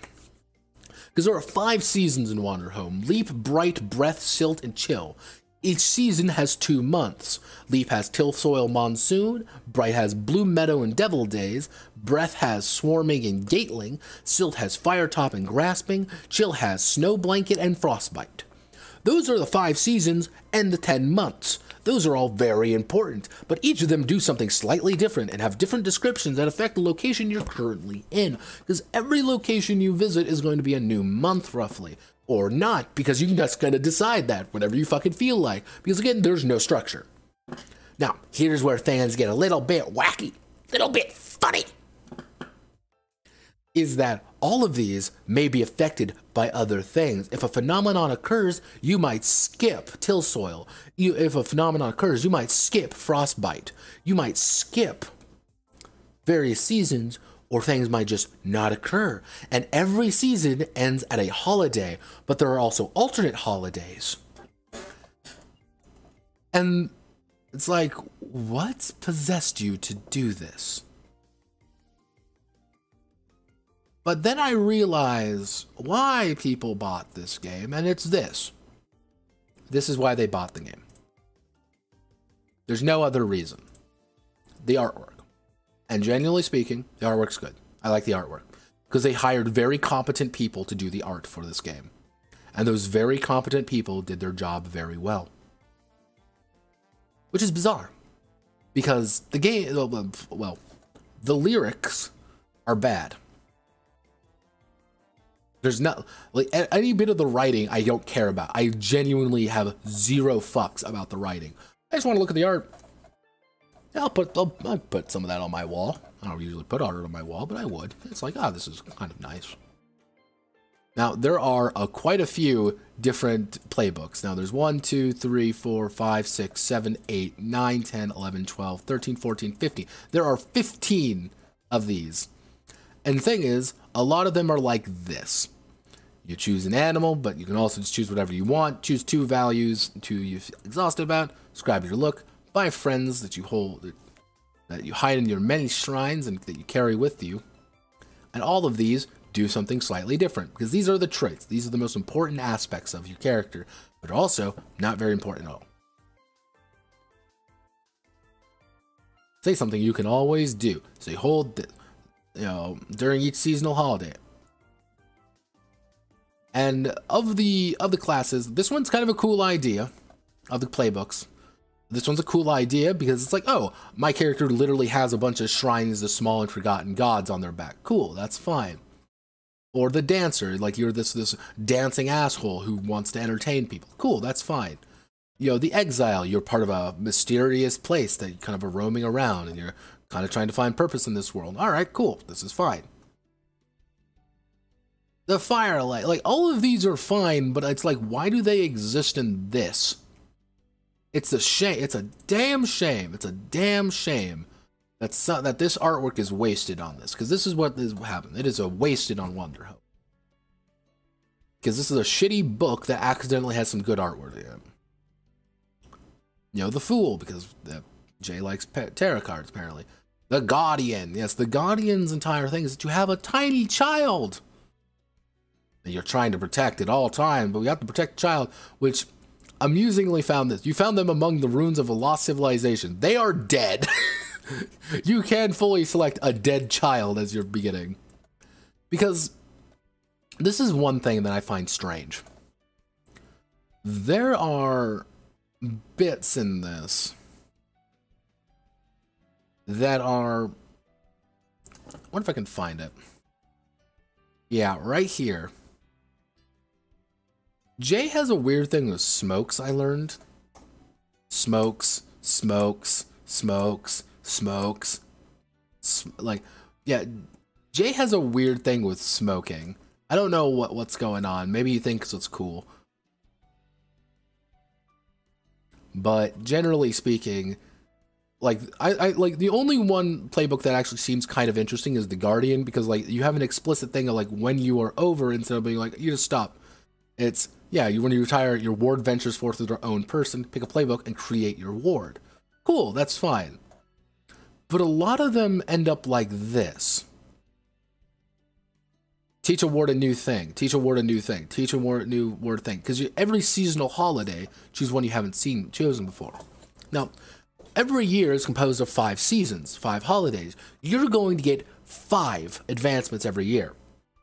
However, let's do some math here. 1, 2, 3, 4, 5, 6, 7, 8, 9. You have 9 advancements. One of which is retire. So you're only going to be playing a game, probably playing a character about a year and a month.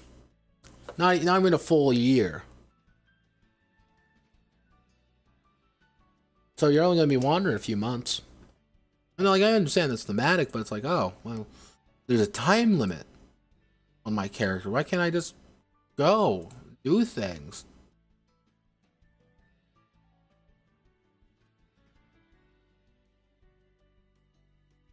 But you can't. Then it's like, oh, here's the moth tender, but the moth, like, it's yeah, let me see if I can do this at the top of my head. Fool is the fool, they are adventurous. The caretaker, the tender carries the moths. The peddler tries to sell things out, but don't worry, they don't really sell anything, but they get tokens for selling things, but they don't really sell because there's no money. JLs has a weird thing with pilgrims. I don't know what's with the pilgrims. I found it really odd, because a god or omen instructed you to pack your bags and travel somewhere very far from the land you called home. Choose 2 rumors or stories you've heard of this place, and that is actually true. You know, it's a carnival or a garden, it's a lagoon or monastery. You know, a place doesn't exist, it's a mirage. End of the journey. The bridge or a port. Choose a sign of your, tell why you believe it'll never lead you astray. And then here's the weird thing when it comes to during seasonal holidays. Learn a rumor that you've heard about your pilgrimage is false and replace it with something else from the list. Learn a rumor that you've heard the pilgrimage is false, replace it.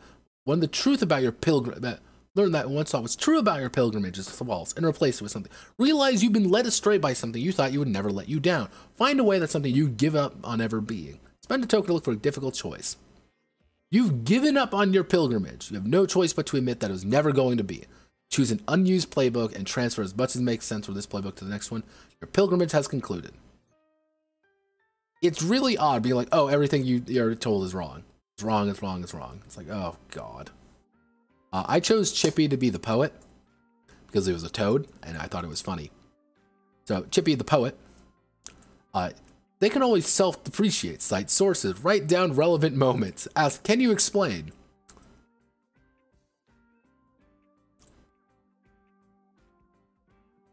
Yeah. A degenerate feasting beast of a man, returned toad man with a chip on his shoulder.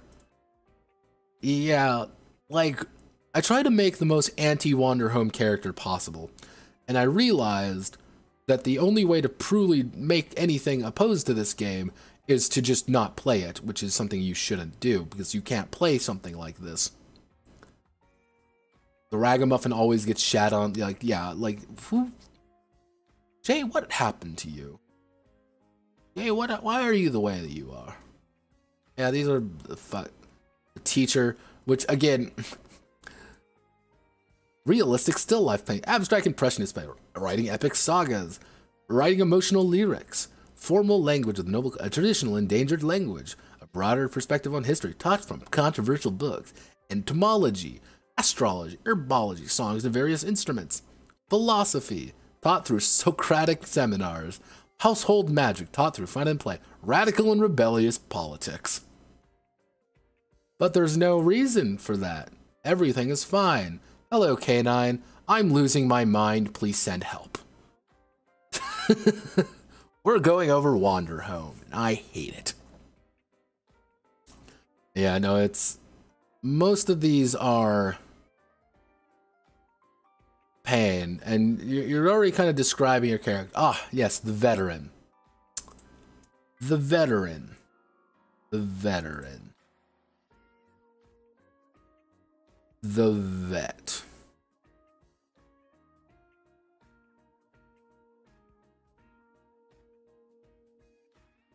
Huh.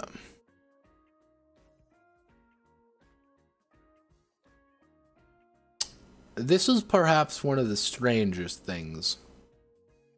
Yes, Wanderhome is a completely pacifist game. But also, again, K9, don't call it a game, because it's not a game. Because there's no risk involved, because everyone is fundamentally good, and everything is fine. There's no problems to be faced. There's no threat, there's no problem, there's no mechanics. It is a conversation. You are talking. This is not a game. I refuse to... I don't know what to call it, either. That's the thing. Like, I genuinely do not know what to call this. I thought about, like a lyric book, but that doesn't... that's insulting lyrics. I genuinely don't know what to call it. But this isn't a game. I refuse to believe it.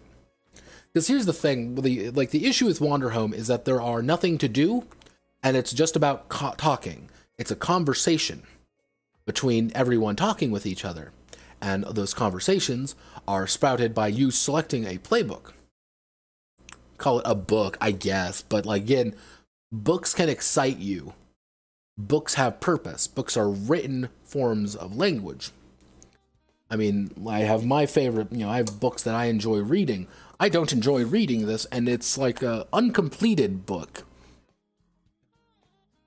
Almost like a fill in your own blank, it's almost like Mad Libs, except they don't tell you the Mad Libs, and it's just sadness. That's all this is. It's just sadness. But the veteran is a unique one. You wield a blade that must never be drawn again. And it's like, oh, all right. Describe your look: torn standard, walking stick, and nervous tick. You have a sword, sheathed at your hip. You can unsheath it whenever you want. You must never unsheath it. Choose to describe your sword. Starving, passed down among generations of monarchs, forged from the heart of the world, blessed by a powerful guard. Alright. Choose one lesson you've learned and two you've since forgotten. An empty soldier taught you that there's no better feeling than your sword cutting skin.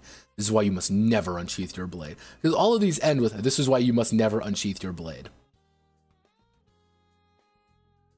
Which, again, this is good. I like this. Because it's saying, hey, you are a veteran. You are a fucking killer. You're not, this is not the world for you. But, and it's always like, you've always one that you've internalized, that you can't kill for pleasure, but you've maybe forgot that might makes right, and you shouldn't do that. Or it's like, maybe grieving, or like, hey, maybe you've learned that you forgot, when the size that you thought was heroic, the fate awaits everyone who knows violence. You forgot that. Maybe you want to be heroic. Now, this is the odd thing. Repeat a common phrase. Spend time practicing a craft you're not very good at. Drum against the pummel of your blade. Leap to your feet. I don't do that anymore. Ask, what are you hiding? Unsheath your blade and immediately kill the person in front of you. Then remove your character from the game. You cannot play them any longer.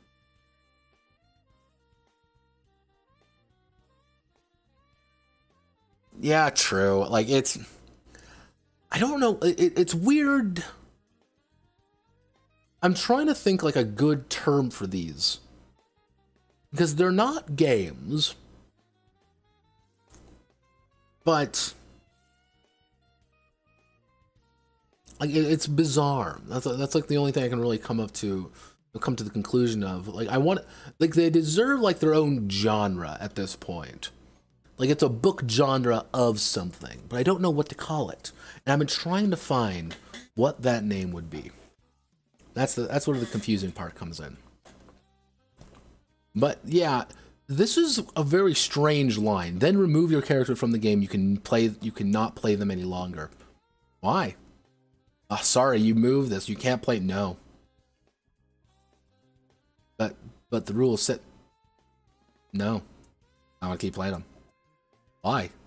Because I can. say, it makes it out like this very dramatic thing, but he gives you the tools at the beginning of the book. This is before anything else in the book, mind you, that you can just say no. Or let's do this instead. Hey, I killed someone.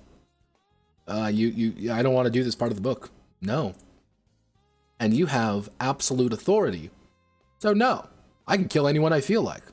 I am a fucking veteran and I am a fucking murderer. I am a monster and I know that. But you can't, see, the problem, Jay, is that you've introduced to something early on that makes everything you type irrelevant. It's great. Funny how that works, isn't it? Throw away your sword and settle down. Take an unused playbook, as much playbook as you want. You can select, reflect on, reveal what you're feeling. Because this is a token game. That's all it is. It is a token game. You spend and sell tokens. Well, spend and use tokens, and gain tokens and lose tokens. And these are what the traits are.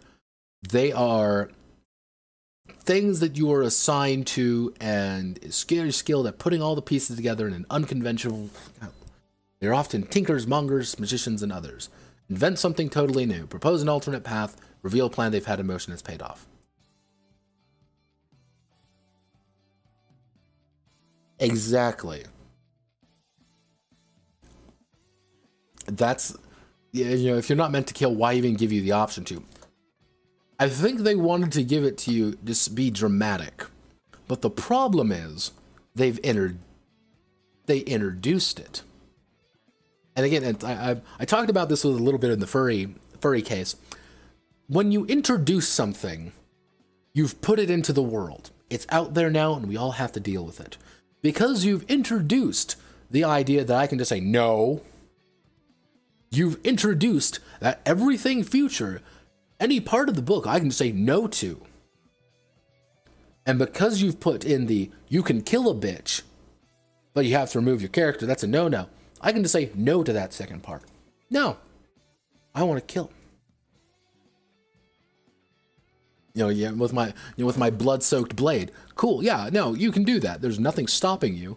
Now, there's some interesting conversation of why you would do such a thing. Maybe maybe you mean well, but maybe you're also kind of complicated. Because life is complicated. Sometimes people are flawed. More flawed than they like to admit. But yeah, these are the traits. The traits don't do anything. Yeah, they don't really do anything. Most of them are, they cannot be seen. They're ghostly spirits, terrified gods, or tiny scuttling creatures. These don't do anything. These are completely narrative. There's no mechanics in this game. But you don't need mechanics, right? Because this isn't a game. That's why I'm trying to find the proper description. Fearsome and hungry gods and kids raised by the wilderness itself. What's stopping you? And it's things like this, like if someone doesn't want to get bit, they're going to need to spend a token, or you can just say no. You can also just say no, and again, it's irrelevant. You've added it in, and now we have to deal with it. And then there's like the traumatized traits, which are all like the bad ones. Like there's problems. Including my favorite one, which is just dead. This is diceless, yes. There is no dice, no anything. It uses a system of tokens. The tokenomics is pretty simple to understand, which is you get tokens by doing things, usually acting against something or putting yourself in danger. In exchange, you can spend the tokens to resolve something. That's it. For example, you can inconvenience yourself to help someone, but keep someone safe from the difficulties of the world. Spend, give. Spend, give. That's all it is. Completely diceless and GM-less, technically. It is technically GM-less, but you have the option for a GM. It's not encouraged, though. This is a GM-less, diceless token game about talking. But it's not a game.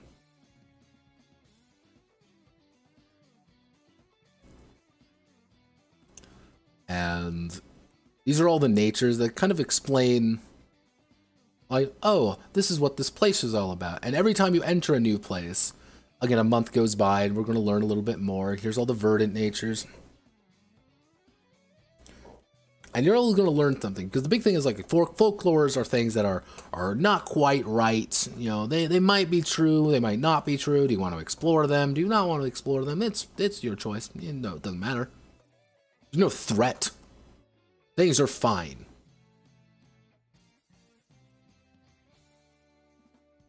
Everything is fine in Wanderhome. There's nothing threatening. There's no problems. It's just okay. Which is strange. Because I'm going to compare this to, again, Ryutama. Because Ryutama is a game about traveling to different places. And things go wrong. And that game has combat, but you can go in the entire game with no combat. You can go the entire game in Ryutama without even thinking about combat. You can have a sword, you can have all this cool stuff, but you want to know a secret about Ryutama? Want to know a secret about life, about people? You can't stab the weather. You can't stab it, a goddamn torrential downpour, and everyone's drenched. Let's see.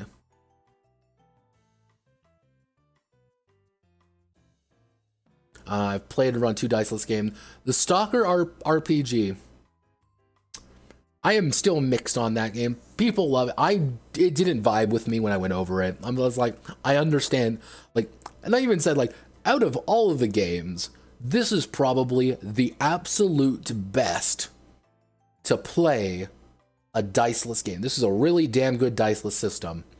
I am just uninterested. Like, mostly just because of, like, I liked Roadside, and I even said in the review of it, it's just like, I like Roadside Picnic. I just don't want to play a game in that world. I'd rather play a game in Stalker, you know, the horrifying Ukrainian game about nightmares and getting eaten by pseudo dogs. I've heard good things about Undying. I've heard good things. But yeah, this is one of the, I would say, descendants of Powered by the Apocalypse, which is the diceless token system of it. Kind of taking more from the playbooks and moved and ideas like that.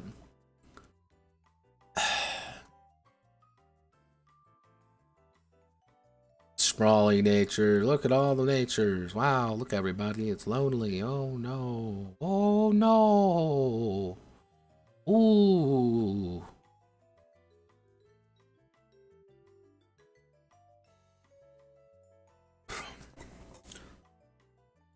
Deserts, labyrinths, maelstroms, ruins, mountains. Seasonal months and holidays. Okay, this is probably the most autistic shit you're ever going to deal with this in this game. The big idea is that time is always passing. Every location you go is roughly a month. And somebody has to describe what's in each place, mind you. In each place, you are going to have a few issues describing that month's effect on the people. On the people there. So if you're in till soil, well, choose one that this place lacks and all others are present. Well, constant challenge, like this one does not have a gentle rain. It's pretty barren here. Every now and again it might rain, but we mostly get it from the river. 3 to 4 signs of the month found in this place. And every time till soil rolls around, you ask, do you... Okay, let's give me a phone call. Give me one moment.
Hi, I am back.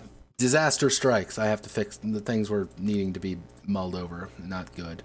Yeah, okay, where were we? Oh, yeah, here. Effectively, at the end of the month, at the end of the season anyway, you have to ask everybody. Every time Tillsoil rolls around, you ask the table, do you know anyone here? Mark a sprout if anyone says yes. 3 sprouts if everyone group says yes. Once 5 sprouts are marked, that means a cold leaf phenomenon this year. And a cold leaf does things. You skip Firetop, the cold wind causes a pitiful harvest. And this is one for every single month. Don't you think? Yeah, every single month. You're going to ask these questions and you're going to start fulfilling certain requirements. And each requirement is going to do something slightly different. It's going to mark a new phenomenon. The more phenomenons, things are going to happen. This would be interesting in any other situation. Because it's kind of the idea of like every, the first time you get this, you might not get it. You might, the cold leap might not occur for 2 years, 3 years even, but you're going to have a cold leap eventually. The monsoon may not occur now, or, grasping, you might not the biggest storm in a while for quite a few years. But when it does hit, it's going to hit hard and you're not going to have fun. But in your first year, nothing's going to happen. Yep. Every single time, every single month, you're going to mark one of these. And these things are going to get gradually more intense. And there are a lot of them. Don't forget, because every single one of these has a different idea. Because if, let's say the Great Flood phenomenon happens. So, whatever you place you were in and arrive in is now a lake, in addition to whatever else it was. In order to travel from one location to the other during the Great Flood, you must spend a token. The flood lasts until the end of Bloom Meadow. Until then, everyone can do the following. Get a token whenever you spot something in the water that no one's seen in a long time. Ask, how can we help you? Get a token if they then do it. If you then do it. So, again, the flood lasts until Bloom Top. So, Bloom Meadow is going to last an entire month, pretty much, of just sadness and misery. Then we have the Sun Parade. Oh, look, it's the Sun Parade. Everyone's dancing around, everyone's happy, and every single place you go to now has to dictate whether or not they celebrate the Sun Parade in familiar ways, including the symbolic murder of the Sun Queen, gift giving, and good luck. Traditions are unfamiliar, a holy day dedicated to sleep and care. Instead, they celebrate Evolution, holiday dedicated to freedom of tidings. You never heard before. Act local is his name. Don't celebrate any holiday. Now, mind you, each of the holidays also has a completely 2 separate holidays. Every single one of them. And all of them do something slightly different.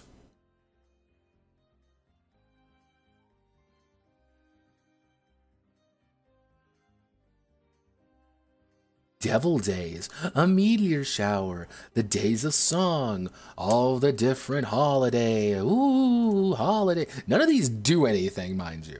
Except when you go for these. You're getting a token whenever you sit aside and hang out with a cicada. Get a token whenever you go for a walk with a friend. Spend a token to ask cicadas any question you want. Cicadas will answer, but in their own mysterious way.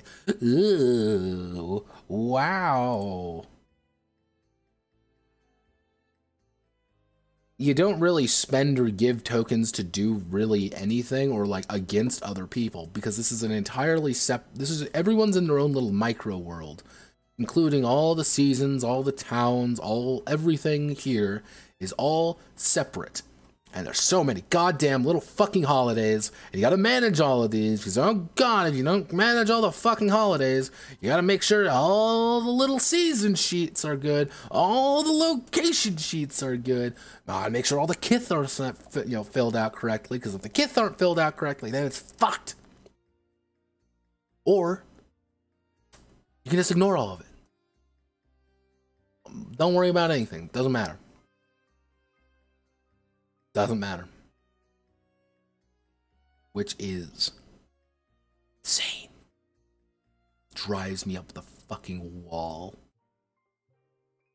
It's like, oh god. But yeah, this is... And we have all the dedications. So everyone who backed this for some reason, who I'm still mystified about. But yeah, that's Wanderhome. Wanderhome isn't a game. Anyone who claims it is a game is lying to you. If you believe that it is a game, seek help. Because you're obviously a lizard person.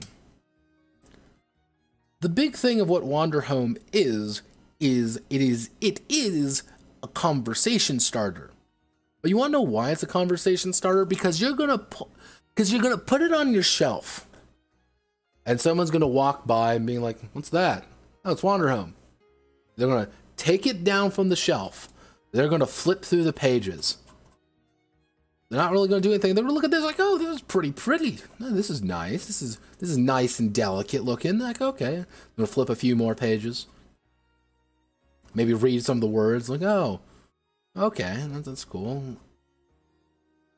Flip through some more pages real fast. Just a quick once over. Look at some of the artwork. Like, oh, all right. I'm gonna like, oh, this is really pretty. Look at it. It's nice and pretty. There, let's keep scrolling through.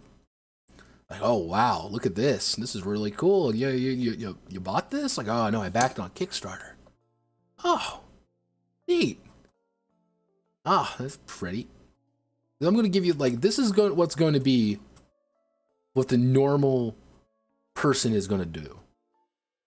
They're going to go through this, and they're going to look at the pictures, they're going to read some of the words, then they're going to put it back on the shelf. They're going to put it back on the shelf, take their hand off of it, and then ask what's going on. They're going to do anything except play it. Because... why would you? That's the thing I'm mystified about. That if you play Wanderhome, and this is actually like a genuine play, if you play Wanderhome, why? Why do you play Wanderhome? Is there a reason for it? Is Jay holding you hostage? Do you want to justify the purchase? Is it fun?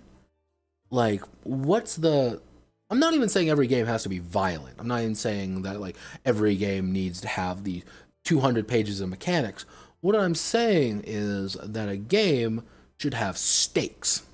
There should be stakes, there should be tension, there should be goals, and there should be problems. There are win states and lose states in games. I'm not saying everything has to be simple. But this doesn't have win states or lose states unless you make those win states and lose states. If you choose not to have those, do you have a game? If everything can simply be disregarded, and there's no threat, there's no conflict, there's no problem, what is it? Which again, I'm going to bring up Ryutama, because this is probably the closest thing to Ryutama as possible. Which is... Ryutama has problems.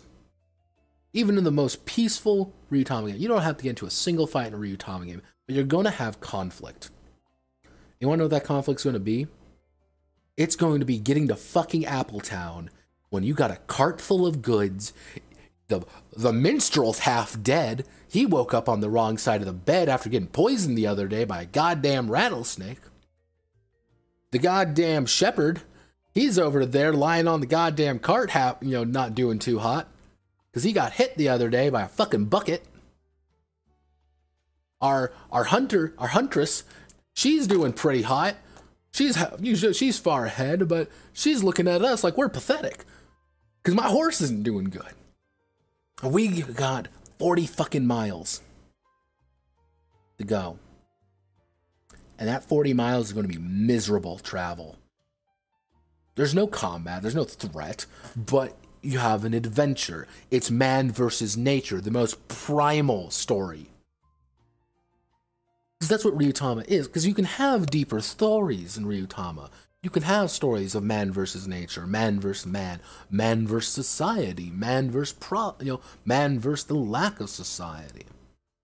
You can have the many stories take place. But none of them are strictly violent. Because there are win states and lose states. You make it to your destination, you do not make it to your destination in time. You find all the goods, you do not find all the goods. Binary. Not necessarily binary. You can now, like, well, we found most of the crates of goods that we lost, but we didn't find everything. Crap. We need to find more. Or, well, we can't really afford to stay around much longer. We're going to be late. There's risk, there's reward, there's problems, there's issues. Wanderhome doesn't have any. So is Wanderhome a game? Jay, where do you know Jay? Where do I know the name Jay Dragon from? Jay makes appearances every now and again, usually saying something stupid on Twitter. Because Jay believes Jay is very smart and believes that the genealogy of tabletop role-playing games can directly be traced back to Tumblr roleplay sessions or forum RPs, rather than things like D&D, which war games and D&D, which we do bear a lot of familiarity with. But Wanderhome isn't a game. That's the only thing I can really say.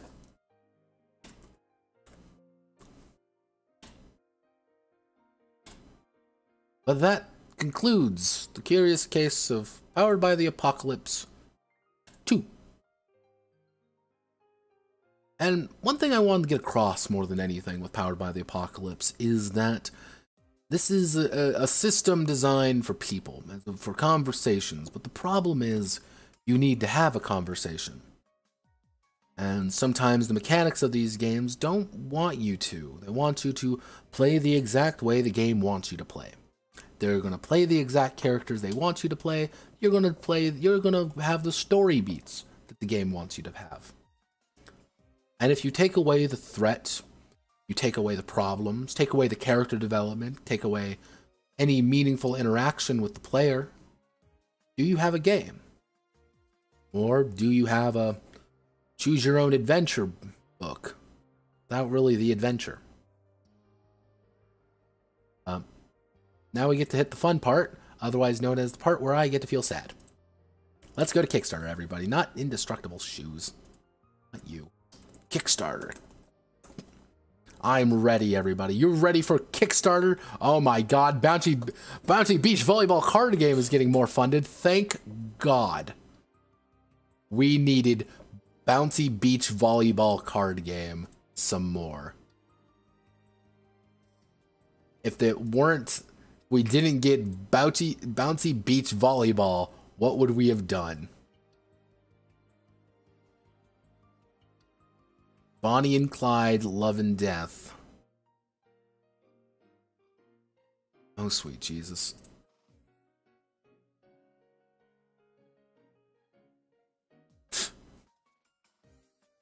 Jay has some fascinating ideas. Like, his big thing is that you can't associate role-playing games necessarily strictly with D&D, with the war game lineage. Is that you can attribute most of traditional role-playing, in his theory, to things such as more open role-play systems without mechanics. However, my counter-argument is, are those games? Is Tumblr role-playing a game? Is Neopets role-playing a game? I don't know. That's where things. That's where that comes a fine line. There's a fine line with that, because my belief, this is my belief personal, is that a tabletop role-playing game, a true tabletop role-playing game experience, needs to have the abstraction of mechanics. It pretty much needs to have, for you to do something, that the player has mechanical input. You need to be a game, but it's the abstraction which is the important part. If I play fucking Monopoly, I'm rolling a d6, and whatever I do, if I roll a 5 on the d6 for Monopoly, I'm going to move 5 spaces, and I'm going to resolve whatever the effect is on Monopoly. I may have some options, but not really that many. There are very regimented rules. The abstraction of mechanics is where things get important, because that allows you to say, you are going to move 30 feet in any direction. You can say, no, I'm going to move 20 feet in the direction of my choice. That is a fundamental and important thing, I believe, because it allows you, player, to have mechanical input on something that is abstracted. Things like Wanderhome and Our Traveling Home does not have the mechanical input. There's no mechanics to it. You just have the abstraction. You have a story, but you have no input. Without the wheels, the car goes nowhere. Without an engine, the car goes nowhere. You have an engine. What most of these are is a car with wheels and everything in it, but no engine. It doesn't go anywhere. But we're on Kickstarter now, so I get to suffer. Oh, Jesus. Okay, what's Bonnie and Clyde? It's a board game? This game does not advocate murder or organized crime. Okay, so it's like a...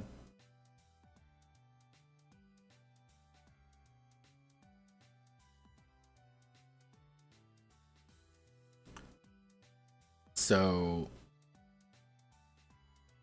It's a... It's like a board game thing? Okay, that seems kind of neat. It's kind of neat, I guess. Kind of weird, but alright. 1888 North China. Oh god, it's a railroad game. It's another railroad game. It's always a railroad. STL, STL. Yeah, STL, STL, STL, STL. Attack of the Naked Zombie Girls.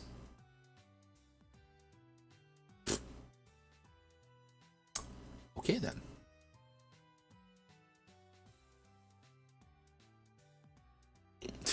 Go-karts at least have engines. Go-karts go somewhere. I think the best way would be a Flintstones car. No, that's what I'll call it, a Flintstones game.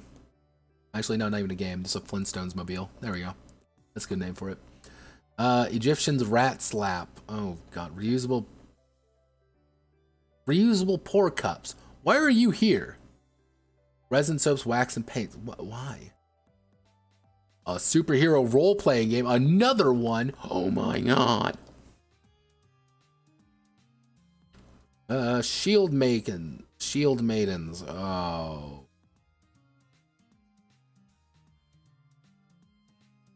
A myth pop RPG. A myth pop RPG. Oh, sweet Jesus. Dystopia City. That's probably the least interesting name I've ever heard about.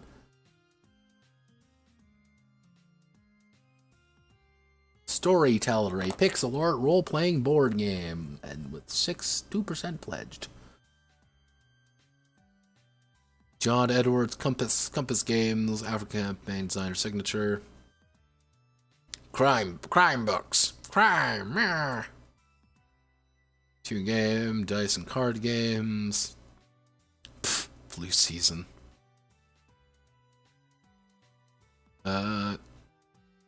Japanese. We love 5e. We love 5e. Oh my god, 5e. Brand new zine featuring cutting edge curated content. Oh, okay. OSR.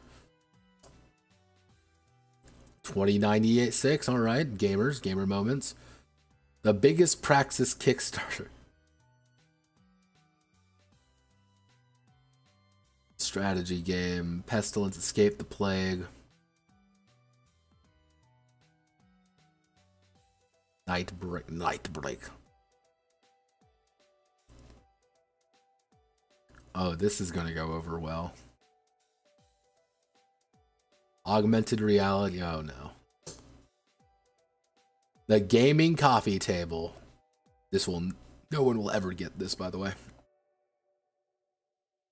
Did they finally make a Dead by Daylight board game? Holy shit! I am amazed. I've been always wondering why they haven't done that in years. Justicars. Oh, it's here. People have... Wait a second. Do you need $10,000 to make this? No, you are not doing what I think you're doing. No. Yeah. Legends. The superhero role-playing game. New Olympus. No character class, Legend Hero Ground, 100 different powers and 650 abilities. Legends features brand new D20 system with new learned combat and simple skill contests. Oh, it's mutants and masterminds except worse. Okay, cool.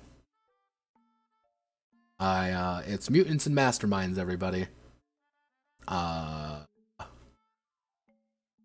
Cool. Color me interested, I guess. I'm interested. Mostly because 43 people have donated $3,000. What? Who's backing this? One person donated $500? Damn. Remember, brother, your mom can't do that. Biojacked.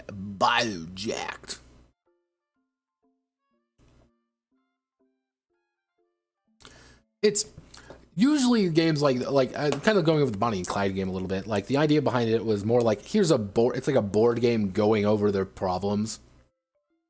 Like there's plenty of board games going over the life and times of people. Like that, it was a board. It's not really a role-playing game. It's more of a board game, which some of them can be interesting.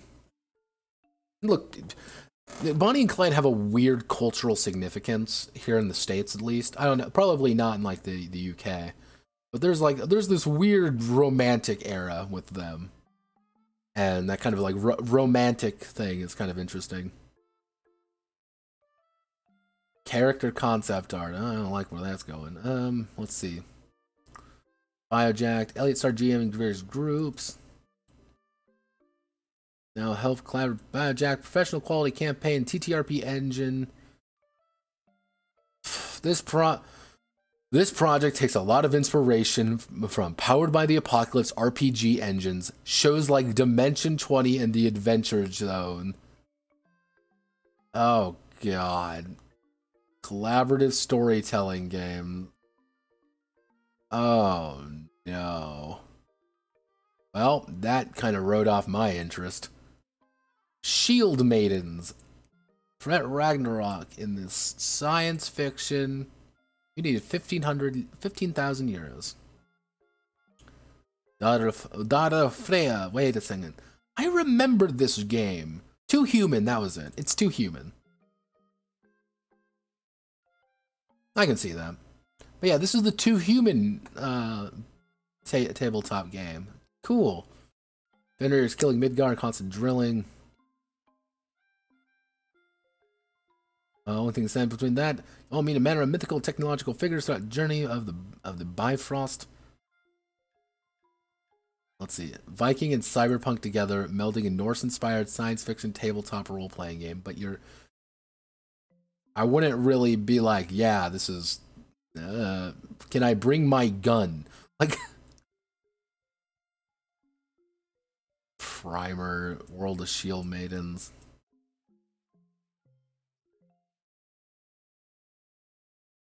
Oh.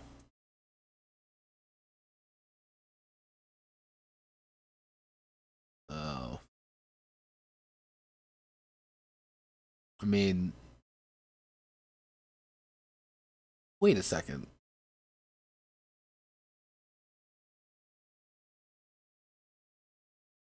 This is Mongoose? Mongoose is doing this. Like, strictly just Mongoose. That's... Okay, then. A little bit weird. Alright, Mongoose. Not gonna lie, a little bit weird coming out of you. Like, coming a little bit strange, but you know what? Cool. I mean, I'm in, I guess. Shine on. Kinda weird. Kinda weird. But I'm interested, I think.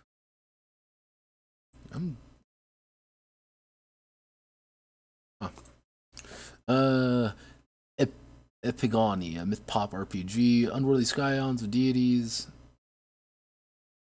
Agony, myth punk. Unworthy Scion, a deity, face off myth entities. Oh god, it's an Italian. Oh god, I think it's Italian. Balance between day to day, new dimension feuding entities. Disco Elysium. I'm gonna have to send this to the Italian. There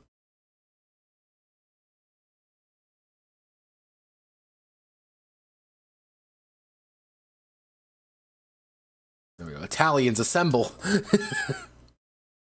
Let's see, 2069 post-apocalyptic unique D12 system. Oh, that's a beautiful fucking clip. Ow, that's kind of hard to read.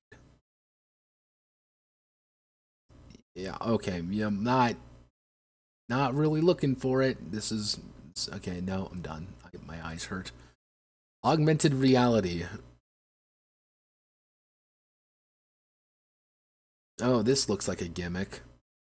Oh, this looks like a gimmick a lot. Oh my god. Support AR glasses as they released from major companies. Oh my god, this is gonna be a tech nerd fucking nightmare. Oh, you.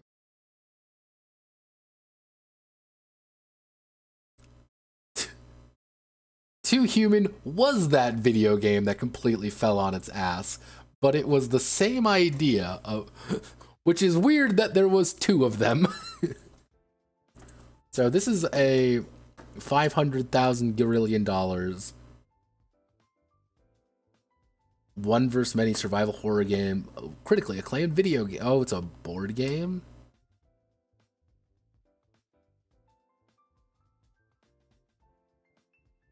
As a survivor, play movement cards to explore the trial grounds, power up generators, avoid the killer, and search for tools to survive. Power generate, escape as a killer, hunt down the survivors to attack and wound them, drag wounded survivors to the hooks to make sacrifices. This 8 sacrifice progress, you win. So I'm assuming like any. Okay, so they got all the classics. Probably all of the basics in there. 13 player boards. 7 survivors, 6 killers. 40 bunch of props. Wait, hex totem. God, can I don't want to do another hex build. I don't want to suffer through hex builds. 17 minis of all these. I'm assuming they all get a character sheet. Plus 1 Victor mini. Killer minis. Plus, I'm assuming they want to add everything here. All the hook minis. God, there's gonna be so many goddamn hook minis.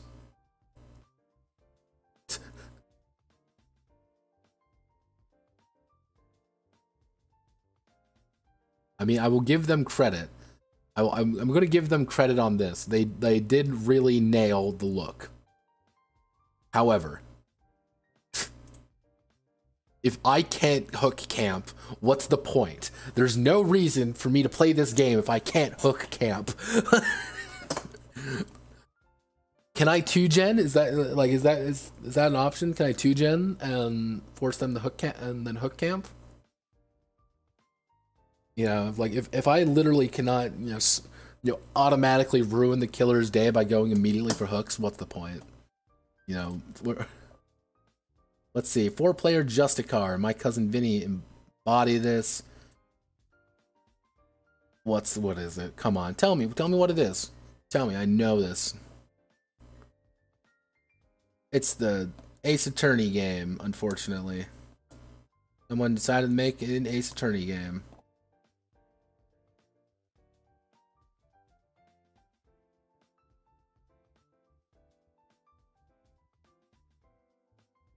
Oh, he's forgot the icebreaker. Oh, well, that's kind of irrelevant. So,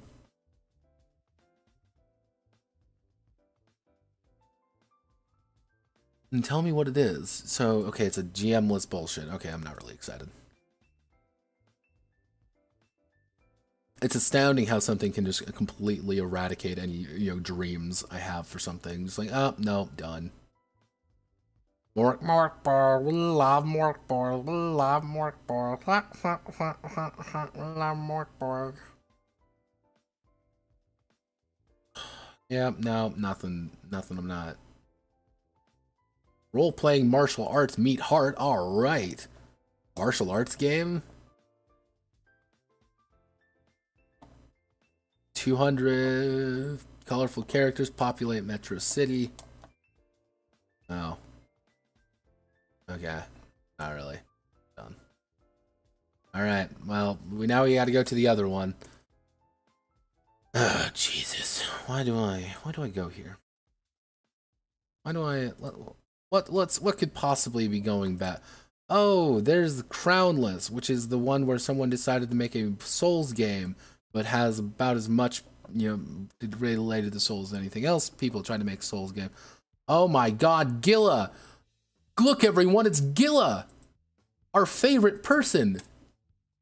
Wow, Gilla, I'm amazed. Are you selling... Wow, look, Gilla, I'm amazed. Are you trying to sell someone fucking loot boxes again? Wow. Wow, Gilla. Fucking... I don't like Gilla.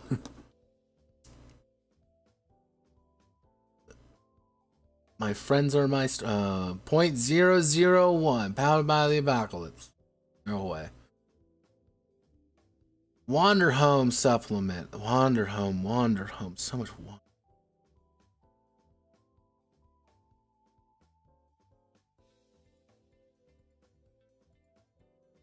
No. Nope, we're not doing this. Nope, don't want to do it anymore. No.